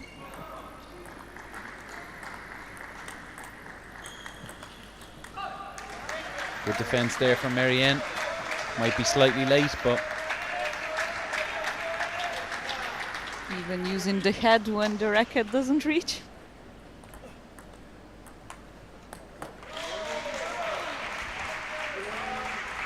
first blood Schmidberger.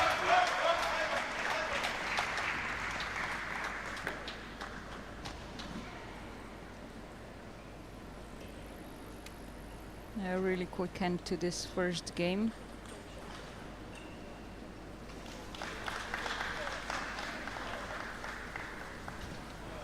Yeah, not too much to say there really, was there? Schmidberger obviously settling into the final very, very quickly, not making too many mistakes despite the one that just showed in the replay. Merien not so settled, quite a few errors. Maybe just needs a little bit of time to get used to the environment and the pressure of playing in this final.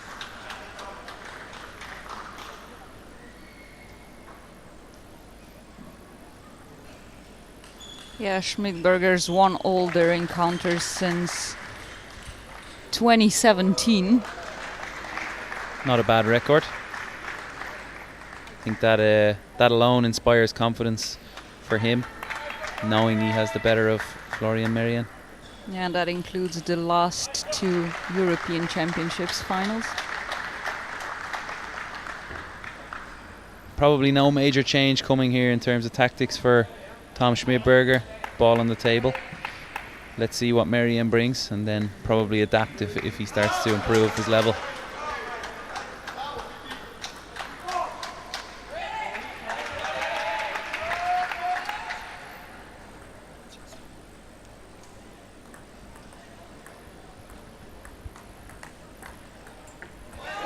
Really nice angle there, and starts with a 2-0 lead. Exactly the kind of response he needed.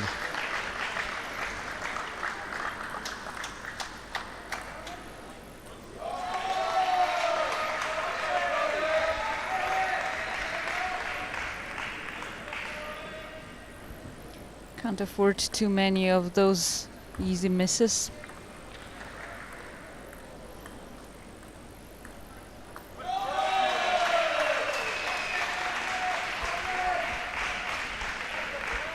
Just playing with fire, I think.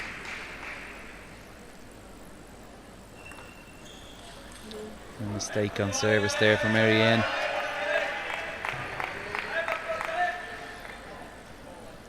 Players like Schmidberger, they do force you to really go for the absolute highest quality serve you can, and often that can lead to an error like we've just seen.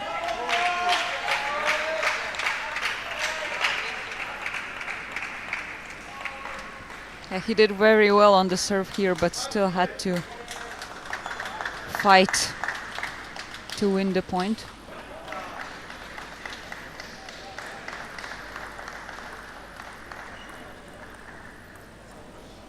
Yeah, they just make you play. The best players, they make you play such a high level and maintain such a high level in every point in order to win, as we saw in the semi-final.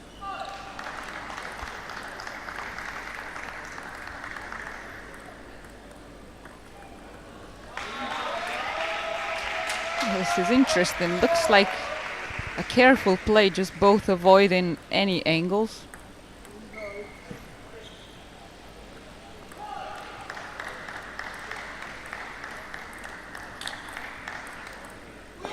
Nice from Merian, 2 forehand topspins, followed up by a backhand attack down the line.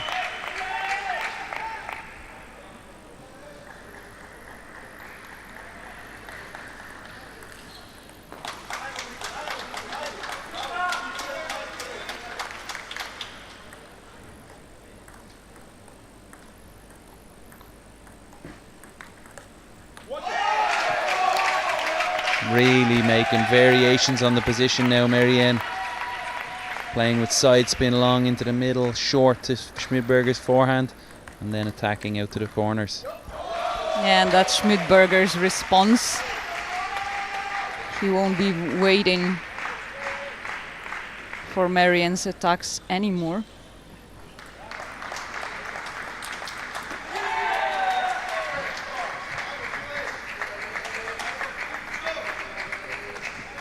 He's just won 3 or 4 points with forehand cross court, Merian, so I think we might see Schmidberger stop the play out there for a little while. Very clever tactician, so it won't take him long to realise what's gone wrong for him, even if we're at 6-all.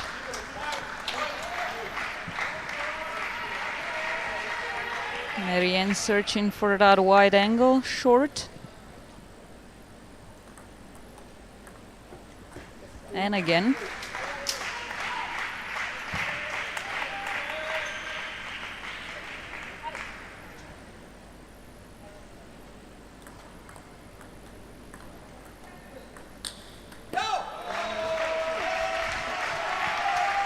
Forehand this time was a mistake from Merian. That's the one that's been good to him in this set.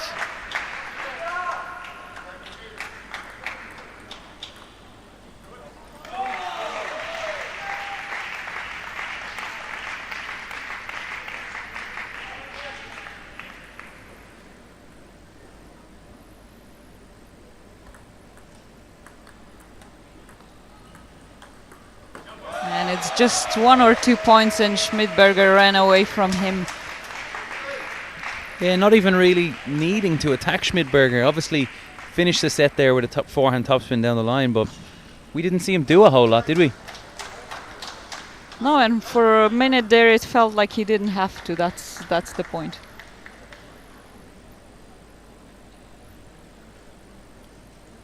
Nice position to be in, Tom Schmidberger.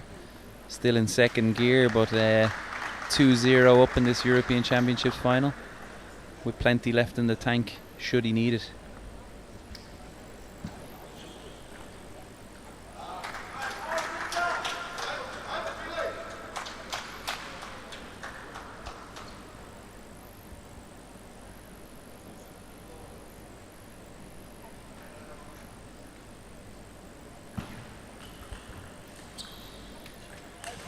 Marianne perhaps now could have used your advice, since Colin Judge was fighting so successfully against Tom in the semi-finals. Yeah, I'm not sure I had any part in that, to be honest. Colin was inspired this week, so all on him.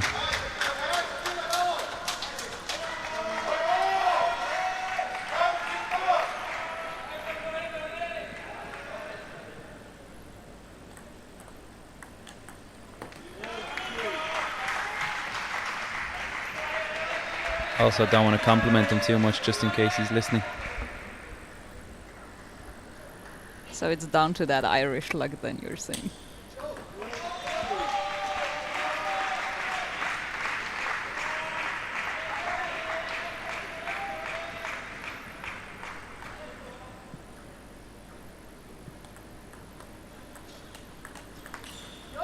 It just really looks like Schmidberger doesn't want to give Marianne any kind of ideas about coming back into this match.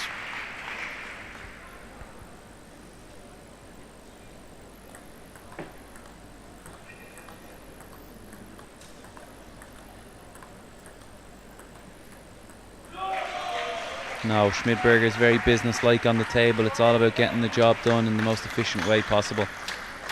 Typical German efficiency, really.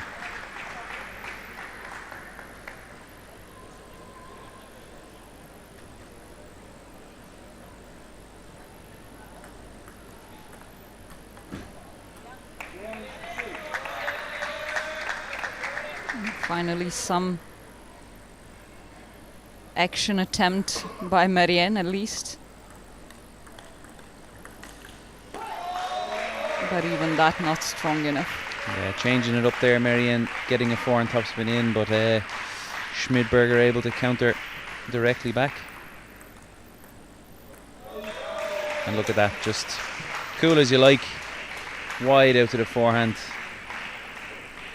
Marianne caught sitting still.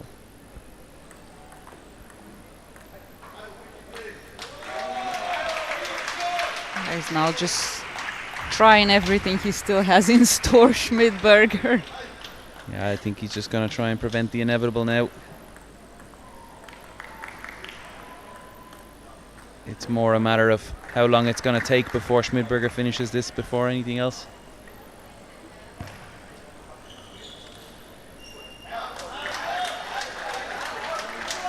Nice serve, misread by Schmidberger there. Signs of life.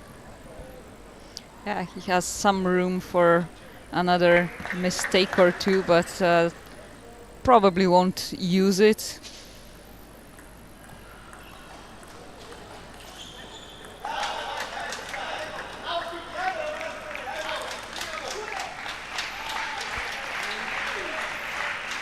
Seven match balls now for Schmidberger to become European champion again.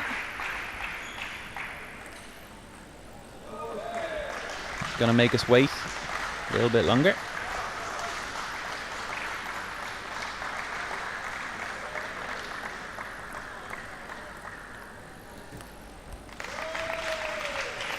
There we go then.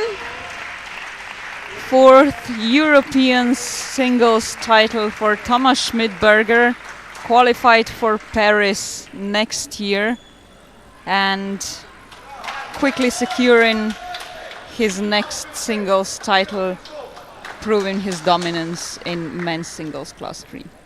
Yeah, really, really strong performance. A little bit too good for Florian Marianne, but I think Schmidberger can make any player look like he did to Marianne today. That's not taking away from his performance at this tournament at all. He's been exceptional too. Short break, and then we'll be back with finals in men's singles class 2.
Welcome back on table 1 at the English Institute of Sport here in Sheffield to the finals day of the European Para Table Tennis Championships. Next up are men's singles class 2. And it's the defending champion Fabien Lamiru against Rafał Czuper of Poland. Old nemesis of Czuper, Lamiru, beat him in the final at the last Paralympic Games as well as the World Championships. The track record doesn't really give Czuper much to hope for, but certainly a chance to fight for that golden ticket to Paris is a good enough motivation to start something off. We've seen a lot of Czuper here on this table, not so much of Lamiru.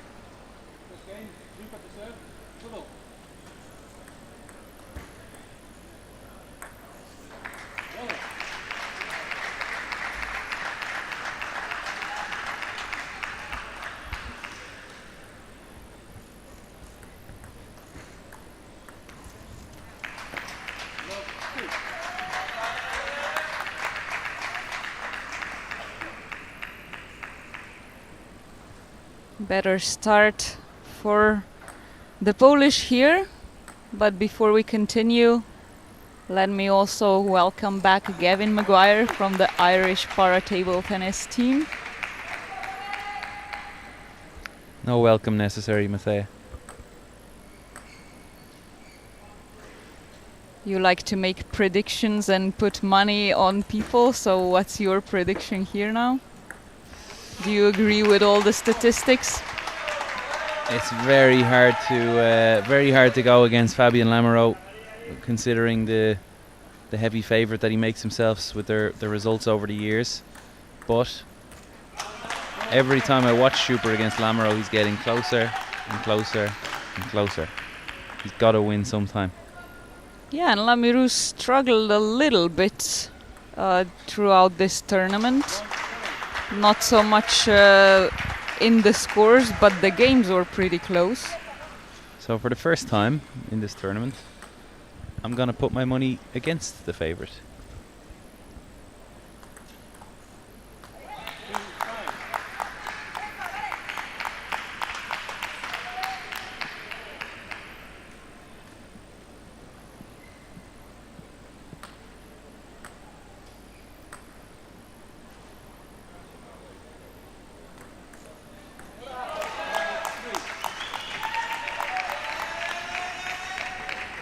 Maybe I'll change my mind. Yeah, he's catching on quickly, Lamiru, here after a shaky start.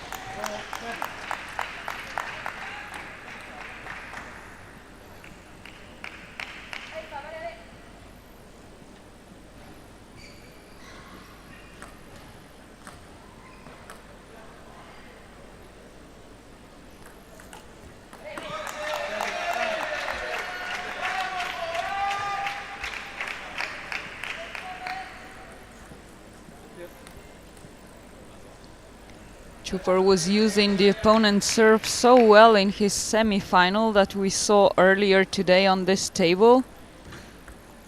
Not so much the case here.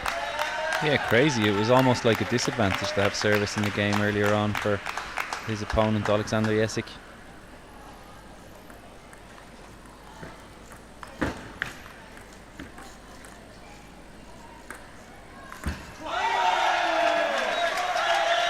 And he's pulled it back level.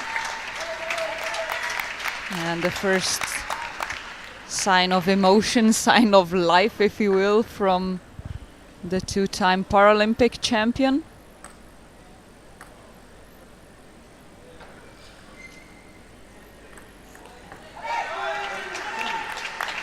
making a few mistakes, signs of a bit of tension. He had his lead and he's kind of thrown it away himself. Fabian Lamoureux hasn't done so much.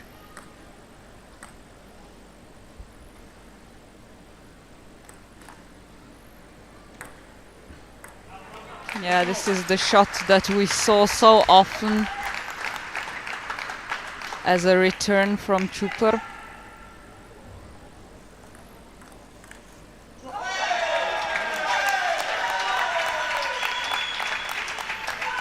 Anything quick has been a mistake from Schuper. He's got to play that slow game.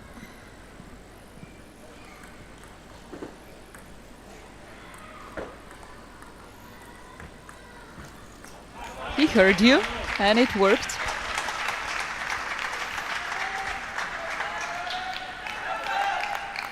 Now, is he going to go for the high ball direct from service?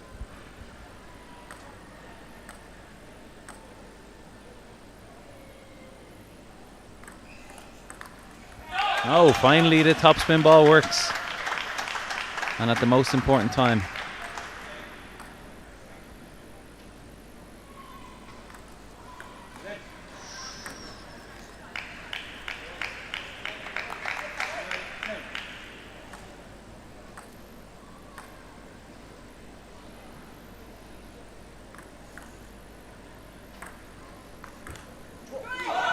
Almost made it back.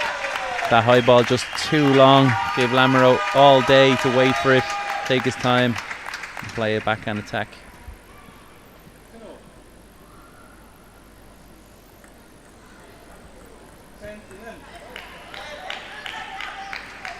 That is very much not the way to go. Oh, shaking his head in disbelief, Schuper. Game point to Lamoureux after he was trailing behind basically the entire game.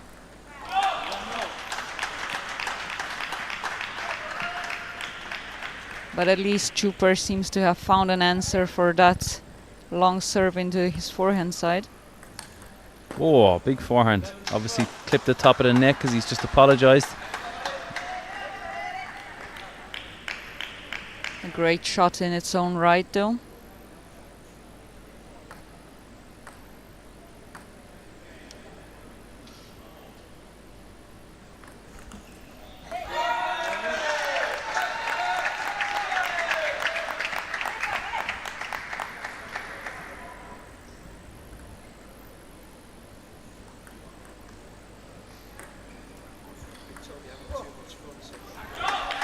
Oof.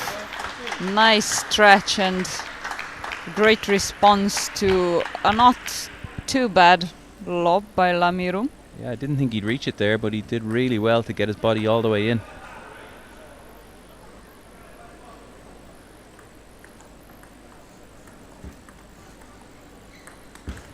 That's too risky.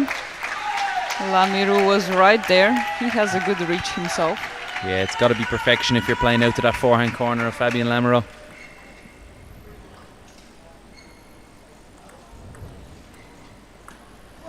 And perfection it is on the backhand side this time.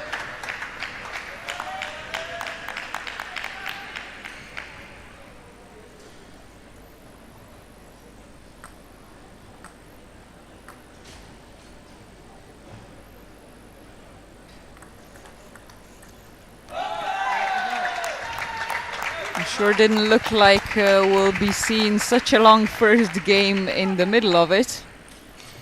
No, recovered from 7-1 and here we are at 14-all. And points just going with service at the moment. 1 for 1 each time. Still advantage Schuper.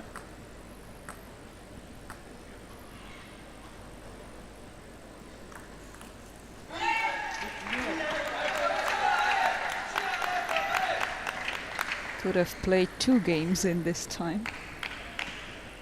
Or with this point account.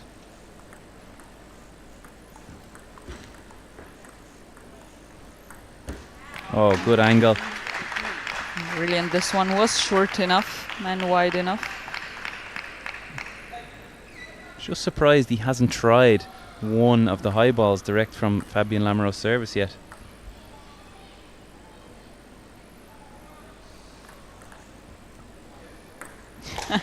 You're really good with that commentator's curse today.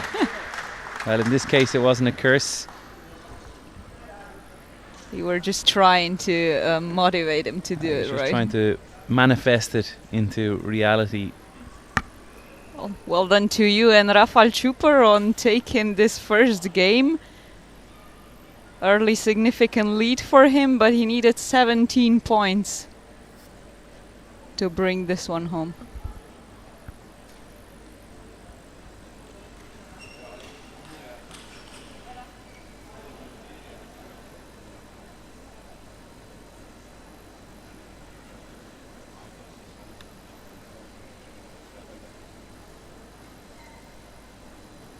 So, high level this far in the Class 2 final, and a long game in the first. So we could be in for a long 5-set battle here, Matea, possibly. What do you think? Yeah, and old competitors, these two old acquaintances. Like you mentioned, Čuper has been getting closer and closer to Lamoureux, so what better place to put on their best battle than here?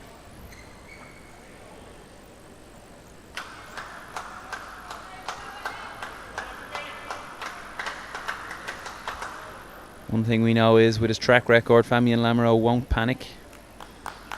He'll be relaxed. He knows he was right there in the last set. Would be a bit demanding if we watched 5 games as long as this one, though. Not Yeah, just for us, for the two of them, most of all. I thought you were worried you might fall asleep. I thought you have a flight to catch tonight. That's also true.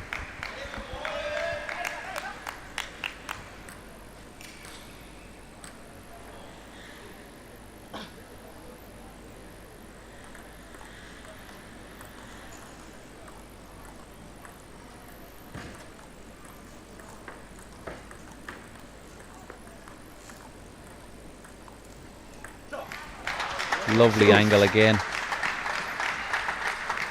Just perfect. And Fabien Lamoureux not even able to make an effort to get out there. He was already off balance after the deep push in his backhand from Čuper.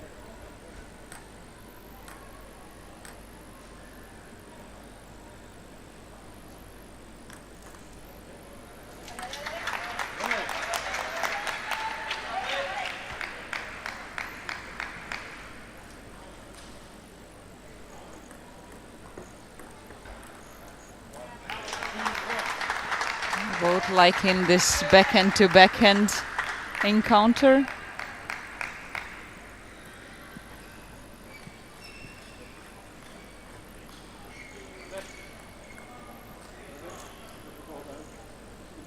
Referee just telling Čuper that he took the ball under the table as he was making his service. It's got to stay above and behind the white line at all times. And that's a wide service. Fabien Lamoureux just quick to tell the referee, no, no, no. Wide and retake, please.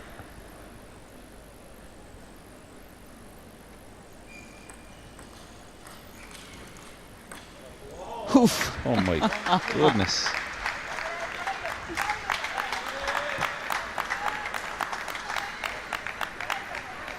I think that was the shortest, widest point possible on the table. It only just needed to touch the net stand.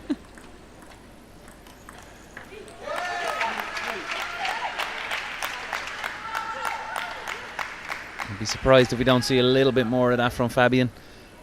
Passive game not really going in his favour, or at least it's 50-50, but if we start to attack, I feel like it starts to weigh in his favour. Yeah, like you said, Čuper's game is either the high lofts or slow pushing game, at least so far. Yeah, once again.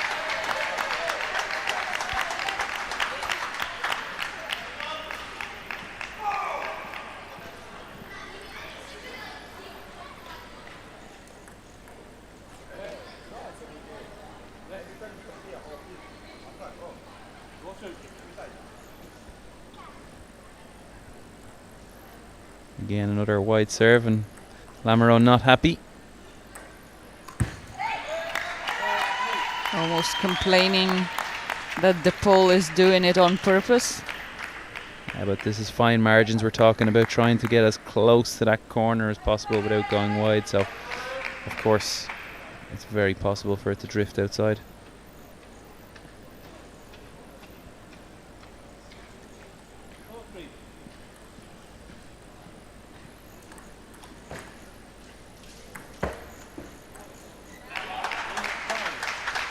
Very Nice good retrieve. timing and return on that high lob. But a point for the pole nevertheless.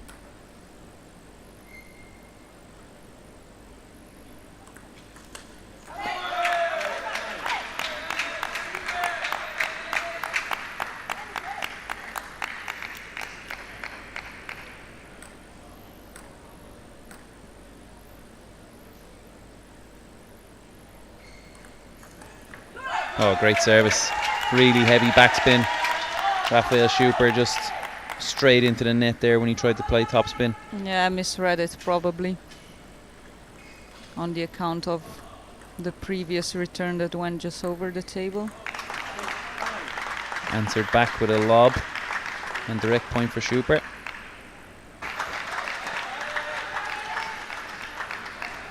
Yeah, Lamoureux now too weak with the forehand topspin.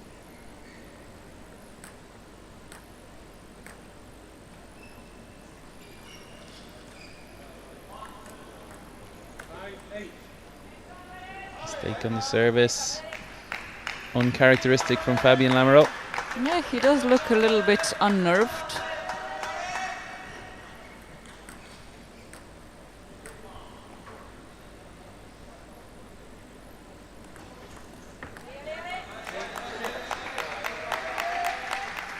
That's serving too deep into the forehand of Schubert, still working all right.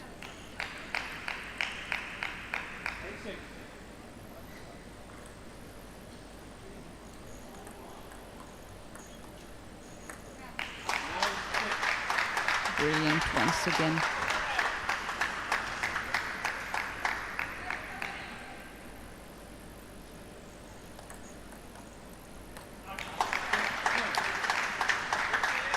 Visibly frustrated, Lamoureux. He knows he's not playing his best level here. He's not imposing himself on the game like he needs to.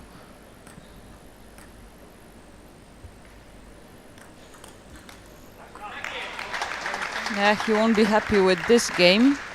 11-6 and he's down 2-0.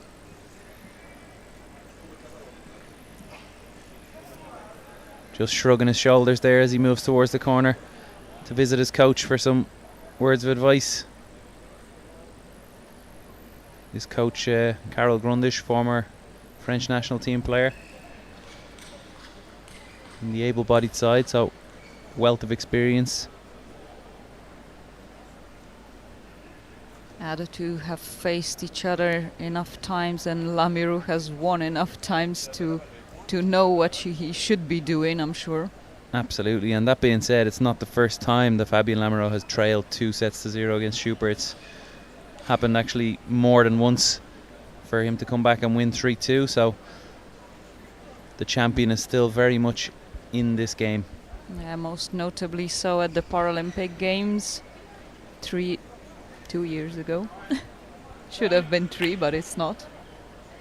Yeah, and that's just where it starts to maybe play on the mind of Schubert, that he's getting himself into a winning position again, and you know, your mind can play tricks on you, put you under a bit of pressure now if the tension starts to rise.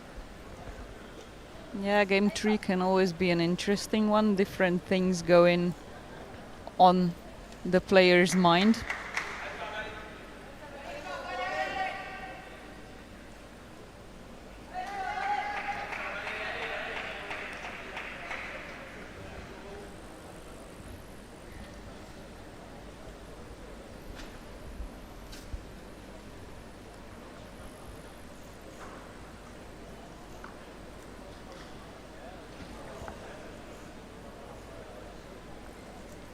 Ready to go then, game 3.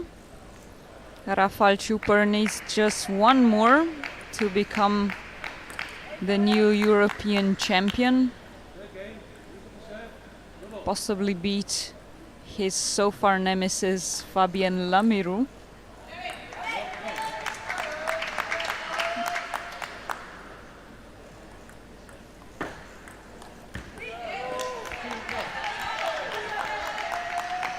Two mistakes now directly from Schupper. And that's the position where things can start to break apart.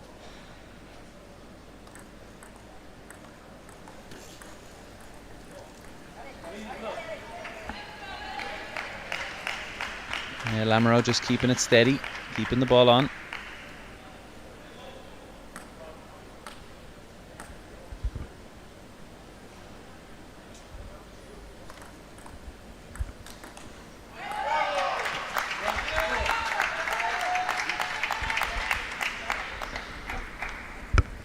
Lamirou's not the kind of player you would want to get his confidence back on, but that's exactly what's happening here now.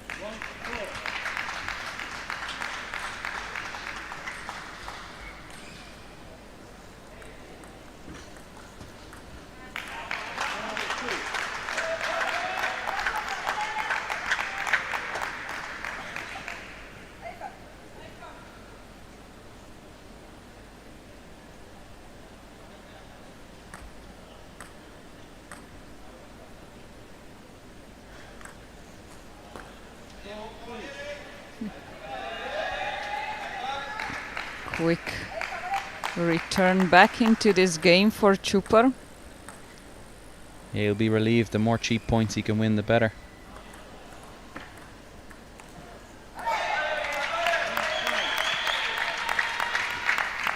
Almost there, but just a little bit too far out for him.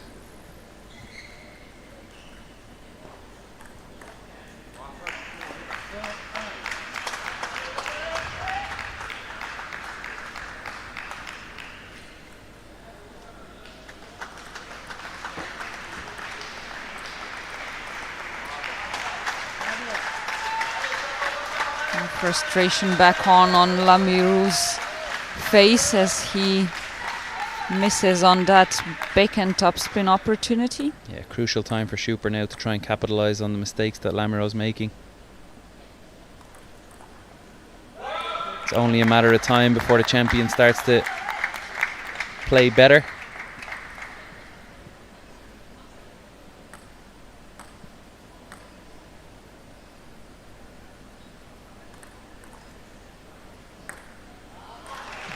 That's the saving grace.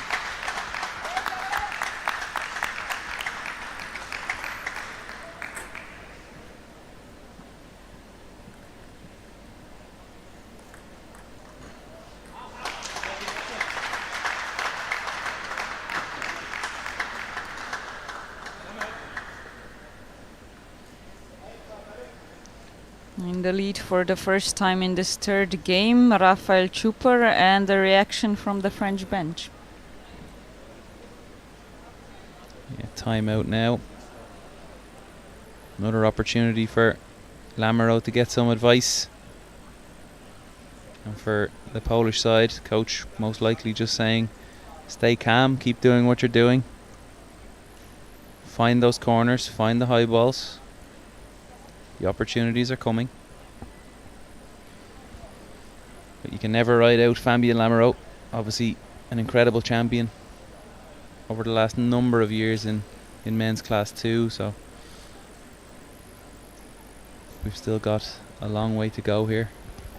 Yeah, 4-time world champion in class 2, 2-time European, 2-time Paralympic. Quite a collection. Not a bad sporting CV. That's not even mentioning the other colors of medals or the team events medals.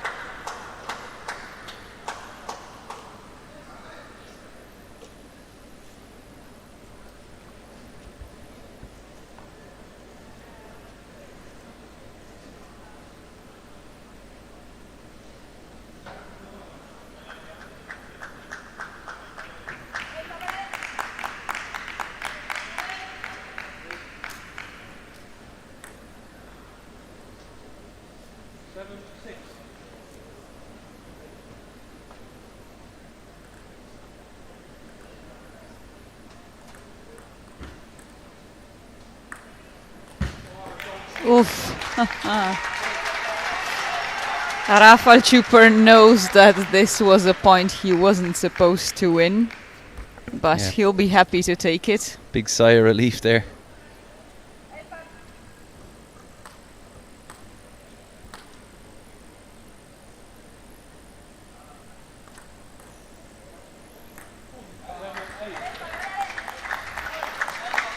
And this is where Schubert needs to continue to play his level if he wants to win. He's got to be the one that takes Lamoureux down, because he won't go down easy. And those tetra shots would have to be perfect. Great service. I thought Schubert is saying that it's out, but looked perfect to me. Yeah.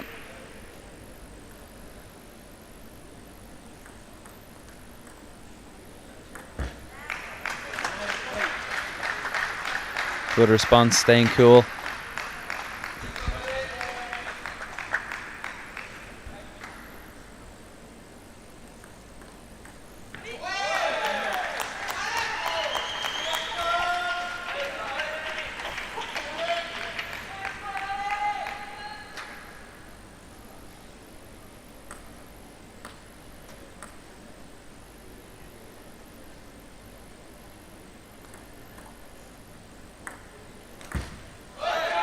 This time he gets it right, Lamoureux.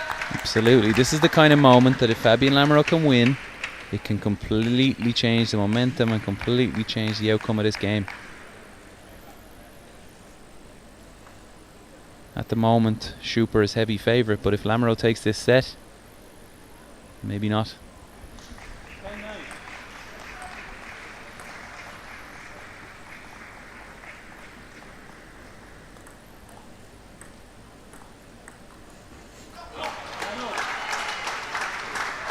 Oh, we're in for another tie break.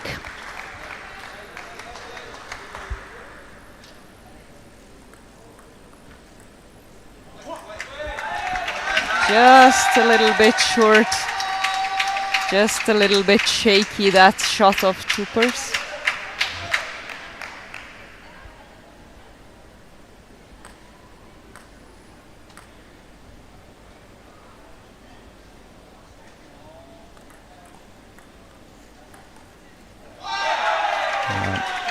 No, I think his nerves got the better of him at the end of this game. Yeah, I don't like the look of Schubert, to be honest.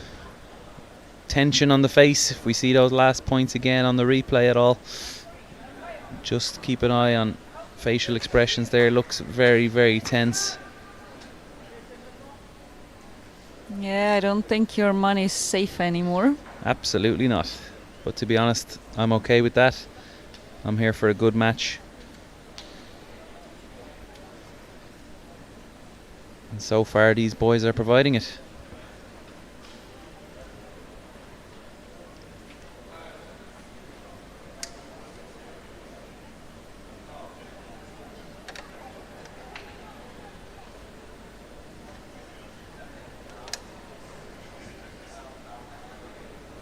Yeah, just seeing that last point there again on the replay.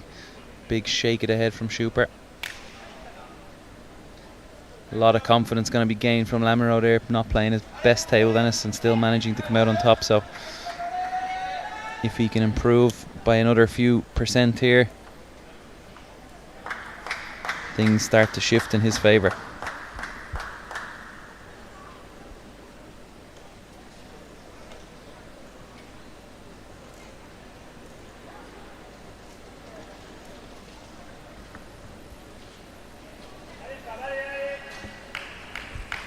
Did you ever have a bogey player like Lamoureux is for Schubert, Mattea? No, not really. What do you think? I was the bogey player. Yeah, nobody wanted to play you, that's fair.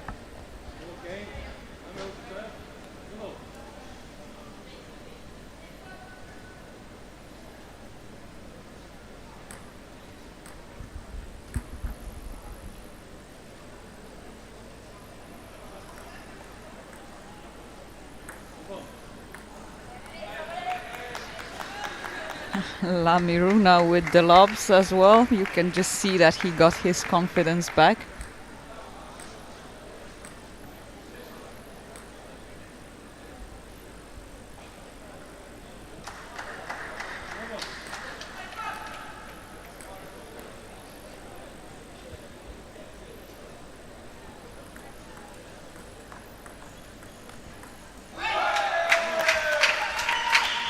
Nice backhand.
This must be frustrating for Chuper now. Yeah, this is that kind of moment now where you feel like, did I lose my chance? Could I have done it? But he's got to put those thoughts out of his mind if he wants to win. Refocus. Get back to what he was doing in the first couple of sets.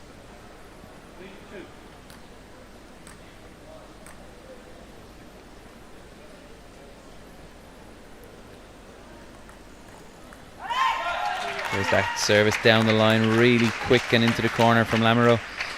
No answers from Schuper. Lamoureux, He's not for happy with some that. reason, so frustrated with this serve. I mean, it's true that it was out, but not sure that's... Didn't really throw the ball up either. I probably wouldn't have been too happy with that one either. Happier with this one, I'm sure. Yeah. Quick apology, but not sure how much he meant it.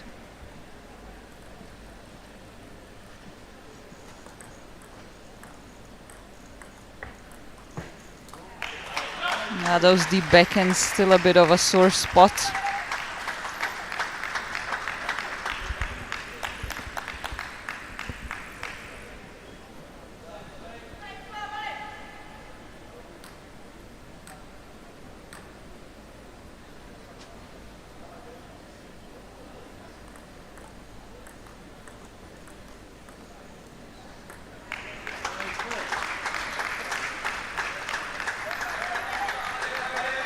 Good for Chuper. Maybe this will bring his confidence and accuracy back.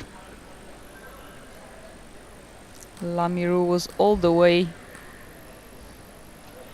on his backhand side.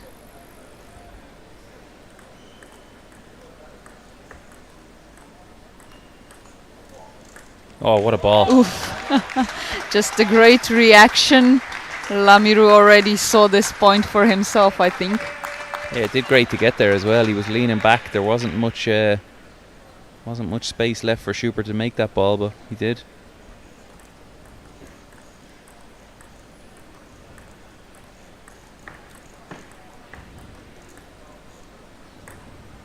That's the game. Chuper's found himself his favorite tactic for this one.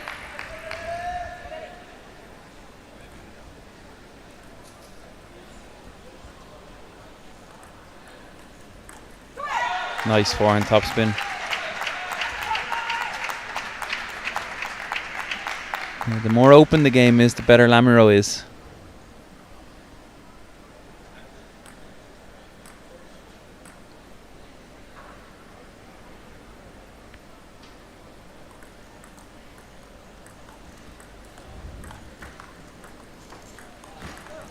Nice reach. Just another proof of what you were saying.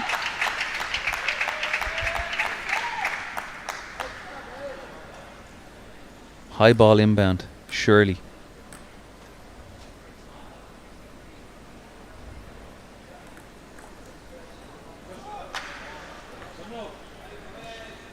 Oh, just touched the edge of the table. 7-7. I couldn't see that on camera, but judging by the reaction. Huge piece of fortune for Schuper.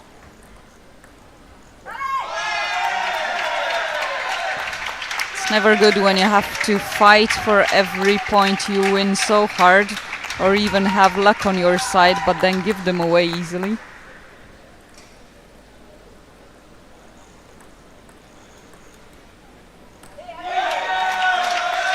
Yeah, that was a shot of desperation. But just in the important moments, again, Schubert, I won't say falling to pieces, but not far off. Certainly not up to Lamiroux's level, which might be what separated them all these years. Well, the best champions are good in the crucial moments, and we know that Lamiroux is.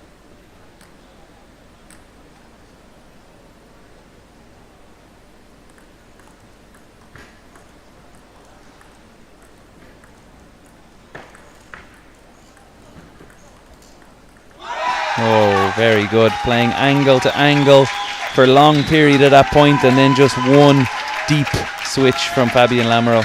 Yeah, Chuper was too far out to change anything at all, but Lamiroux was in better position and took advantage of it.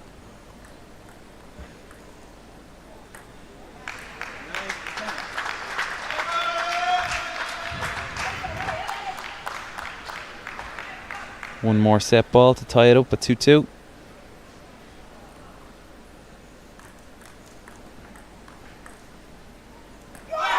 And there it is. Big fist from Lamiroux. He's back. Yeah, the Polish player trying with a surprise fast serve, but as so many other points in this game, the fast game just wasn't his strength.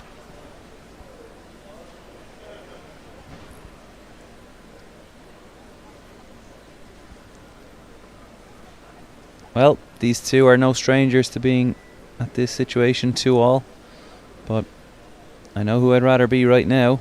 The man in blue growing in confidence, growing in level, and the man in black unfortunately going slightly downhill.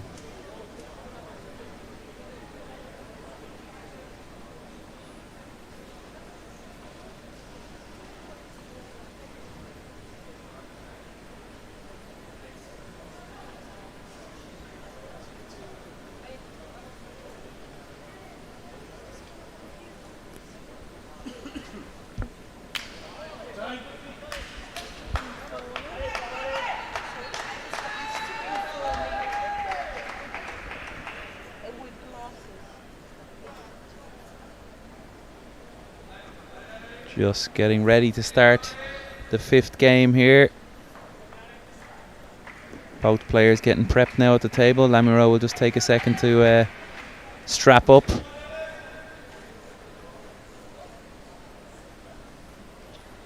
The mental momentum, if nothing else, certainly on his side now. He was down 2-0. It's anyone's game now. Yeah, he's been here many times before, Lamiroux. And on the other side, unfortunately, so is Schubert, but never on the good side of it. Must be a bad kind of deja vu for him. Yeah, Not complete. just because it's a French word. I think that's called a nightmare.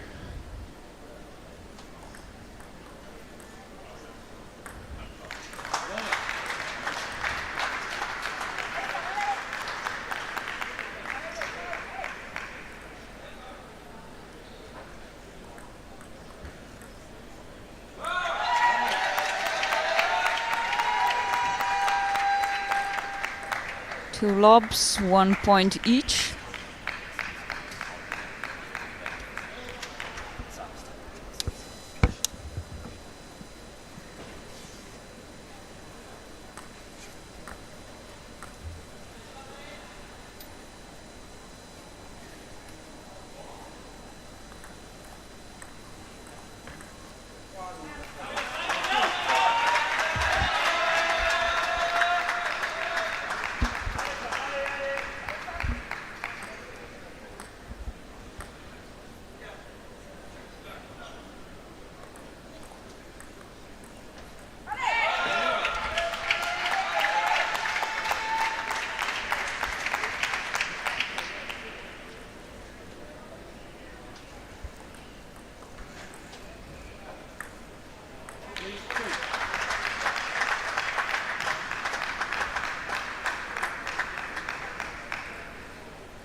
Surprised positioning of this return for Trooper. Didn't quite know which side of the racket to take it with, even if it wasn't too difficult a shot.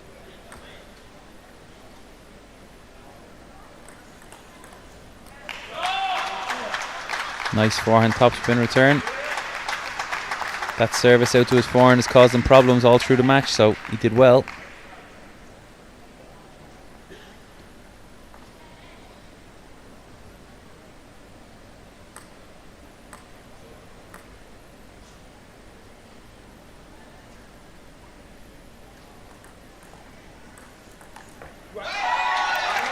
At this point with the serves, you're always thinking, do I try what's worked so far? Do I try with something else? Play for the surprise factor. Fortune favours the brave.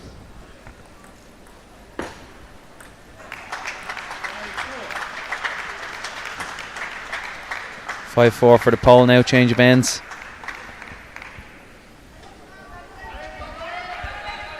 Quick opportunity to take a breath. I think Schupper needs one.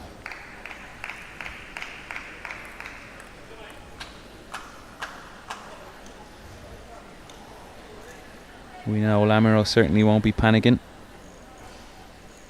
Yeah, but he's the one who's taken advantage of a timeout already.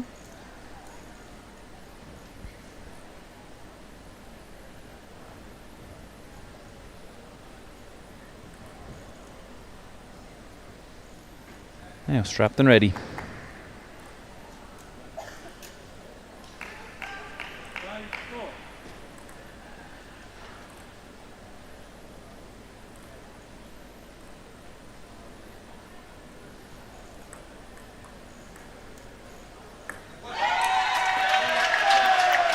Oh, visible sign of frustration. Smashing the ball into the corner, Schupper. Yeah. I feel like that's just giving Lamiro a sense that you're nervous. And a yellow card.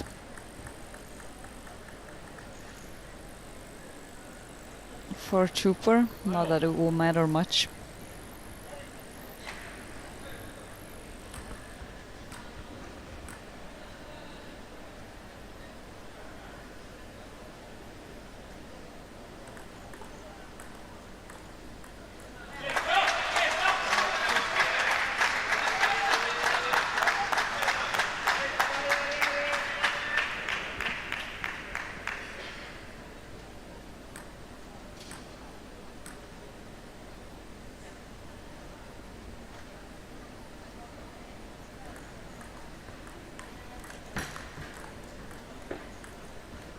Lovely play.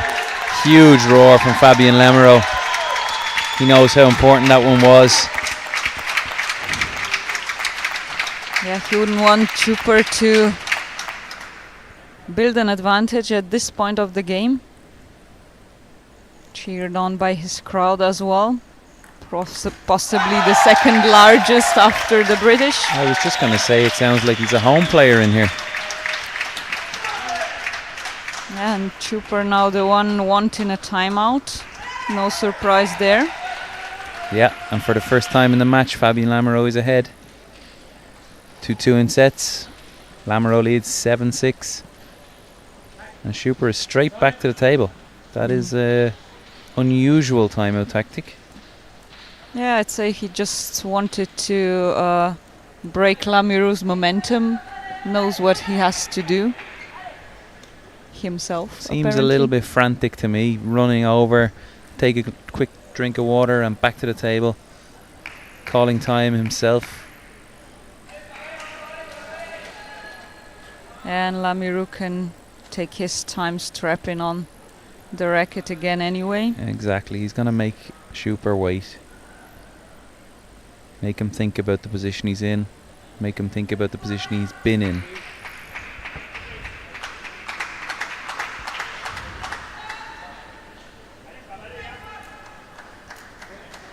You can see he wants to get this game over with. He wants to get it playing.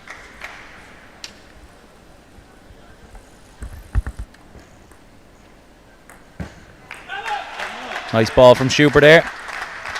Bring us back to even.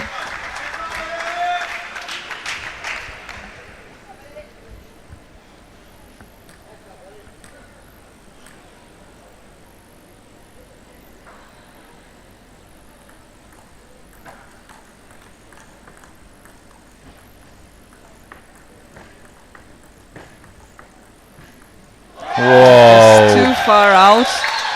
I was just gonna say Chuper nicely slowed the point down after that attack, but too much on the point in the backhand corner here, Lamiru. Probably the longest rally of the match at 2-2 and 7-7, high stakes.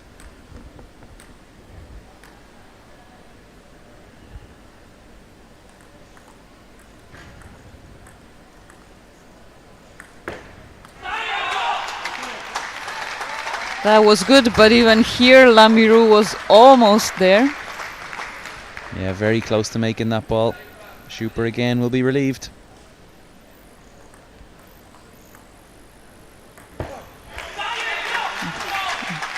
Too good at the right time for him now. The lead has changed hands again. It's topsy-turvy.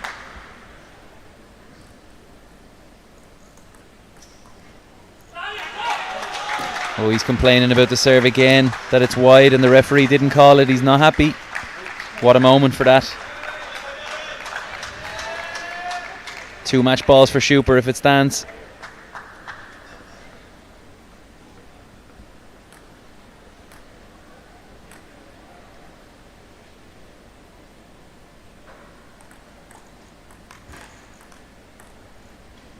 Oh, huge backhands. At the moment of the most importance, Fabian Lamiro goes for a huge backhand.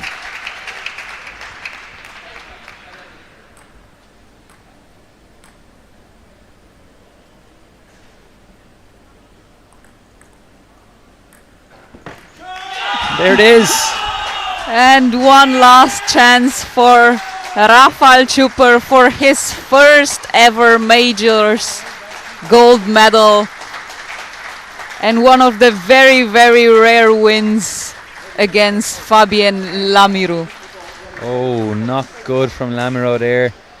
Very quick shake with Schuper and a slightly aggressive shake with the umpire.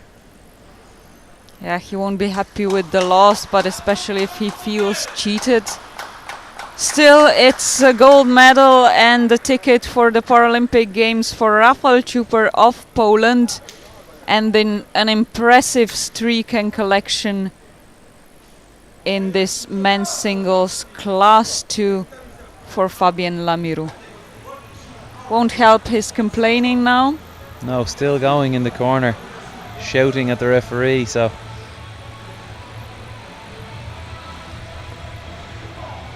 stay on for another round of medal presentation and another final right after that.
Well, good evening and welcome back to the 2023 European Championships here in Sheffield for the para table tennis.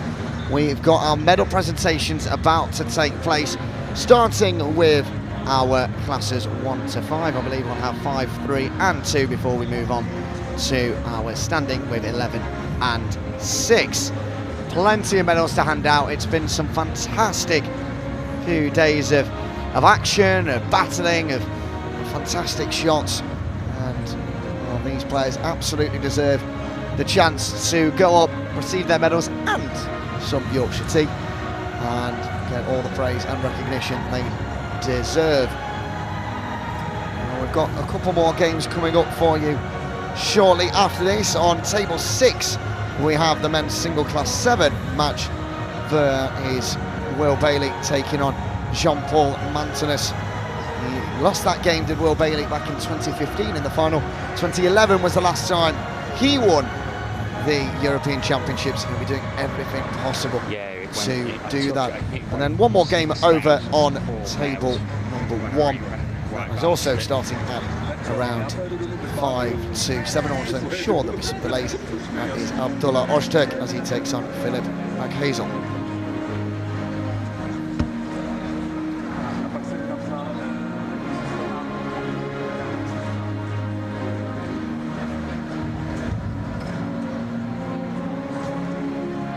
Plenty of representatives ready to come up and hand out those medals. Like I said, Yorkshire tea, the most British thing you could possibly hand out at an award ceremony.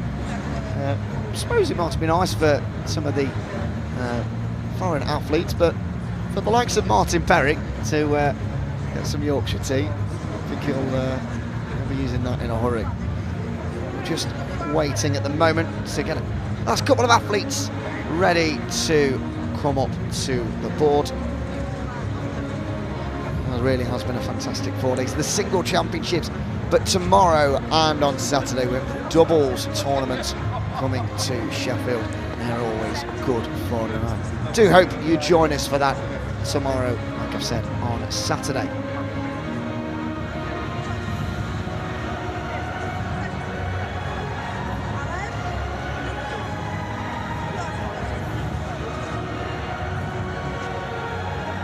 We are about ready then to get off and underway with our medal presentations.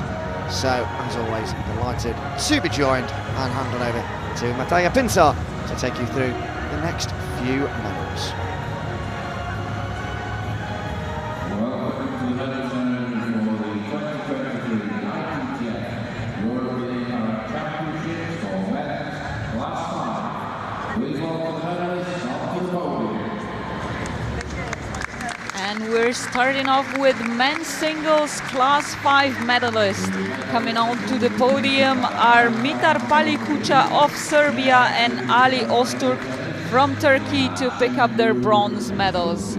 Joined by the home hero Jack Hunter Spivey, winning himself a silver, and the reigning champion defending his title is Valentin Baus from Germany. Coming on with the wonderful medals with the emblem of the championships are Karen Tong and Sheng Wu, along with the before mentioned British tea. No doubt the players will be able to find some cookies to go along with that. Congratulations again to the semi-finalists and bronze medal winners Ali Ozturk and Mitar Palikucha. Congratulations also on winning his first European Championship singles medal, Jack Hunter Spivey with a silver, and the European Paralympic and World Champion remains Valentin Baus for Germany. Please enjoy their national anthem.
Few more moments to enjoy at that so hard fought for podium for Mitar Palikucha of Serbia, Ali Ozturk from Turkey with their bronze medals. In front of the home crowd with a silver around his neck, Jack Hunter Spivey. And the old new European champion, Valentin Bausch, winning himself not only that wonderful shiny gold medal, but also a direct ticket to the Paralympic Games next summer. Congratulations to all.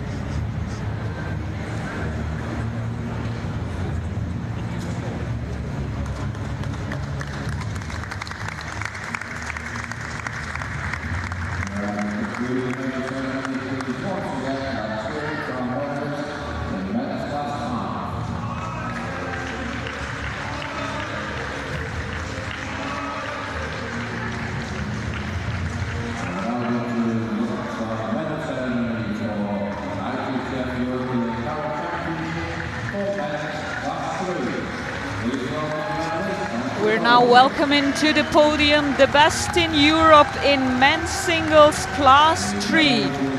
Colin Judge for Ireland and Thomas Bruckle for Germany, taking the bronze medals as the semi-finalists defeated against Florian Merien in second place and Thomas Schmidberger, another new and old winner at the European Championships for Germany.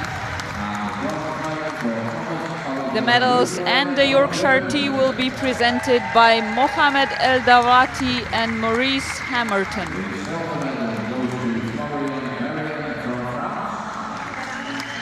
Thomas Bruckle and Colin Judge with the bronze.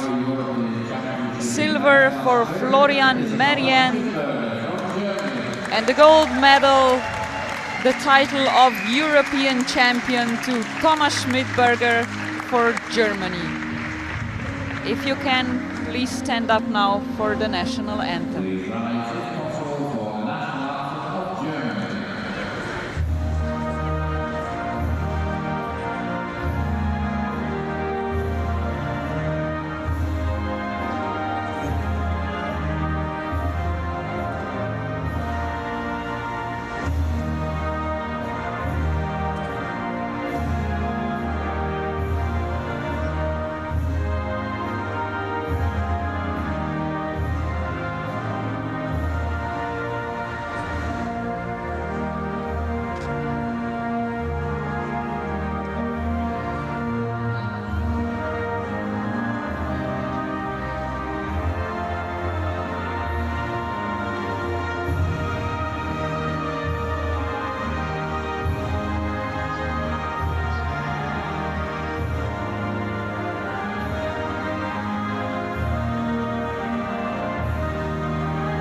Round of applause from and for Thomas Schmidberger, the old new European champion, securing himself a spot at the next year's Paralympic Games, where he'll be looking to win his first singles Paralympic gold as well. And another picture to go into those memories also for Florian Merien with a silver for France, and the two bronzes, Thomas Bruckle and Colin Judge.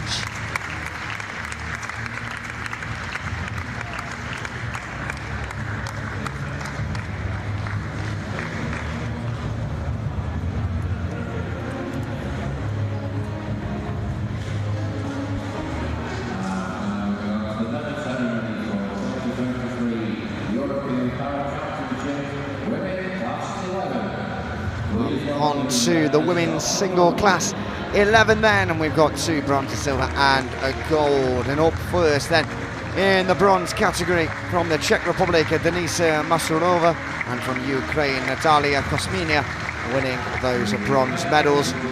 The silver goes to France's Leah Fernet, and the gold, of course, to Turkey's Ebru Asia after a fantastic 3 straight set victory in the final. Well, handing out the awards then for the women's class 11, Francesco Nuzzo and Martin Clark. They get these fantastic medals with 3 popping out table tennis balls in orange with dashes behind them, a silver circle. And of course, some Yorkshire tea as well, which I'm sure Ebru Asia will enjoy back home in Turkey.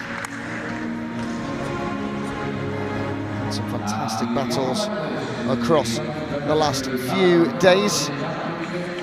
Natalia Kuzmina really took Ebru Asia as far as she could, but lost 3-1 in the semi-finals. And it was domination from the Turk against the French woman in the final. Now it is time for the national anthem of Ebru Asia's country, Turkey.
Well, a big congratulations again to your medal winners as they just line up once again to take a few more photos with those dignitaries and representatives.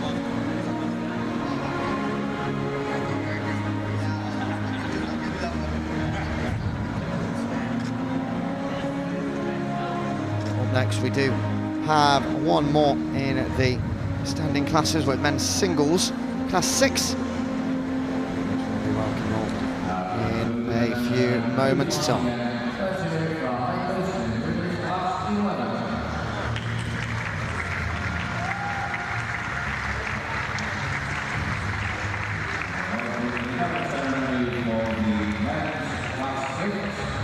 Well, on to the class 6 then, and once again we have 2 bronze medalists, Alvaro Valera of Hispania and Martin Robert Perry of Great Britain.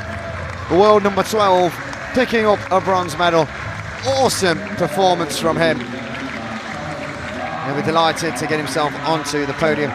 The silver medal goes to Denmark and actually the world number 1, Peter Rosenmeier, who fell up short in the final, got absolutely schooled really by Matteo Pallanzani in 3-0 of Italy. The 20-year-old against the 39-year-old, and it was the youngster that came up on top. He is the world champion, now European champion as well. And that big cheer you just heard was for Martin Perry. He's got a big grin across his face. And why not? It's his home tournament. The second one since the Olympics in 2012. With the Commonwealth Games taking place last year. But brilliant stuff from Martin Perry, and Peter Rosenmeier will be disappointed to be getting that silver.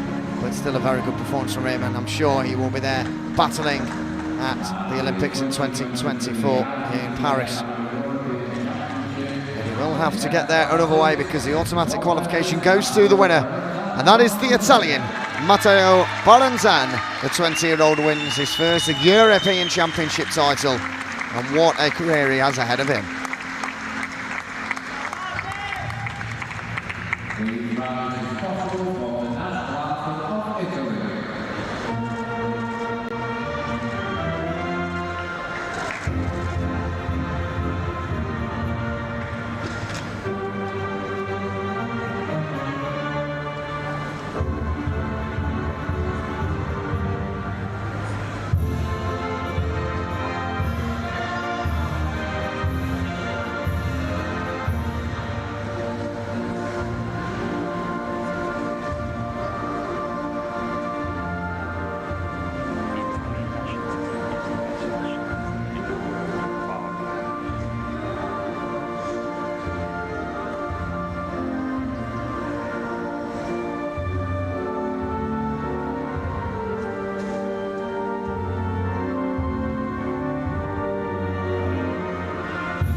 Well, once more, congratulations to Matteo Ballanzano of Italy as he collects his gold medal in a fantastic performance earlier on today against Peter Rosemeyer of Denmark.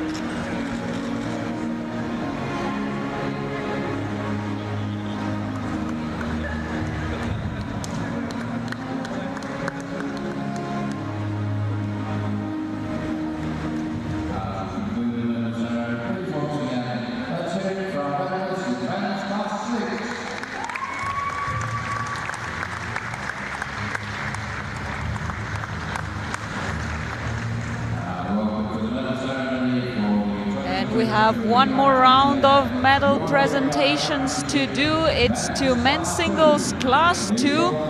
The best in Europe are coming onto the podium. It's Martin Ludrowski of Slovakia and Alexander Jezik from Ukraine, the semi-finalists who will be taking on bronzes. Silver medalist Fabien Lamirou, unfamiliar with this position, as he's beaten in the final by Rafał Čupar for his first ever majors gold medal and the title of the European champion. They'll be getting their rewards for the hard work from the hands of Tina Krota and Kim Loos. Some Yorkshire tea to go along with those beautiful medals featuring emblem of the championships. Once again, applause for Martin Ludrowski and Alexander Jezik with their bronzes, Fabien Lamirou for the second place, and the new champion Rafał Čupar from Poland.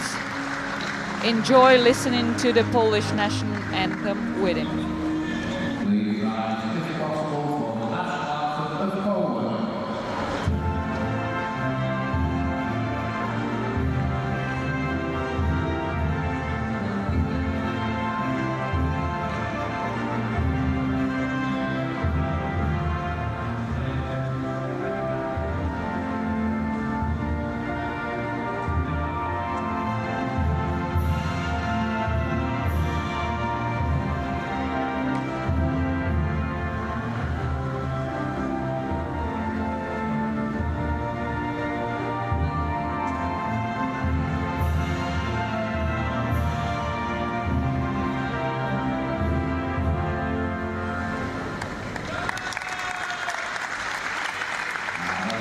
Nothing but joy on the Pole's face as he takes home his first ever majors gold after his first important win against Fabien Lamirou of France.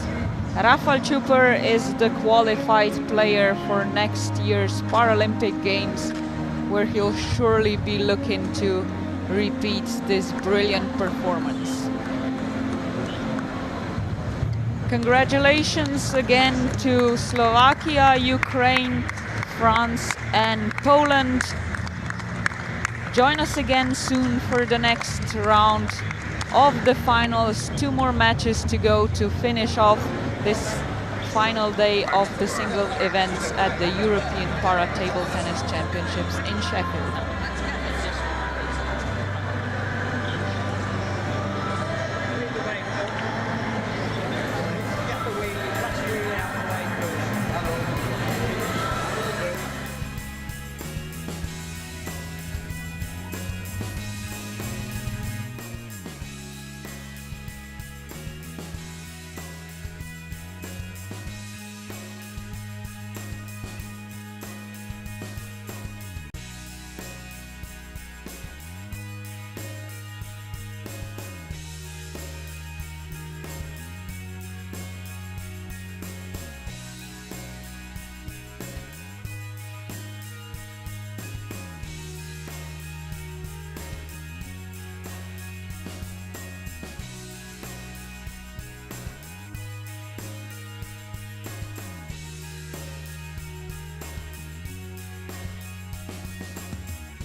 On track so far.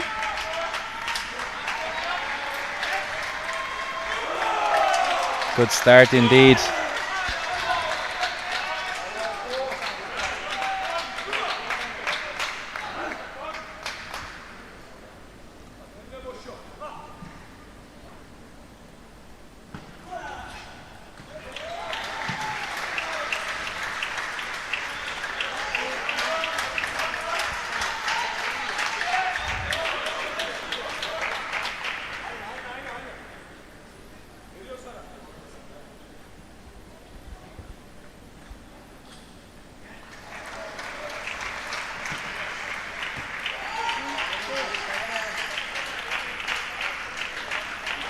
Couple of lucky points now for the Czech.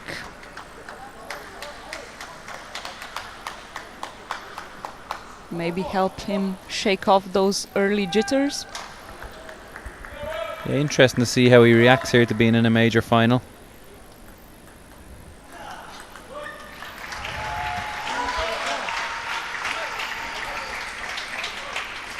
Starting to put some pressure on the Turk now.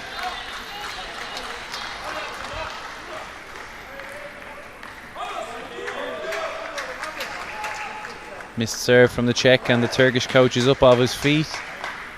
Maybe not the most sporting celebration ever.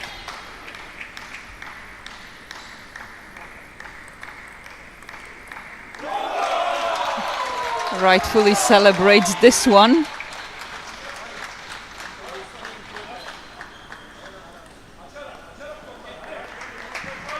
Yeah, you'll get players who just celebrate any point, no matter how it was won. Others who have different feelings about that.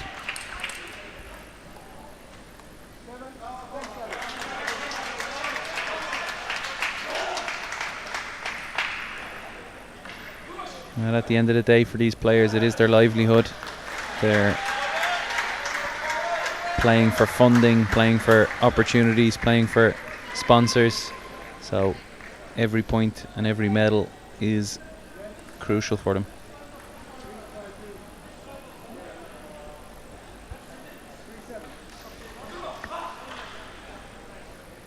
These competitions is what they live for.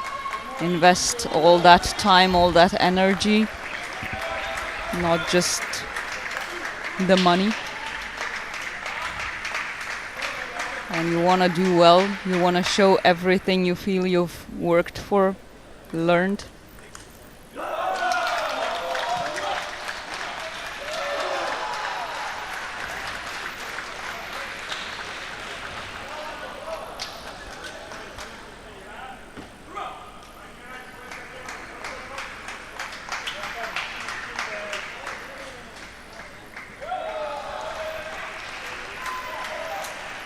No major medals for the Czech here, so I'm certain he'll have some positives to take from this tournament, along with at least the silver medal, should he not be successful in the final.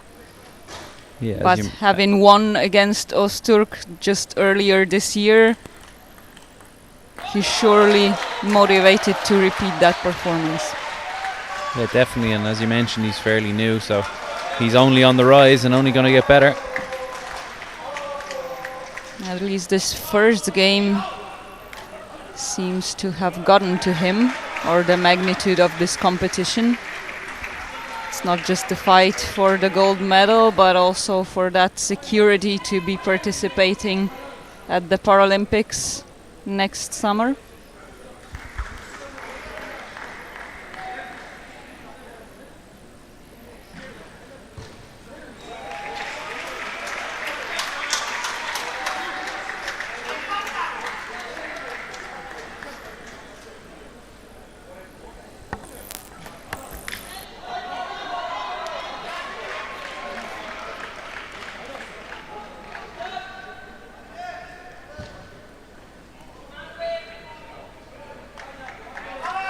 Couple of close, slower studies of the points in this game that was over pretty quickly. Not what you'd expect after the tied-up encounter these two had at Costa Brava Para Open.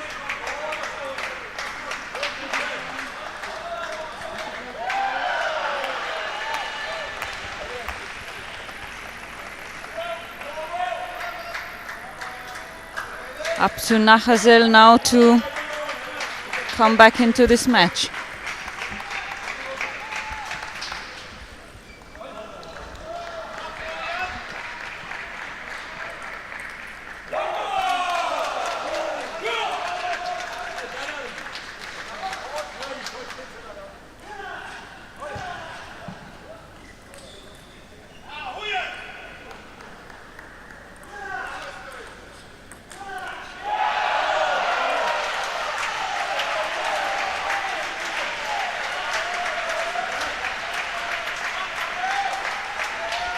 Better start, more action from the Czech now.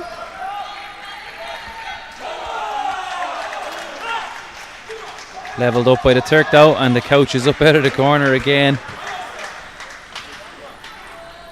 Yeah, if nothing else, that energy level never fails.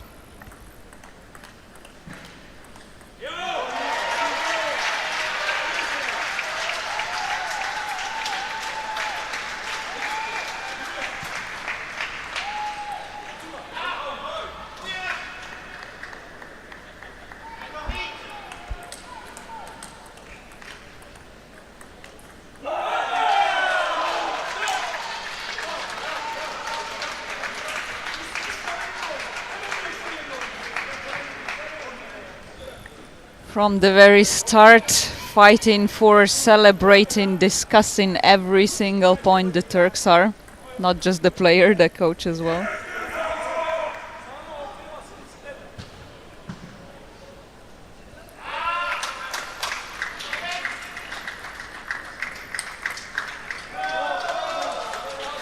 Very interesting. I've heard from a couple of coaches yesterday after speaking to them that they're not always a huge fan of how much this Turkish coach speaks to the players, and often feel it's a bit of a disruption of the game.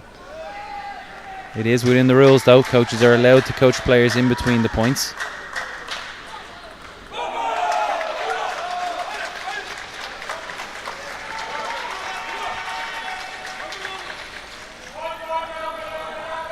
And you have to feel that the players who are bothered by that, yeah, it's a disservice to themselves if they let themselves be bothered. Complaining about it won't help, that's what I'm saying.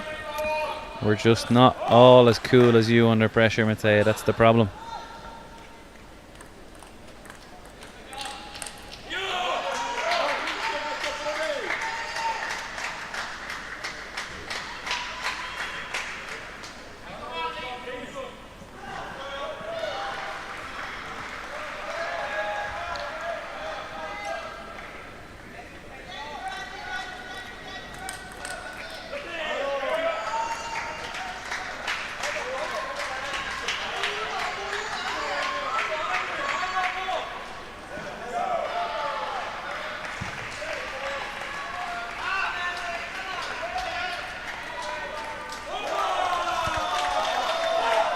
Successful surprise serve.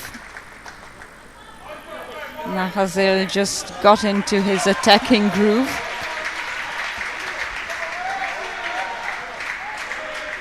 Big crowd in the house now here on finals night as well, especially with the home favourite Will Bailey playing nearby too.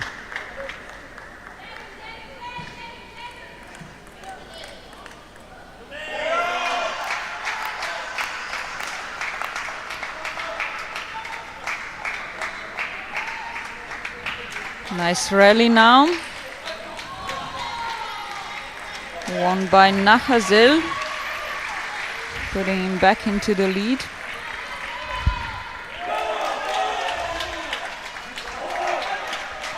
You do feel that Nahazel really needs this set if he's going to have a chance.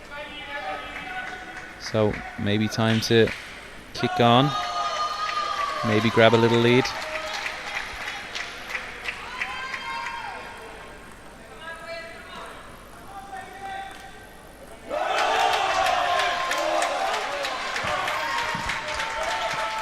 Classy stuff though from Ozturk. Yeah, just so smart. Just reeling him in with a couple of short balls and then sending him long with a forehand topspin.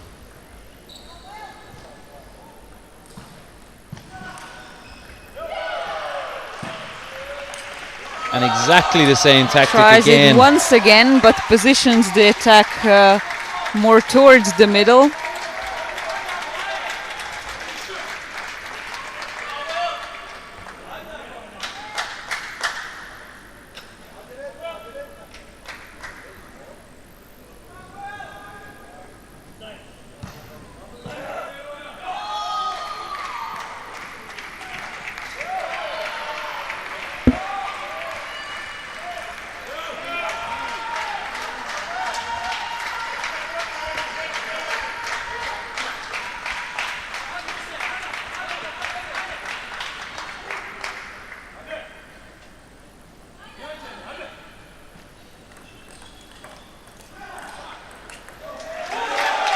Great play. He's just been so good in the last 4 so points. Brilliant. Everything on the end lines with so much spin and finesse.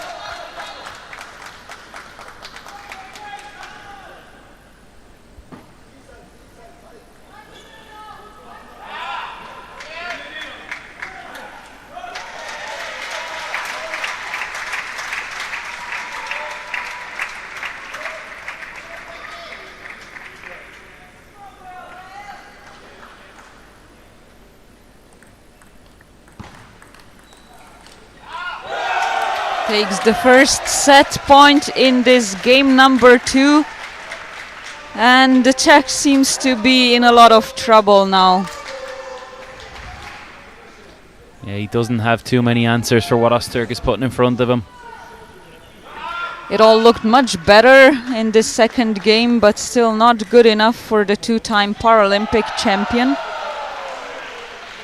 Yeah, definitely more competitive, longer rallies. But every time it was important moment, Ozturk just had a little bit more. And we saw a couple of times, and we'll see it here in replays, as he reels him in short and plays the ball out long, deep into the corners. Yeah, I've got to feel his experience here comes to use. Knows when to reach for that surprise change of tactics every time he needs it. Exactly, one just showing up there with a short serve, almost out of nowhere.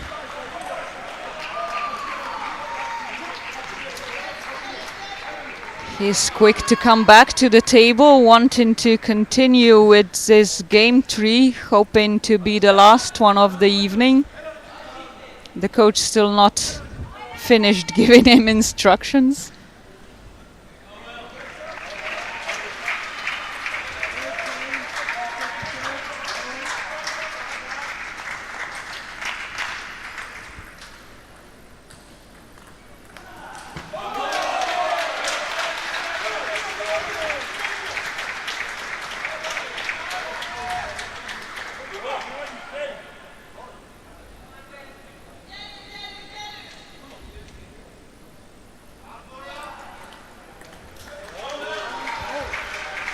Nice early Beautifully switch positioned. Even Ozturk was surprised and too far out.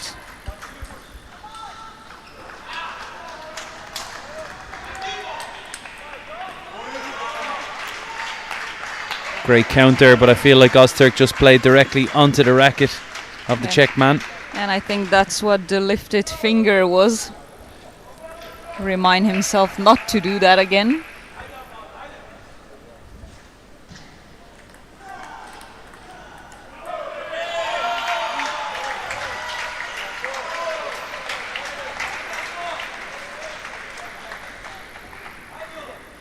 A couple of beautiful points by Nachazil now. Let's see if Ozturk has a response this time as well.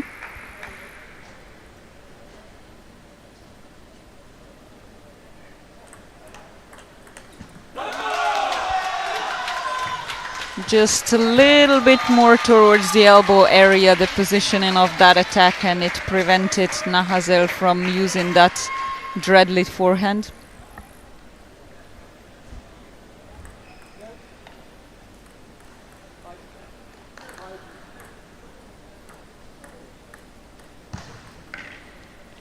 Referee just saying the service went under the table with the toss before it came up. Not allowed.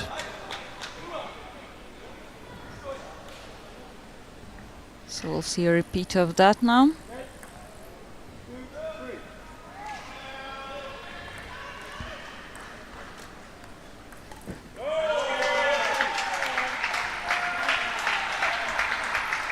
Use your head, Nahazel, he's saying to himself. Seeing here perhaps a chance of how to win a couple of more points against Ozturk.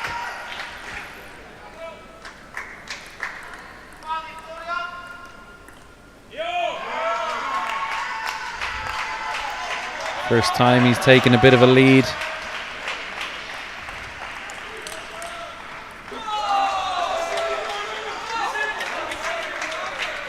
He'll want to make sure he keeps it, so this is an important one for the Czech.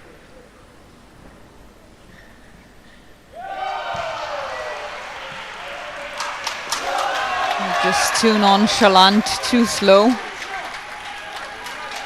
Ozturk saw it coming.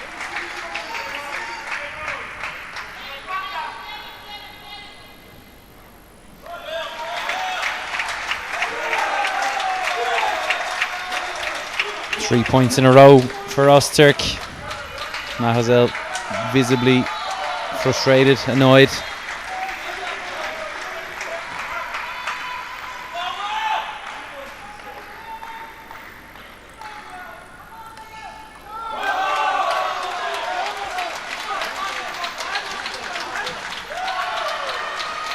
Seemed a bit confused about whether the ball grazed the edge. Not the case, and timeout for the Czech.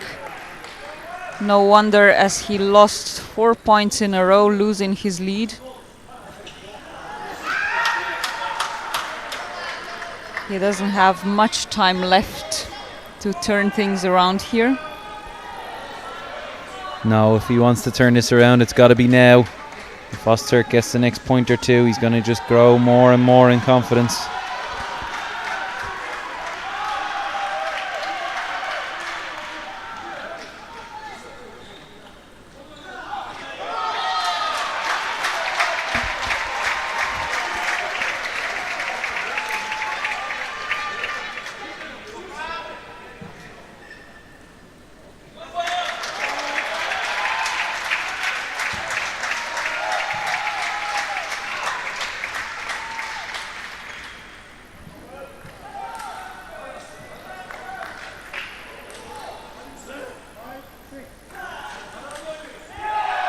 Nahazel now serves, hoping to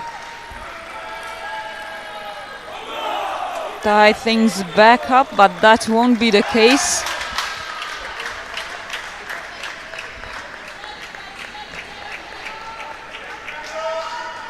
Reaching for that towel.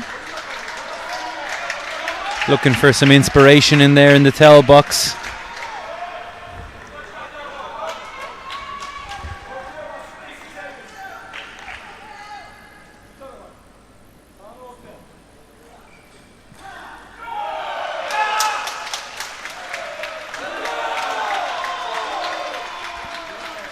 Hasn't lost a point since 5-2 down, Ozturk.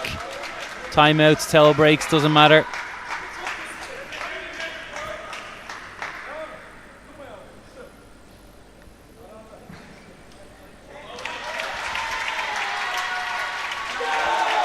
Shouldn't lose this lead now anymore. Nahazel just getting more and more frustrated. I think I'm going to make a new prediction, Matea. Court invasion from the Turkish coach. Wouldn't be the first time.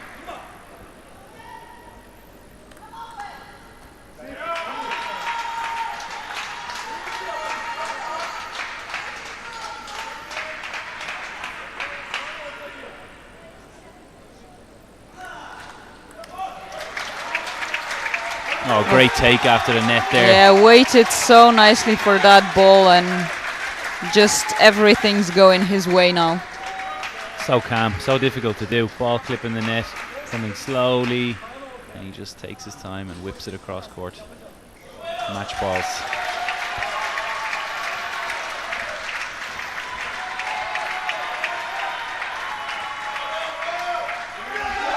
Done. There it is, adding another goal to his rich collection of singles titles. Abdullah Ozturk of Turkey overcomes Philip Nakazel in the finals of men's singles class 4. That concludes the day of singles finals on this table 1 at the European Para Table Tennis Championships here in Sheffield. We'll be back with the last round of medal presentations in a bit, and tomorrow the action starts in the doubles.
Well, welcome back then to the 2023 European Para Championships. The games are done in the singles, which means it's time for the medals.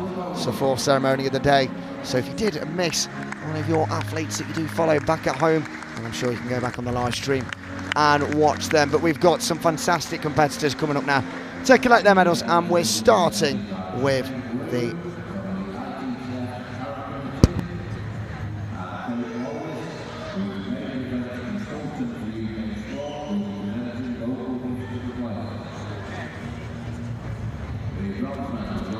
So we are starting off with the, I believe, men's single class 11. Your two bronze medal winners, Eduardo Suester Martinez, and from France, Lucas Edouard Cléange.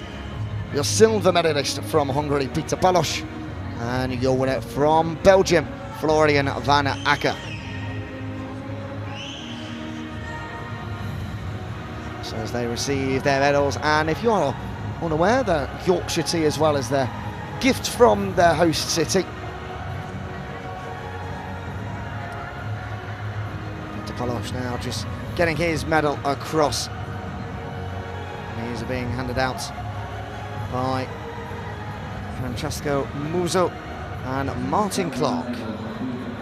But now it is time for us to hear and respect Miros Lumpham of Belgium.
Well, on to the men's single class 9 medal winners now. And in the bronze from Sweden and from France we have Daniel Sun, Stefan Gustafsson, and from France Lucas Didier. In the silver medal spots from Ukraine, Ivan Mai.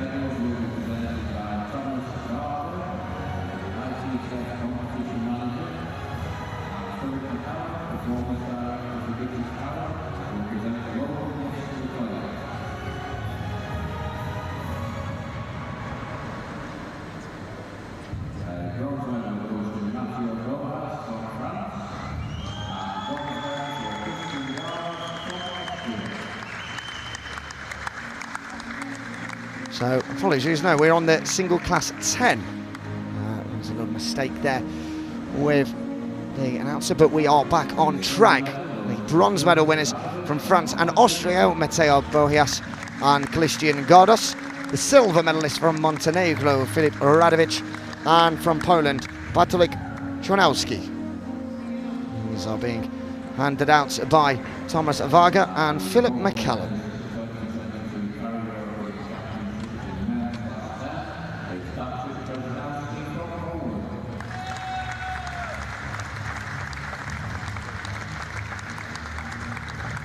So now we will listen to the national anthem of Poland, and once again for your winner, Bartolik Czornowski.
Well, up to the medal podium now, the Class 8.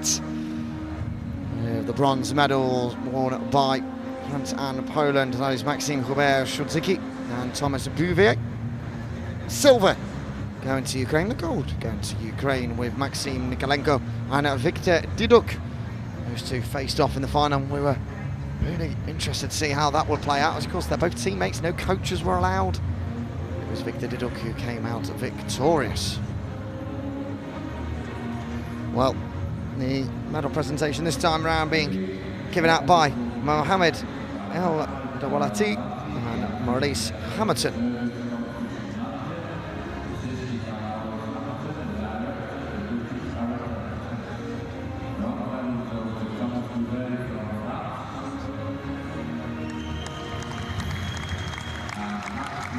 Well, a big congratulations to all of our competitors in this men's single class 8. Fantastically forward across the week.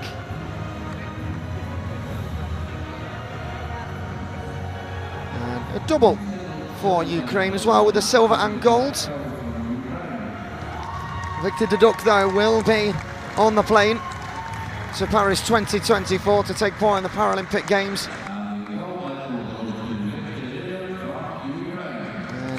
It's a little finger to the sky there to celebrate.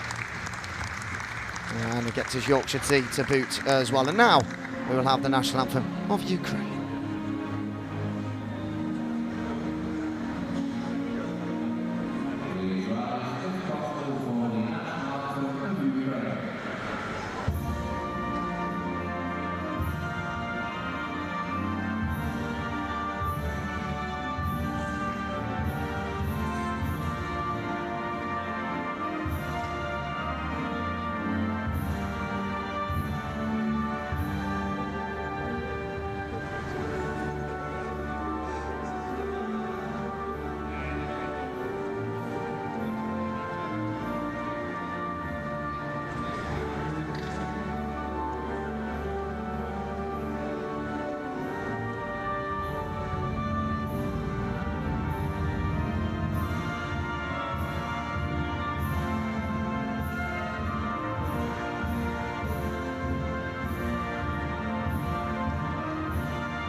Now, once again, congratulations then to our medal winners from Poland, France, and of course the Ukraine.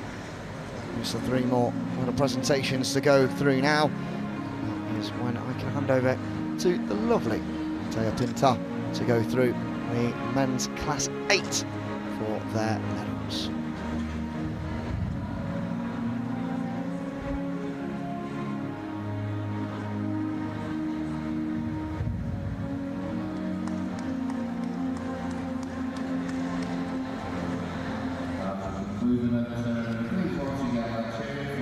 It's men's class 4 who are coming onto the podium next.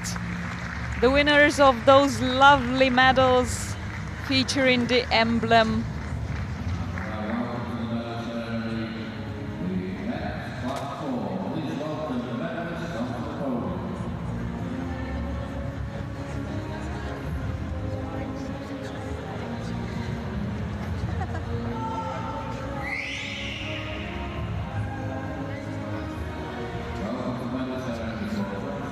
Apologies for a bit of a mix-up. Here they come, the class 4 medal winners. Boris Travnichek for Slovakia, Alexander Delarc for France, to come pick up their bronze medals. Philippe Nachazel will be crowned with the silver, and as so many times before, the champion remains and becomes Abdullah Ozturk of Turkey. Our presenters Tina Krota and Kate Laws will be giving out those lovely medals along with some Yorkshire tea.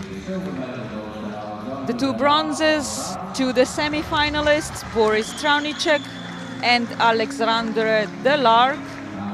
Silver for Philippe Nachazel,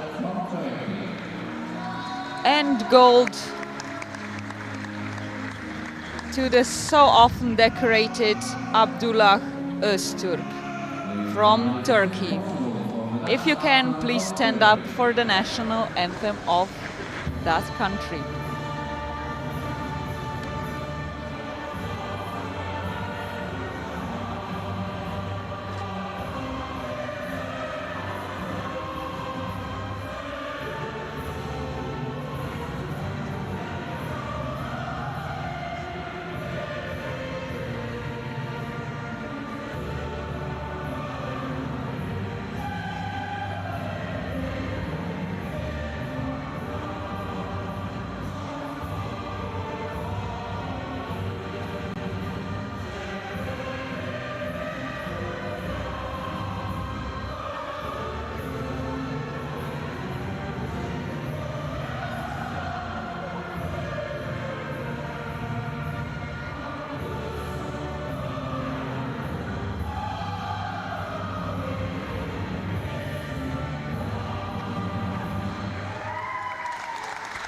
European champion in men's class 4, Abdullah Ozturk, salutes his country, his national anthem, his flag, and we salute him for another gold.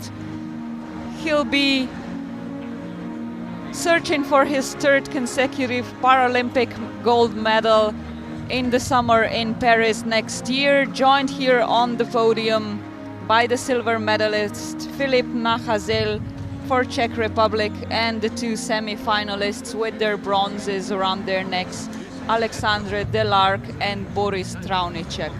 Congratulations to all.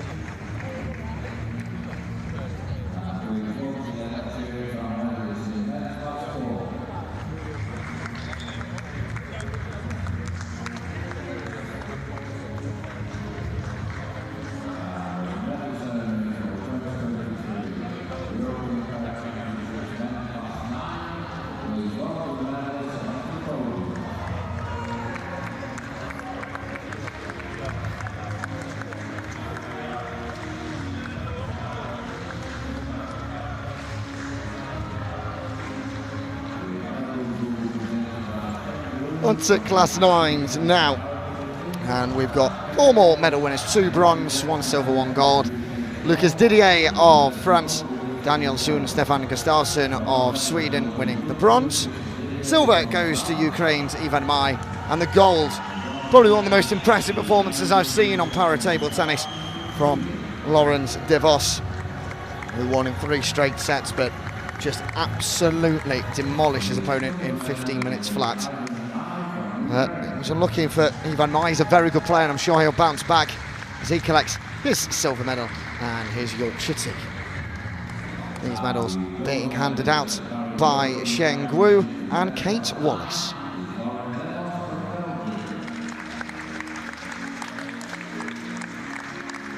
Just to correct myself there, not too sure who's actually handed out those medals. Potentially could have been Francesco Muso and Martin Clark, but there is a bit of confusion here. And now it will be the national anthem of Belgium and of Laurens de Vos.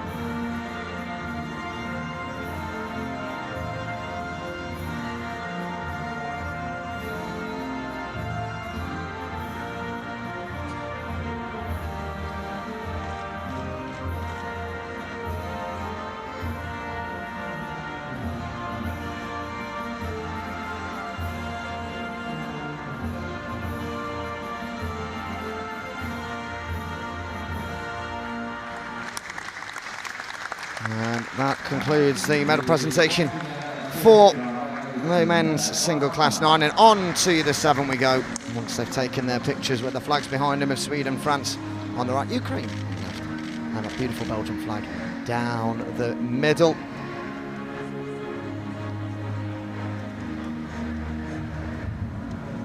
So they just congratulate themselves on a fantastic tournament in the singles. A reminder, we'll be back here tomorrow and we'll be back here Saturday for the doubles competitions. Well, Anthony will be alongside Brad Hope for the next 2 days, and of course on the other table for the wheelchairs we will have Maciej Pintar on hand for that. Now time then to welcome up your medal winners from the men's single class 7, and the one that this home crowd has been waiting for and cheering. I've got a few GB athletes alongside me, Martin Perry and Grace Williams, Teddy Bishop, who thought that Will Bailey was going to be welcomed up a few seconds before he was, so started cheering and then somewhat booing as well, but they're just having a bit of fun and they're cheering him on.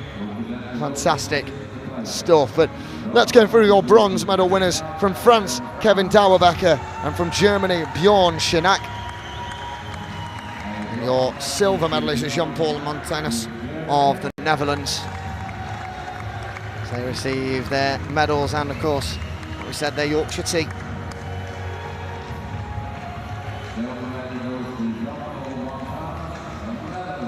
Fantastic performances from all of these throughout the 4 days. They fought hard, but we have to focus on Will Bailey. At his home tournament, wins his first European Championship since 2011. And as you can probably about to hear, a big cheer, one of the loudest cheers we've heard all week for Will Bailey, who becomes a 2-time European champion in a home tournament, and he's absolutely delighted to have reached that accolade. And now we will have the national anthem of Great Britain.